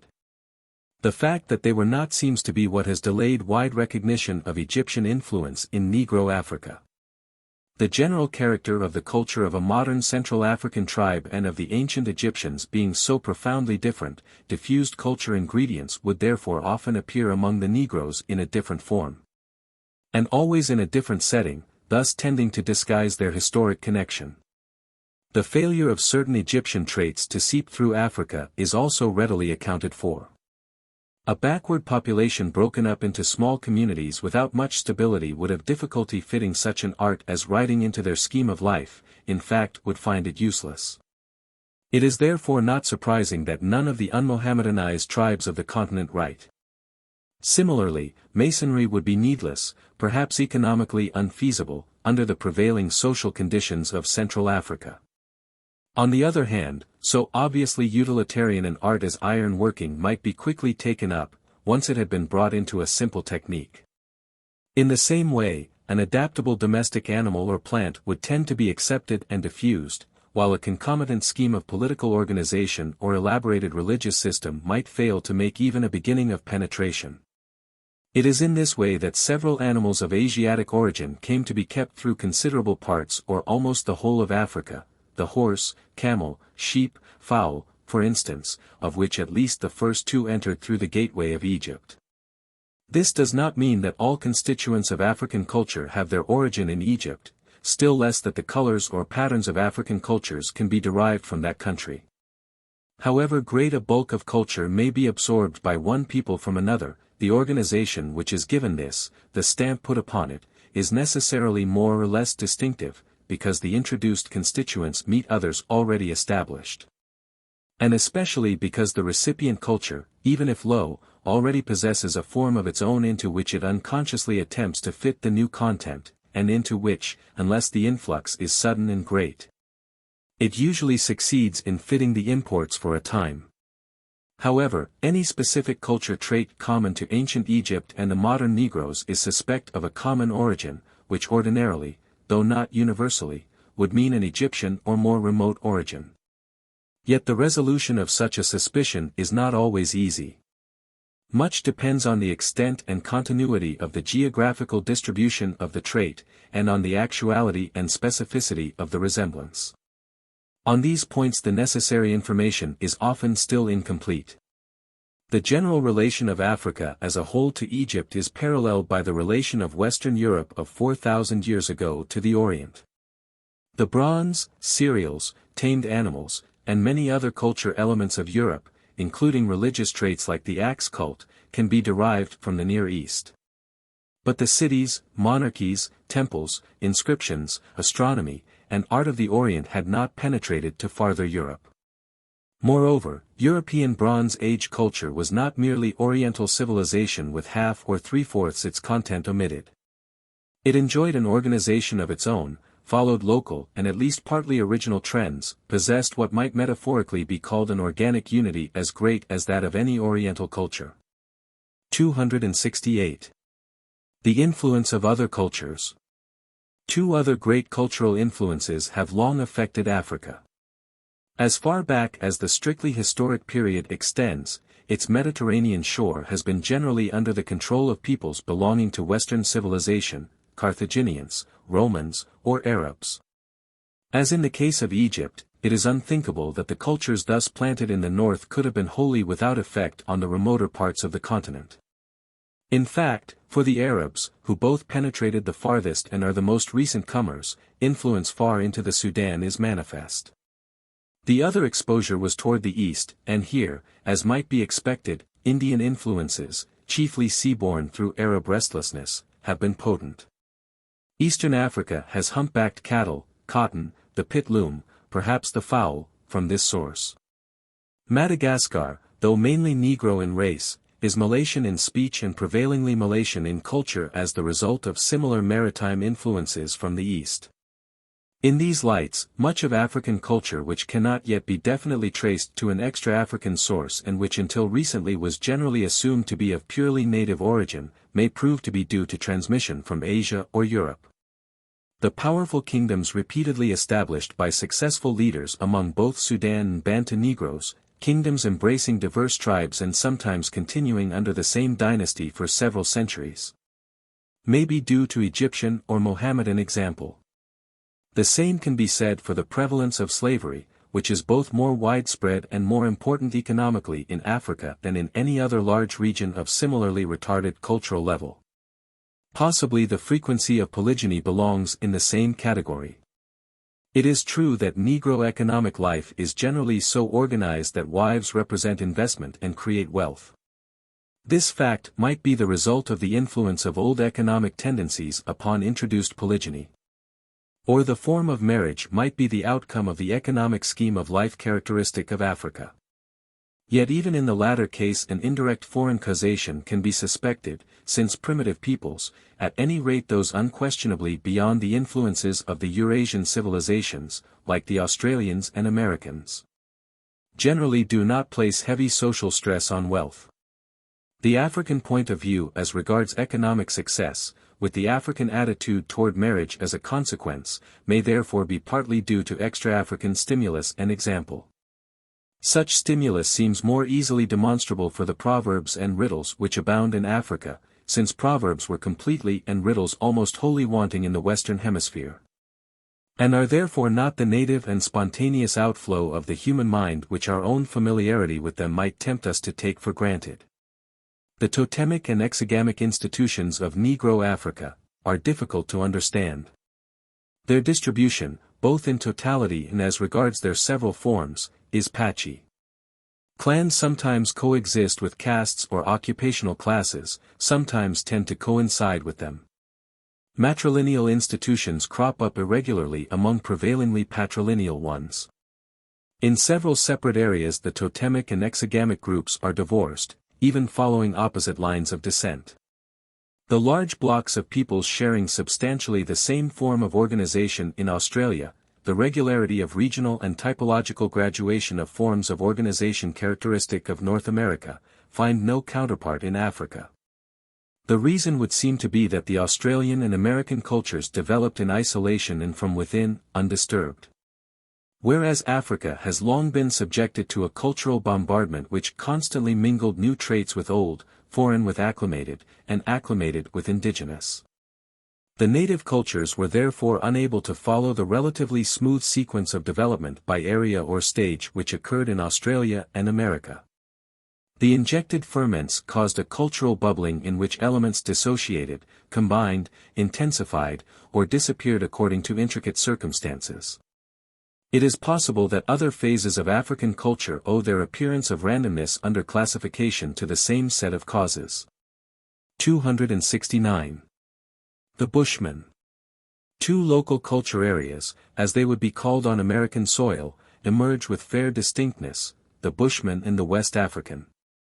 The Bushmen of the far south about the Kalahari Desert are distinctive in both race and speech.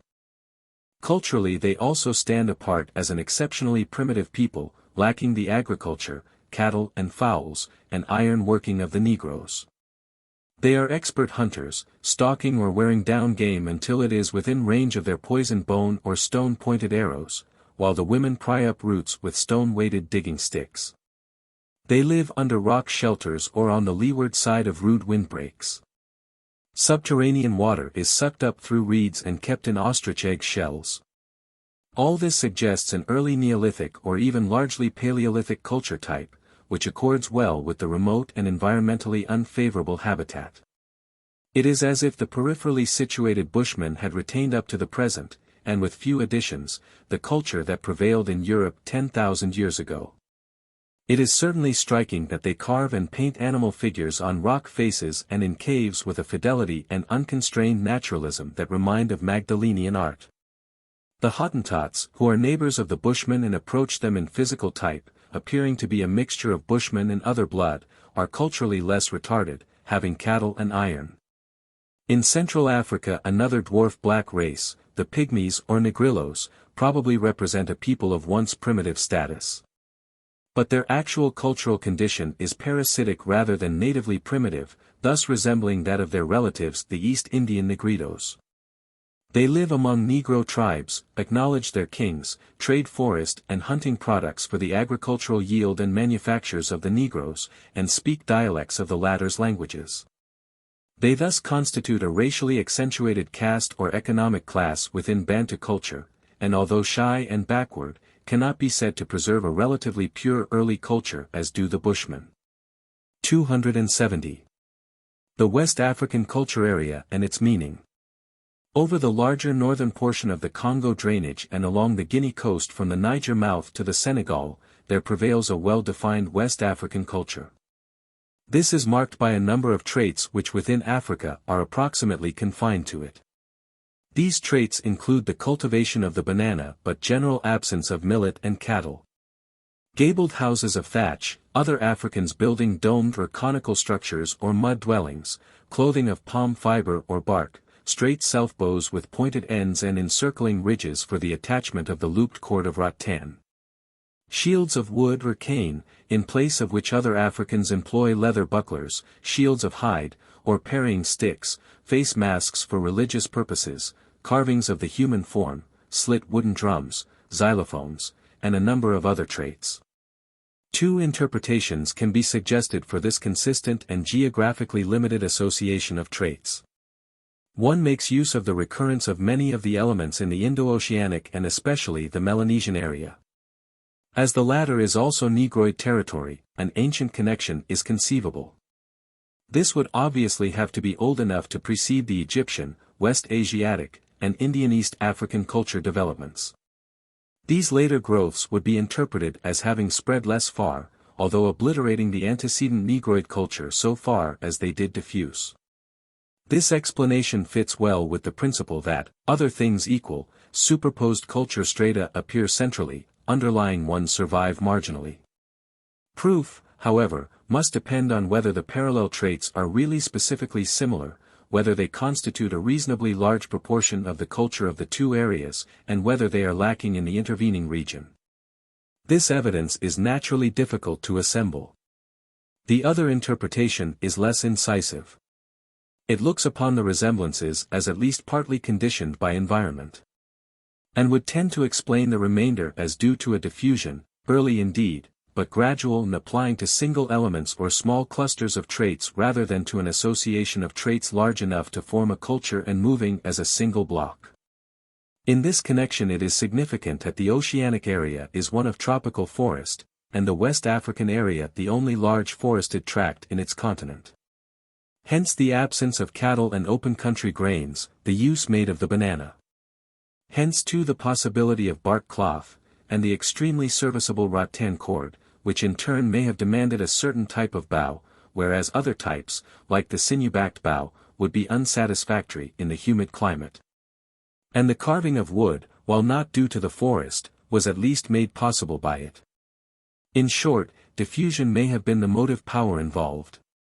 But like environmental conditions in the two areas caught and helped to preserve such elements as were diffused, stabilized the culture once it was adapted to the soil and rendered it more resistive to importations of traits worked out in different climates.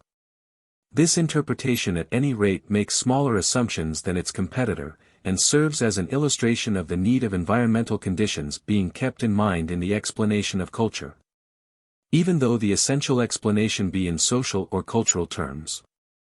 271, Civilization, Race, and the Future. Culture may be independent of race, possibly is wholly so. But culture must be carried by races of some sort. And it may be of interest to consider whether the sweep of culture history reveals certain races as the most favorable carriers or as inherently constituted to be producers and dispensers of civilization. On the whole, the greatest share of culture production has fallen to Caucasians. The art of Upper Paleolithic Europe, the laying of the foundations of modern civilization along the Nile and Euphrates 6 or 7,000 years ago, the more special ancient efflorescences like that of Crete. Not to mention most of the advances of the last 2,500 years, all fall to the account of the white race. The part of the Mongoloids must not be underestimated.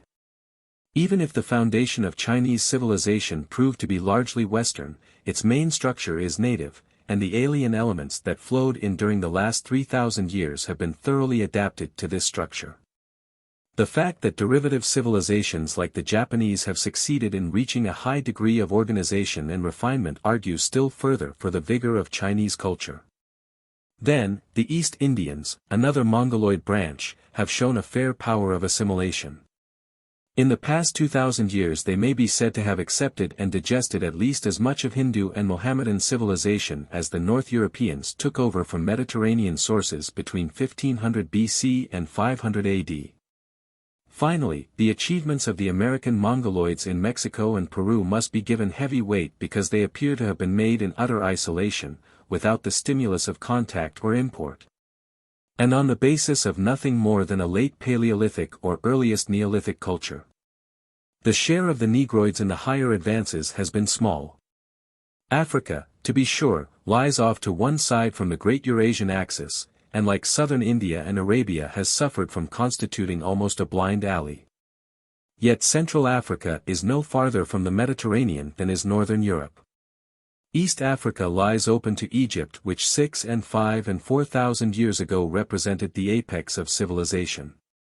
Yet Negro Africa today possesses scarcely more culture elements of Egypto-Babylonian origin than remote Scandinavia had absorbed by 500 BC, and far fewer than Scandinavia had in 1000 AD. It is hard to believe that this difference is due wholly to desert and jungle and tropical heat. There is a parallel in the oceanic Negroes. The Australians may be disregarded in this connection, both on account of the isolation of their continent and the doubt whether they are to be reckoned as a branch of the Negroid stem. But the Papuans and Melanesians are undisputedly Negroid and far less touched by influences of higher culture than the adjacent East Indians. It may be only geographic accident that writing and iron and kingship and Hindu and Arab religion traversed the Oceanian islands as far as the brown Mongoloids inhabited them, but stopped dead at the threshold of the blacks. Even the brown Polynesians, much more remote in the Central Pacific than the Melanesians, possess more elements that are presumably traceable to Asia, such as their cosmogony, genealogies, kingship. It is of course not fair to argue from cultural accomplishment to racial faculty unless all times and parts of the world are considered equally, and not safe to interpret the evidence too rigorously then. But the consistent failure of the Negro race to accept the whole or even the main substance of the fairly nearby Mediterranean civilization, or to work out any notable subcenters of cultural productivity, would appear to be one of the strongest of the arguments that can be advanced for an inferiority of cultural potentiality on their part. Yet the weakness of correlation of race faculty in civilization, except in the most general way, can be driven home to North Europeans and North Americans as soon as the relative parts played in culture history by the several Caucasian divisions are examined. On the ground of long-continued lead in productivity, of having reared the largest portion of the structure of existing civilization, the Mediterranean branch of the Caucasian race would have to be awarded the palm over all others. To it belonged the Egyptians, the Cretans and other Aegeans, the Semitic strain in the Babylonians, the Phoenicians and Hebrews, and a large element in the populations of classic Greece and Italy, as well as the originators of Mohammedanism. With the Hindus added as probably nearly related, the dark whites have a clear lead. The next largest share civilization would owe to the Alpine Armenoid broad-headed Caucasian branch. This may have included the Sumerians, if they were not Mediterranean, comprised the Hittites, and contributed important strains to the other peoples of Western Asia and Greece and Italy. By comparison, the Nordic branch looms insignificant. Up to 1,000 years ago the Nordic peoples had indeed contributed ferment and unsettling, but scarcely a single new culture element, certainly not a new element of importance and permanence. For centuries after that, the center of European civilization remained in Mediterranean Italy or Alpine France. It is only after 1500 AD that any claim for a shift of this center to the Nordic populations could be alleged. In fact, most of the national and cultural supremacy of the Nordic peoples, so far as it is real, falls within the last 200 years. Against this, the Mediterraneans and Alpines have a record of leading in civilizational creativeness for at least 6,000 years. It is clear therefore that any fears of the arrest and decay of human progress if a particular race should lose in fertility or become absorbed in others, are unfounded. Such alarms may be attributed to egocentric imagination. They resemble the regrets of an individual at the loss which the world will suffer when he dies. What he really fears is his own death. When we loosen the hold of such narrow and essentially personal emotions, and allow our minds to range over the whole of the labors and gradual achievements of humanity, irrespective of millennium or continent. The result is an imperturbed equanimity as to the slight and temporary predominance of this or that racial strain and as to the stability or future of culture. To contribute to this larger tolerance and balance of mind is one of the functions of anthropology. Footnotes. Ethnography is sometimes separated, as more descriptive, from ethnology as more theoretically inclined. The place or station Grimaldi must not be confused with the Grimaldi race mentioned below. The grottos at Grimaldi contained 2 skeletons of Grimaldi racial type and a larger number of Cro-Magnon type. The Grimaldi race is therefore really not the most representative one of the locality Grimaldi, but as it has not yet been discovered elsewhere, there seems no choice but to call it by that name. It has been maintained that individuals of Cro-Magnon type can still be found in southern France and reckoned as a distinct element in the population of certain districts, but the Cro-Magnon race as such has disappeared. The usual nomenclature for cephalic index is on the basis of round numbers, broad or round-headed or brachycephalic above 80, medium-headed or mesocephalic between 75 and 80, narrow or long-headed or dolichocephalic below 75. Yet, as the average for mankind is in the neighborhood of 79, this terminology makes far more brachycephalic than dolichocephalic peoples. Groups frequently spoken of as long-headed are often really mesocephalic by the accepted definition, a large proportion of Europeans, for instance. It would result in both more accuracy and a better balancing of the limits if the 3 types of head form were set, as has been suggested, at 81 and 77 in place of 80 and 75. The index of the skull, strictly, the cranial index, is 2 units less than that taken on the living head. On the living, platyrrhine noses have an index of breadth compared with length above 85, mesorrhine between 70 and 85, leptorrhine below 70. Skeletally, the same 3 terms denote proportions above 53, between 48 and 53, and below 48. The distribution of the races is described as it existed before the era of exploration and colonization that began toward the end of the 15th century. Although for practical purposes they have been submerged by Caucasians in the greater part of the Americas, Australia, and South Africa, it is the native races whose distribution is referred to. Noun incorporation is really an etymological process rather than a grammatical one. In most cases it is the result of a language permitting compounds of nouns with verbs, or verbs with verbs, to form verbs, to rabbit kill, to run kill, and so on. This construction, which is perfectly natural and logical, happens to be so alien to the genius of the Indo-European languages that it has been singled out as far more notable and significant than it deserves. Pronominal incorporation is discussed below. Recently, certain rostrocarinate pre-Paleolithic implements have been much discussed by British archaeologists, and in the past year or 2 there have been some adherents of other nationalities. The implements are referred in part to the Pliocene, that is, late tertiary, and are said to be accompanied by hearths. The evidence to be adjudicated is technical, and some years will probably elapse before expert opinion settles into tolerable agreement on the authenticity of the objects as artifacts and their age. The Krapina bones are by some assigned to the Chilean or Acheulean. It will be noted that the second of these tables is an amplification of the upper part of the first. A pre-Chilean period, without large picks, and associated with the second interglacial fauna, is recognized by some specialists. A period known as the Azilian, dated about 10,000 to 8,000 BC.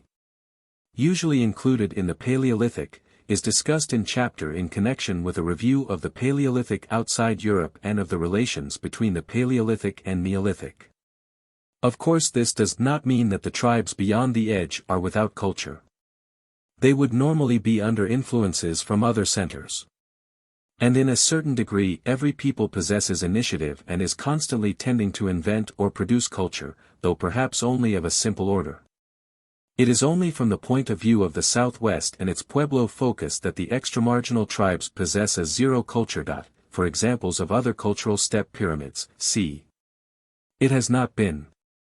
The Maya series runs, 1 not made out, 2 rattlesnake, 3 tortoise, 4 scorpion, 5 king vulture, 6 marine monster, 7 bird, 8 frog, 9 deer, 10 and 11 not made out, 12 death, 13 peccary. Comparison with the Old World list shows 8 scorpion and 4 scorpion, and 1 ram and 9 deer, as the only resemblances. Grammarians generally recognize a greater number because they follow the example of ancient grammarians and are interested in the history or theory of language. But anyone giving a purely empirical picture of French or English would put the situation as it is put here.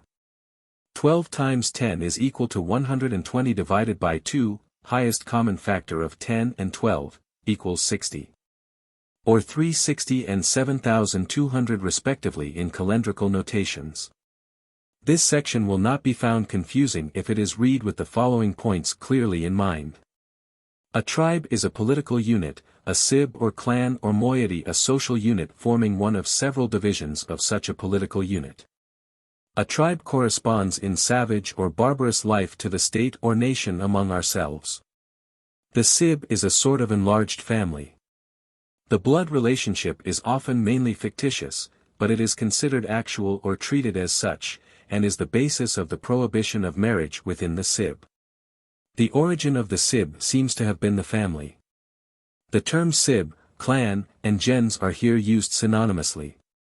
Some writers restrict clan to sibs with descent in the female line, gens to sibs with male descent. Sib is perhaps the best general term, clan the one most used. 3 out of 4, to be exact, but 2 eastern areas, which are almost in contact and perhaps rather closely connected in history, are for convenience treated here as if they were one. It is perhaps hardly necessary to remark that the association here found between the various elements of the exogamic complex would not conflict with patrilinear descent being on the whole the earlier and matrilinear the later phase to appear in each of the independent developments of the complex. Nor would it prevent each separate continental development from undergoing its own history of diffusion, as represented in. It seems quite doubtful whether any American people held 7 as a mystic number in pre-Columbian times. The case most frequently cited is that of the Zuni. But these people had a Christian mission in their town for 2 centuries, they still employ 4 and 6 far more frequently than 7 in their rituals. And their unmissionized neighbors the Hopi and Navajo esteem 4 or 6 but not 7. The other Indians stressing 7 lived either on the Atlantic slope, such as the Delaware and Cherokee, and have therefore long been in contact with the colonists. Or in the plains, notably the Siouan tribes, and there came into direct and indirect relations with the French for 200 years before ethnologists visited them. Moreover, the number which the plains tribes most frequently used in regard to sacred matters was 4. The mystic value of 7 may therefore be traceable to European influence wherever it appears in America. Except perhaps for the fragments of the Baal Lebanon Bowl. These areas are discussed further in the next chapter, especially in Mexico, Central America, and the coast and mountain parts of Colombia, Ecuador, Peru, and Bolivia. Maize is the name of the plant in England, continental Europe, and Latin America. In the United States, corn, short for Indian corn, is in current usage, but this word means grain or cereal in general. The contrary has been alleged. To dispose of the allegation seriatim would involve the minute examination of much evidence. Clan organization is here used in reference to arbitrary, named, intratribal exogamic groups to which the individual belongs inalienably by virtue of his birth, his descent being necessarily reckoned on one side only. And totemic phenomena being usually though not always associated with the group. A segregation of society into groups based primarily on blood kinship, co-residence, town quarters, occupation, social rank or subordination to a chieftain is not a clan organization. Nor is the unilateral reckoning of descent a sufficient criterion. Our modern family names descend patrilineally without any historical connection between them and a clan organization. In general, statements as to the existence of clan systems in Middle America, at least among the advanced nations of Mexico and Peru, rest either on a loose use of terms, on the assumption that they must have existed at the time of discovery, or on a forward projection into the historic period of the belief that they had once existed. This belief is accepted here without such projection. Why the Southwest with its solid towns of 1,000 and more inhabitants, its generally greater advancement, and proximity to Mexico, should never have progressed to larger political units, is not wholly clear. The reason may be that the Pueblo was a heavily ritualized culture, whose emphasis was on the priest, not the governor or counselor. Such government as the Pueblos had was distinctly theocratic. They were also disinclined to fight. Southeastern religion was quite simple in comparison, an important priesthood lacking, and the warlike spirit rather strong. The kiva or estufa of the Southwest, a ceremonial chamber, is a partial exception. Yet even it differs from the living room of the same region chiefly in use. Structurally it may be somewhat larger, or circular instead of rectangular, but does not depart widely from the dwellings. Functionally it is a development of the primitive men's house, not a temple. Some of the Eskimo followed a solstitial reckoning also, but probably as a result of the unusual astronomical phenomena of their high latitudes rather than as the consequence of cultural influence. The Tonalamatal was not divided into 13 discrete month periods of 20 days each, but was a permutation system of 20 names with 13 numbers, yielding a recurrent cycle of 260 days each designated by its particular combination of name and number. C. The years in this reckoning were somewhat short, 360 days. So primary is the distinction within the Paleolithic of its lower and upper halves, that some authors, for purposes of elementary presentation, have felt justified in calling these halves the Old and the Middle Stone Ages. This is unfortunate because this Middle Stone Age is in scientific writings always included in the Paleolithic. Whereas the Mesolithic or Middle Stone Age of many archaeologists embraces the more or less transitional periods such as the Azilian and Magalmos, below, between the end of the Paleolithic and the definitive or full Neolithic. Nevertheless, the unorthodox terminology has the merit of condensing detail with a broad sweep. These are the proportions of implements of flint to those of bone or horn in several stations of different age. Hunstieg, Austria, early Aurignacian. 20,000. 2. Sergenstein, Württemberg, Aurignacian. 1,000. Rare. Sergenstein. Württemberg, early Solutrean. 700. 10. Predmost, Czechoslovakia, Solutrean. 25,000. Many. Schwiezersbild, Switzerland, late Magdalenian. 14,000. 1,300. Magalmos, Denmark, Azilian. 881. 294. Oban, Scotland. Azilian. 20. 150.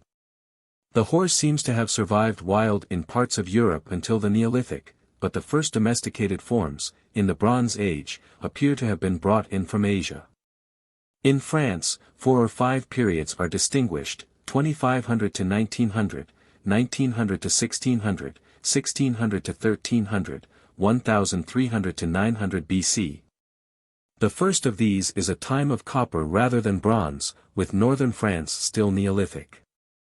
If 5 periods are admitted, an era around 1300 BC is recognized as a separate division. A Uralic Bronze Age culture area is recognizable as stretching with considerable uniformity from the Dnieper in southwestern Russia to Lake Baikal in the latitude of eastern Mongolia, and centering about Minyasinsk on the upper Yenisei. It possessed horse trappings, an abundance of sickles that argue a population primarily agricultural, and socketed axes related to the type that occurred in Western Europe between about 1400 and 1000 BC. This bronze culture shows definite resemblances on the one hand to that of the Danubian area, and, it may be added, of the Caucasus, on the other, to the ancient bronzes of China. In India, Hindu means any native who adheres to the higher cults of native origin which collectively constitute the religion known as Hinduism, in effect, the non-savage and non-Mohammedan inhabitants. Hindus and Mohammedans are contrasted in local usage. In this book, Hindu is synonymous with Indian, irrespective of religion. The Malays proper, whose home until the 12th or 13th century lay in Sumatra, are to be distinguished as a particular people from the Malaysian or East Indian group which we name after them. In the same way that the Mongols are a nation which is but one of many that constitute the Mongolian race and Mongoloid stock. Several languages in the interior of the larger Melanesian islands have been described as non-Malayo-Polynesian. If they confirm as such, they may be regarded as survivals of a group of languages which were the original tongues of the Melanesians and are probably to be classed with the Papuan languages. The Malayo-Polynesian speech of the majority of the modern Melanesians may in that case be considered as having been taken over through contacts with brown peoples of a higher culture. A similar situation exists in Madagascar, which in race is predominantly Negroid, but whose speech is purely and whose culture largely Malaysian. The population attained only to a minority fraction of a million, perhaps not over 150,000 all told. It may be corroborative of this interpretation that totemism and exogamy are more irregularly distributed, and therefore more difficult to reconstruct as to their history, in South than in North America. The tropical forest area, in which these institutions occur in South America, has long been exposed to the influence of the higher civilization of the Andean region, much as Africa has been exposed to Europe and Asia. Index. Abbeville. Abyssinian. Academies. Acceleration. Achaemenian. Achenchuankang. Acheulean. Adolescence Rite, c. Adriatic. Aegean. c. Ethiopian, c. Afghan, Afghanistan. Agamemnon. Agglutinating languages. Agra. Agriculture. Ainu. Akkad. Alabama. Alaska. Alarcon. Albanian. Alcalar. Aleph. Aleutian Islands. Alexander. Alexandria. Algiers. Algonquin. Alignments. Alese coverts. Alloy. Alpha. Alphabet. Alpine, race. Alps. Altaic. Altamira. Altars. Amazon. Amber. Amenhotep IV. American Indians. Amorites. Analytical languages. Anam, Annamese. Anau. Ancestor worship. Ancylus fluviatilis, lake, period. Andaman Islands. Andes, Andean area. Anglo-Saxon. Animal speech. Animism. Anthropoid. Anthropometry. Anthropomorphize. Antilles, Antillean area. Anvils. Apache. Aphrodite. Apostles. Arab, Arabs, Arabia, Arabic. Aram, Aramean, Aramaic. Arapaho. Araucanian. Arawak. Arch. Corbeld. True. Archimedes. Architecture. Arctic, Arctic area. Argentina. Arizona. Armenia, Armenian. Armenoid. Armor. Arsenic. Art. Art, Paleolithic. Artifacts. Arunta. Aryan. Ascetics. Asia Minor. Ass. Assam. Assiniboine. Assyria, Assyrian. Assyroid. Astrology. Astronomy. Asturian. Athabascan. Atheism. Athens, Athenian. Atlotl. Atom. Atrus. Aurignac. Aurignation. Australia, Australian, Australoid. Australioid. Austria. Austro-Hungary. Authorized version. Avars. Avestan. All. Axe. Cult. Aymara. Azilian. Aztec. See also. Baal Lebanon Bowl. Babylon, Babylonia, Babylonians. Bahamas. Baikal. Balearics. Balkan, Balkans. Baltic Sea, coasts, languages. Bamboo. Banana. Bantu. Baptist. Bark cloth. Barley. Barong. Baskets. Coiled. Twilled. Basque. Bast. Batik. Bavaria. Beans. Beer. Behaviorism. Bering Sea. Strait. Belgium, Belgian. Baluchistan. Bengal. Bengali. Benin. Berber. Beta. Beth. Bible. B'nai Simon. Birch bark. Bisaya. Bison. Blackfeet. Black Sea. Blonde. Blood relationship. Blowgun. Blumenbach. Boar, Sea. Boas. Bohemia. Bolus. Bolivia. Bombay. Bone implements.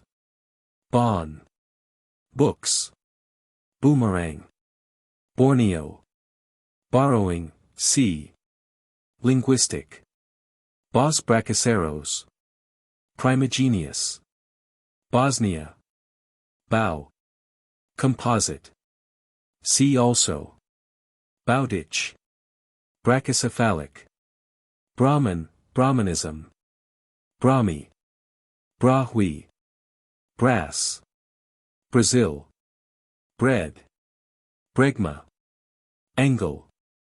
Position index. Brick. Brihaspati. Britain, British, Britain. British Columbia. Brittany, Breton. Broken Hill Bone Cave. Bronze. Bronze Age. Brooks Island. Brunette. Brun. Brux. Buddhism, Buddhist. Buddha. Buckwheat. Buffalo. Buell. Bulgars. Burial. Burma. Bushman. Buttress. Byzantine. Cabrillo. Cadone. Caesar. Kawia. Kalchaki. Calcutta. Calendar. California. Central. Northwestern. Southern.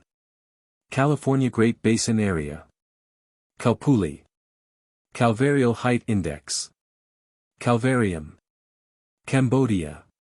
Camel. Camp Circle. Campignian. Canaan, Canaanites. Canada. Cancer. Cannibal. Cape Horn. Capital letters. Carib. Carnivores. Caspian Sea. Cassava. Cast. Cat. Catalina Island. Cathedral. Catholic, Roman. Cattle. Carthage, Carthaginians. Castillo Cave. Caucasian race. Languages. Caucasus. Cave period. Sabaidi. Celebes. Census. Cephalic index. Cetaceans. Ceylon. See also. Chaco. Chalcis. Chaldean. Chalybes. Chancelade.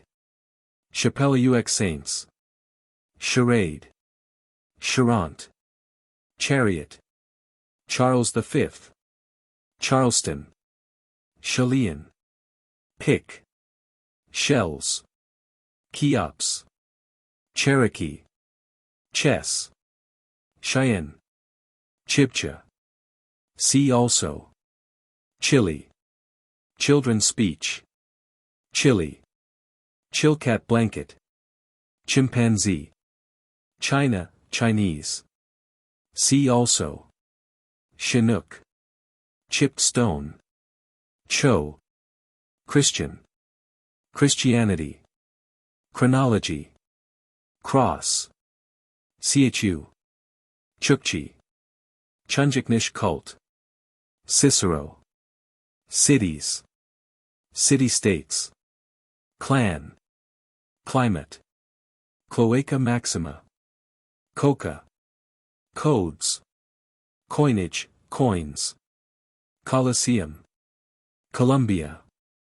See also color line, Colorado River, Columbus, column, Comanche, Kumkapel, compass, mariners, complex, confederacy, Confucianism, Confucius, Congo, conservation, conservatism, Constantine, Constantinople, constellations, constitution, context, cultural, continuant sounds, conventionalization, convergence, C, convergent languages, Copernican, copper, Copper River, Coptic, cordage, core, Correse, Corsican, cortex, Cortez, cotton, counterweight, coup counting, coup de poing, court, supreme, couvade, coyote, cranial capacity, C, cranial index, Crete, Cretan, crisis rights, Cro-Magnon, crow, crusaders, Cuba, culture area, center, cuneiform, Cuzco, Cybele, cycle, cyclopean walls, Czechoslovakia, dagger, Dakota, Damascus, Danube, Danubian, Dark Ages, Darwin, Dawn, David, Dawson, Day count, Deccan, Dechelet, decimal, deerskin dance, degrees of circle, Delaware, demotic, Denicare, Denmark, Danish, Dentalium, descent, C, Devonian, Diagueno, diffusion, in language, Digamma, digging sticks, Diomede Islands, diphtheria, Dipylon, pottery, distribution, geographic, divination, Genghis Khan, Dnieper, dog, dolichocephalic, dolmen, domesticated animals, Dordogne, double-headed eagle, drachma, drake, drama, Dravidian, Dravida, dreams, drift, period, Dubois, duck, duodecimal, Dusseldorf, Dutch, dwarf black, C, dynastic, dynasties, East Indies, East Indians, Easter Island, eclipses, Ecuador, Egypt, Egyptian, 18 provinces, Elam, Elamite, elementary ideas, elephant, Ellis Landing Mound, empire, encyclopedia, endocrine, endogamy, Eneolithic, England, English, Englishman, environment, Eoanthropus, Eocene, Eolithic, Ephthalites, epicanthic fold, Epipaleolithic, Areochemy, Eskimo, Estrangelo, Estufa, ether, Ethiopian, ethnography, ethnographic province, ethnology, Etruscans, Eubia, eugenics, Euphrates. Euplocomi. Eurasian, Eurasiatic. Euthycomi. Evolution. Evolutionistic anthropology. Examinations, literary. Exogamy. Eye color. Fiance. Family. Linguistic. Names. Far East. Fasting. Fashions. Fertile Crescent. Fetish bundle. Feudal, feudalism. Kingdom of Egypt. Fibula, sea. Fiji. Filipinos. Finland, Finns. Finno-Ugric. First Salmon Rite. Firearms. Fire. Fire drill. Fire worship. Fish. Flake. Flax. Flemish, Fleming. Flood legends. Florida. Focus, of culture. Folklore. Folkways. Fonts. Fontegom. Foramen magnum. Fossil. Foul. France, C. Franciscan. Frank. French, France. Fricative sounds. Freya. Frontal angle. Fuegian. Fuyu. Gables. Gabrielino. Gafsa. Galley Hill. Galton. Gamma. Ganges River. Ganggraber. Gaul. Gender, sex. Genealogy. Generation. Genetic classification. Genius. Gens. German, Germany. Germanic. Ghost dance. Gibbon. Gibraltar. Gideon. Gimel. Girls' right. Glabella. Glaciation. Glacial period. Glass. Goat. Gold. Gorilla. Goths, Gothic. Architecture. Greco-Bactrian. Grain. Grammar. Great Basin. Greece, Greek. Greenland. Gregorian calendar. Grinnell. Grimaldi. Grimm's Law. Gros ventre.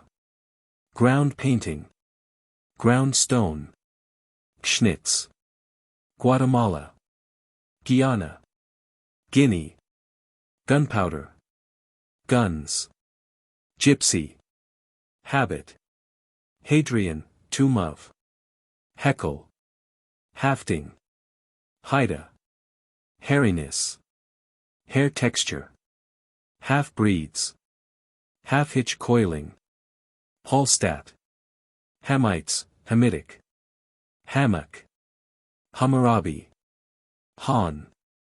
Harpoon. Haruspice. Harvey. Hawaii. Hawaii. Head hunting. Hebrew, Hebrews. See also. Heddle. Hellenism, Hellenistic. Hellespont. Hemp. Hepatoscopy, C. Heraldry. Herd instinct. Heredity. Hermes. Herodotus. Hesse dance. Hyaxai. Hieratratic. Hieroglyphic writing. Himyarites. Hindi. Hindu. Hinduism. See also. Hippopotamus. History. Hittites. Hokan. Homer. Homo heidelbergensis. Musteriensis. Neanderthalensis. Primigenius. Sapiens. Homonyms. Honan. Hong Kong. Hopi. Hoplites. Horse. Hottentot. Hour. Herdliska. Wastek. Huicul. Hun. Hunstieg. Hungary, Hungarian. See also. Hoopa. Huxley. Hyksos. Iberian. Ibero-insular. Ideograms, ideographic writing. Independent evolutions. See also. Igorot. Ikhnaton. Iliad. Illyrian. Imitation. Inca. Incorporating languages. India. See also. Indian Ocean. Indic. Indo-Afghan. Indo-Bactrian. Indo-Australian, Indo-Australoid. Indochina. Indo-European. Indo-Germanic. Indo-Iranian. Indo-Iranic. Indo-Melanesian. Indo-Oceanic. Indonesia, Indonesian. Indus River. Inflecting languages. Inean. Initiation. Intercontinental distribution of races. Intelligence tests. Interglacial periods. Invention. Iran, Iranian, Ironic. Ireland. Iron. Iron Age. Iroquois. Irrationality. Irala. Ishtar. Islam. Israel. Isolating languages. Isolation. Isthmus. Italy, Italian. Ivory. Jackal. Jade. Yave. Japan, Japanese. Java. Javelin. Jersey. Jerusalem. Jesuit. Jesus. Jeudi. Jew, Jewish. See also. Jim Crow. Jimsonweed. Johannesburg. Jumping dance. Jupiter. Kalahari. Kamchatal. Cough. Kapila. Kappa. Carduchoy. Karma. Kassites. Khatun. Kayak. Celts, Celtic. Caris. Kessler-Lock. Keystone. Karashti. Khmer. Khorasan. Kings, kingship. Kiowa. Kitchen middens. Kiva. Kjakimatings. Klamath. Knossos. Kokorai. Kolarian. Kaf. Kappa. Korai. Korea, Korean. Koryak. Kassians. Krapina. Kris. Kuksukult. Kurds. Kwakiutl. Kyoto. La Pharisee. Lake dwellings. La Madeleine. See also. La Mairie. Lamp. Language. Lao Tse. La Plata. Lap. Laquina. Latine. Latin, Latins. Latitude, geographical. Lagery Bass Haute. Laurel leaf blade. Law, phonetic. Scientific. Lead. League of Five Nations. Least common multiples. Leaven. Le Moustier. See also. Lentils. Ligurians. Limiting conditions. Linguistic family, C. Linnaeus. Lintel. Lysotricae. Lithuanian. Litorina Litoria. Period. Literal. Liver divination. Llama. Lolo. London. Loom. Lafacomi. Los Angeles. Lotus. Louisiana. Lured. Lucretius. Luisino. Lunation. Libyans. Lydia. Macedonia. Macedonian. Mackenzie, Yukon, area. Madagascar. Magdalenian. Magellan, Strait of. Magic. Magic flight. Magism. Magalmos. Magnetic needle. Magyar. See also Maidu, Maize, Malay, Malayan, Malayo-Polynesian, Malay Peninsula, Malaysian, Malaysia, Mammoth, Manchu, Manay, Mangian, Manila, Manioc, Marduk. Marginal areas, cultures. Mars, Marseilles, Mas Diazel, Masks, Masonry, Mathematics, Matrilinear descent, Maur, Mauritanians, Maya, Measles, Measures, Medes, Medicine Man, Sea, Mediterranean, race, Mediterranean Sea, area, Megalith, Melanesia, Melanesian, Melanocroid, Mena, Mencius, Menhir, Mentone, Memphis, Mercredi, Mercury, Mesha, Mesolithic, Mesocephalic, Metal Age, Metallurgy, Mesopotamia, Mesozoic, Mexico,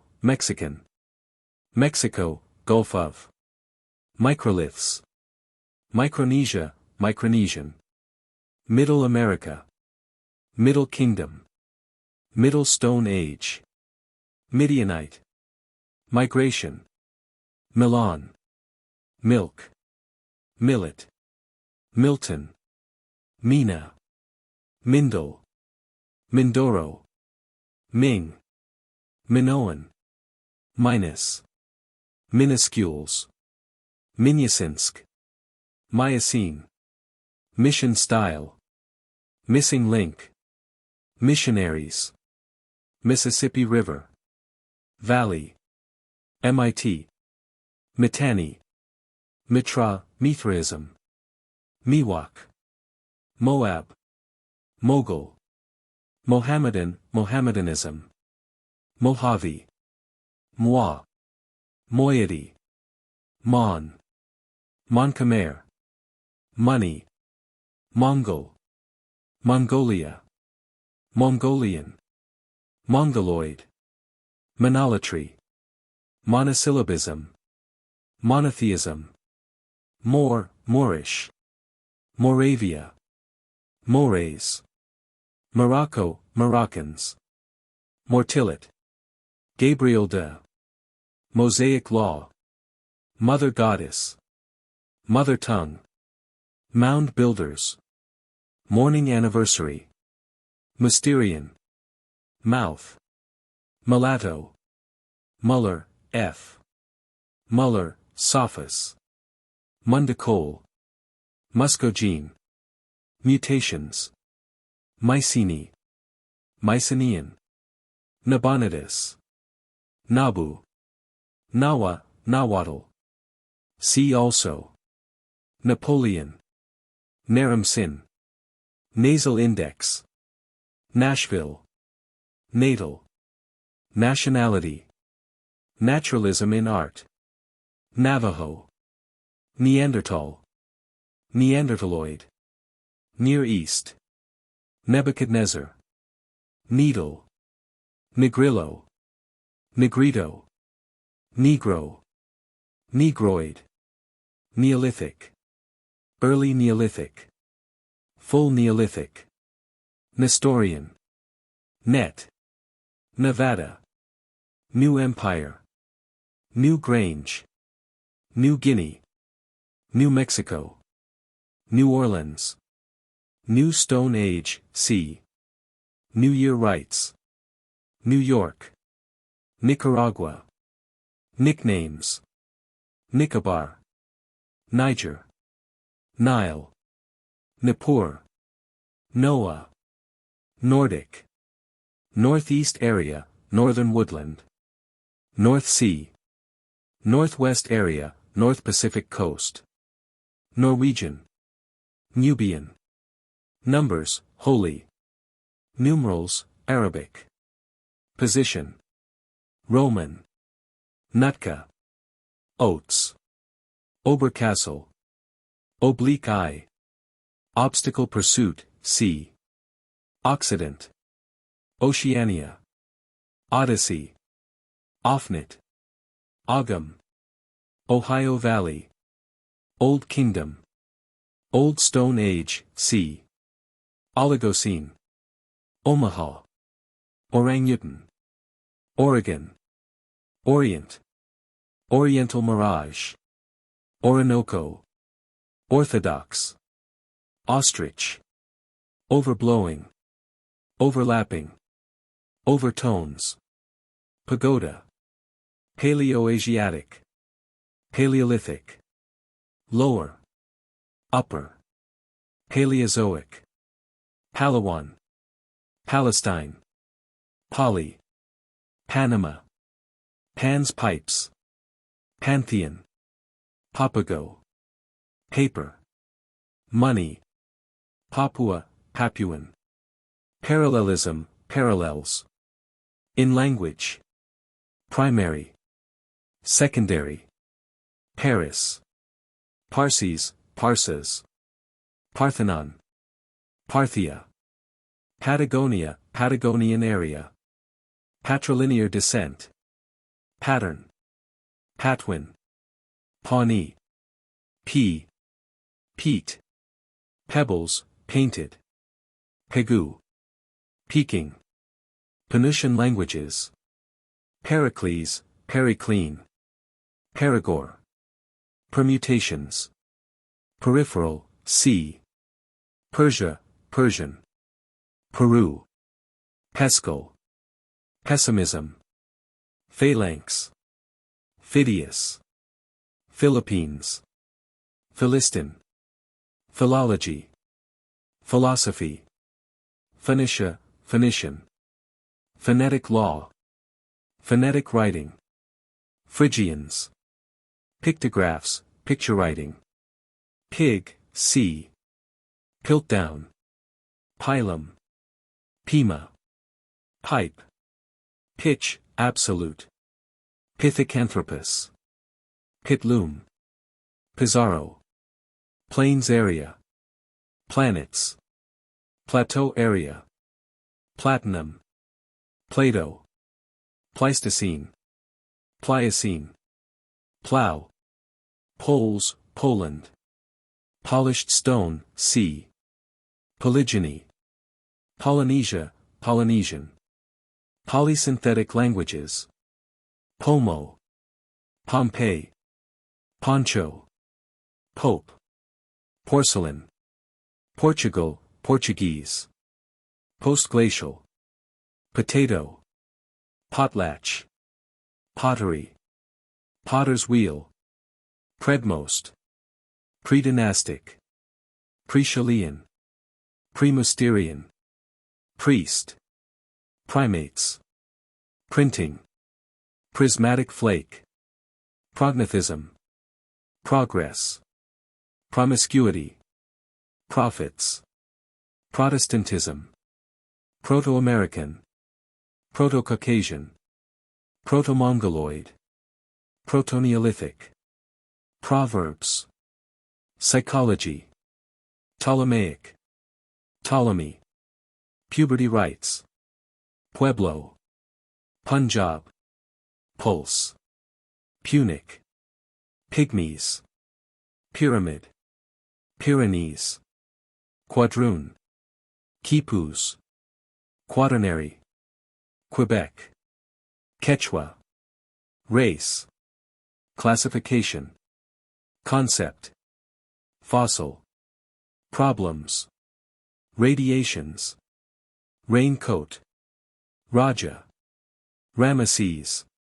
Rationalization. Rattan. Raven legends. Realism in art, C. Reason. Rebirth. Rebus writing. Recent. Red Sea. Reform. Reindeer. Rejects. Relativity of standards. Renaissance. Resist dying. Respiration. Retouching. Revolution, Russian. Rhine. Rhinoceros. Rhodesia. Rhodesian man. Rice. Richmond. Riding gear. Rhyme. Riss. River drift. Roads. Rock shelters. Rocky mountains. Rodents. Roman, Rome. Empire. Romance. Romanesque. Rostrocarinate implements. Runic writing. Russia, Russian. Rutot. Rye. Sabaeans. Sabbath. Sacramento River. Valley. Sacrifice. Human. Safety pin. Sahara. Sakai. Sakalian. Salish. Samoyed. Sandals. San Francisco Bay. San Joaquin River. Sankhya philosophy. Sanskrit. Santa Barbara Islands. Santander. Saracen. Sardinia. Sargon. Sasanian. Saturn. Saul. Scandinavia, Scandinavian. Scapulamancy. Skudensack. Schweizer's Scimitar. Scotch, Scots, Scotland. Sculpture. Scythian. Semang. Semite, Semitic. Senegal. Seine-Moi. Sequoia. Serb. Shabbatam. Shakespeare. Shanxi. Shaman. Shan-Siamese. Shantung. Sheep. Shekel. Shell mounds. Shensi. Shield. Shirhuangti. Shinra. Shinto. Shoshonin. Shoulder blade divination, C. Siam. Sianfu. Sib. Siberia. Sicilian, Sicily. Sickles. Sierra Nevada. Silk. Silver. Sinai. Sinew-backed bow. Singapore. Singalese. Sinitic. Suan. Sioux. Surgenstein. Shivaism. 60 in measures. Skin boat. Skull capacity. Skull cult. Slav, Slavic. Slavery. Sled. Smallpox. Smiths. Smoking, C. Snails. Soffit. Solomon Islands. Solstices. Solutar. Solutrian. Somaliland. Somatology. Sun-ant sounds. Sothic year. Soul. Sound shift. Southeast area, southern woodland. Southwest area. Spanish American. Spain, Spaniards, Spanish. Spanning. Sparta. Spear thrower. Specialization. Spindle. Spinning. Split. Spy.